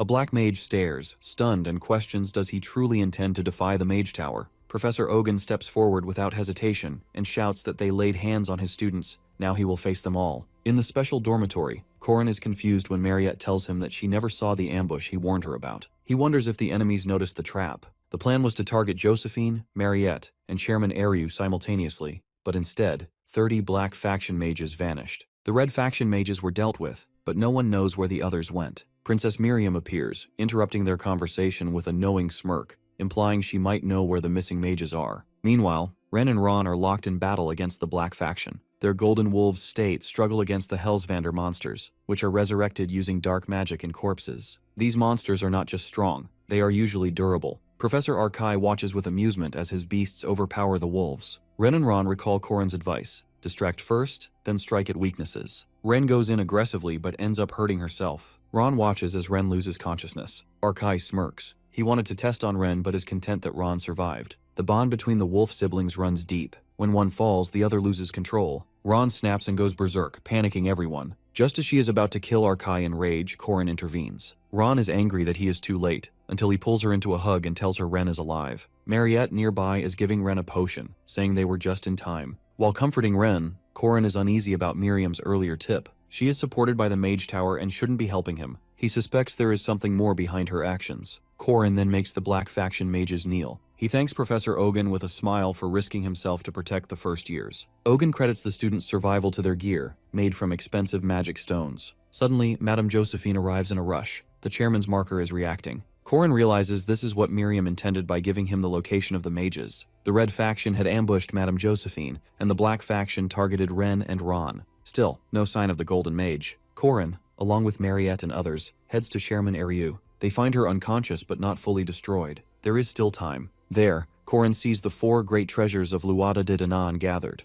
Undri's vessel, Dune Skaze, Lawgiver Doom Norix, and the enchanting monarch Ohard Bress. As he watches the coronation of paradise unfold, system backups activate, and events spiral beyond his understanding. Then the final boss, Tates Valtazar, appears before him. Sweat trickles down Corrin's face, and now he has to save the world by defeating evil. He looks at Valtazar in shock, but Valtazar doesn't understand the reason behind his surprise, because Valtazar has merely come to see the person who has destroyed his plans tons of times and even stolen his treasure. At this point, Corrin realizes that maybe he actually pushed the buttons. However, he is a little relieved that Eriu isn't completely taken out because in the game and previous run, poor Eriu died. After Eriu left this world, Corrin's master Eren was killed by Valtazar. Though Eren was able to evacuate, Corrin got to know because of the information about the assassination. While Eriu is apologizing in a weak voice to Corrin, he reflects on how the heroes of the Witches' Wars are aware of this place. But it is kind of astonishing to think that Valtazar made a move. With worry, Corrin puts his hand on his forehead, finding it hard to believe that another incident has happened that is far different from the original one, but Corrin calms himself down. Gripping his spear, Corrin reminds himself how he has always changed the scenario for the better. Thus, with all the power, Corrin unleashes a poisonous dragon head charge against Valtazar, sending an immense amount of fire at him. But just then, something else happened. The Domain, a level all warriors dream of. A secret attack is launched in an instant by Valtazar, and it was the same as Corrin's, so it was countered easily. Witnessing this, Valtazar can't help but scoff to see that Corrin can already use it. Basically, this is the battle of the top-tier martial skills in the heroic legend of Arhan. Though the moment both the guys strike at each other, they end up in the second domain, and Valtazar compliments Corrin for having nice skills, calling him fellow disciple, with a wide grin on his face. But now, Valtazar plays smartly, using the Calamity Serpent's ultimate essence and poisonous dragon head charge, unleashing it, and using the domain multiple times in a row like the Sword Demon. Just then, the system starts backing up while updating important commands, and the moment the backup status reaches up to 740%, which is exceptionally higher than normal, Corrin's grip tightens on his staff, and he is ready for his turn. From this point on, both the guys tackle each other with fine skills and end up getting on the 5th domain, striking and unleashing amazing strength and power with swift movements. As they get to the 5th domain, Valtazar studies how Corrin has gotten all the fundamentals and needs speed now, so with a wicked smile, he guides him to do that. They both unleash their ultimate moves, Calamity Serpent and Infinite Returning Heavens, releasing a massive energy and blinding lightning. But in a single second after the fight began, as both the guys have been doing the same exact moves, people who couldn't enter the domain, like Huaren and Mariette, see Corrin getting stabbed by Valtazar and couldn't understand this grave situation, while the one who could enter the domain, Alicia, prepares for the counterattack. The moment Alicia enters the domain, Ohard smiles because this is not just a simple domain. She manages to enter it easily, and the king will have some fun finally. In an instant, Valtazar appears, clarifying to Alicia that this domain will not let him have mercy on her. With that, he grabs her by her face. To his surprise, Huaren appears at the back too, trying to attack him, but he dodges the attack in one swift movement and grabs her hand. Both the girls collapse, but seeing how hurt Alicia is, Huaren can't stop herself and sends a chain of steel to capture this guy, declaring he is dead. One moment, the chains have trapped his whole body. The next moment, Valtazar has broken the trap, not accepting it, because according to him, dying is not his fate. Frustratingly, Huaren approaches him, but she is thrown away, all shocked as Valtazar remarks how she lacks experience no matter how strong her body is. With that, he grabs his staff and raises it in the air to end her, but this is when his body starts to freeze as Mariette casts snowflower spells at him, but Valtazar breaks the ice. As for now, he stands firm as, using Spear of Light ahead hair, this skill can never miss the hit no matter what happens. As the Spear of Light moves swiftly, while Mariette unleashes Deogu, the Spear of Light passes it and directly goes towards Mariette. Seeing this, Mariette knows this is the end, but this is when the speed of light was sent to another dimension, and Valtazar immediately recognizes that this can only be done by none other than Josephine. While Josephine clarifies that she is not here to change things, Corrin uses the Solar Genesis, Claw Solus, as bright fiery light surrounds the whole area. This is the maximum output he can unleash right now. Turning back, Valtazar scoffs since he missed the heart while attacking Corrin but acknowledges his regeneration skills at the same time. He explains how this is not just his innate ability, but a commandment. He engraved the opposite ones as Valtazar. However, he mocks Corrin, as the Solar Genesis on the level he is trying to hold is something he cannot handle. On the flip side, Josephine uses her special magic to create multi-teleportation. Ohard, Dune Skaze, and Doom Norix notice this and try to stop them, but Corrin has cast the bright fiery energy on them to stop them and orders everyone to move immediately. Hearing this, Mariette grabs Eryu, and Huaren is holding Alicia. They all pass the portal. Before entering the portal, Corrin looks back at Valtazar, grinning widely and winking, hoping to see him soon. The portal was about to disappear completely as they all got out of the place, so Dune Skaze thinks of following them, but Valtazar smirks because his spear always connects to the target that he aimed at first. While everyone takes a sigh of relief after getting back from the slightest hole of the portal, Valtazar's spear appears in the direction of Mariette, so obviously Corrin becomes her shield to protect her and take the attack instead. But this is when Eryu pushes both of them and the spear pierces through his body. As the spear hits him, Eryu smiles at them. Horror slashes across everyone's face. Corrin tries to grab Eryu's hand, but he disappears to the other side of the portal with a smile on his face. Corrin always thought that he changed the scenario into something better. This was what he thought. However, now, he sits on the ground, frozen, because he couldn't change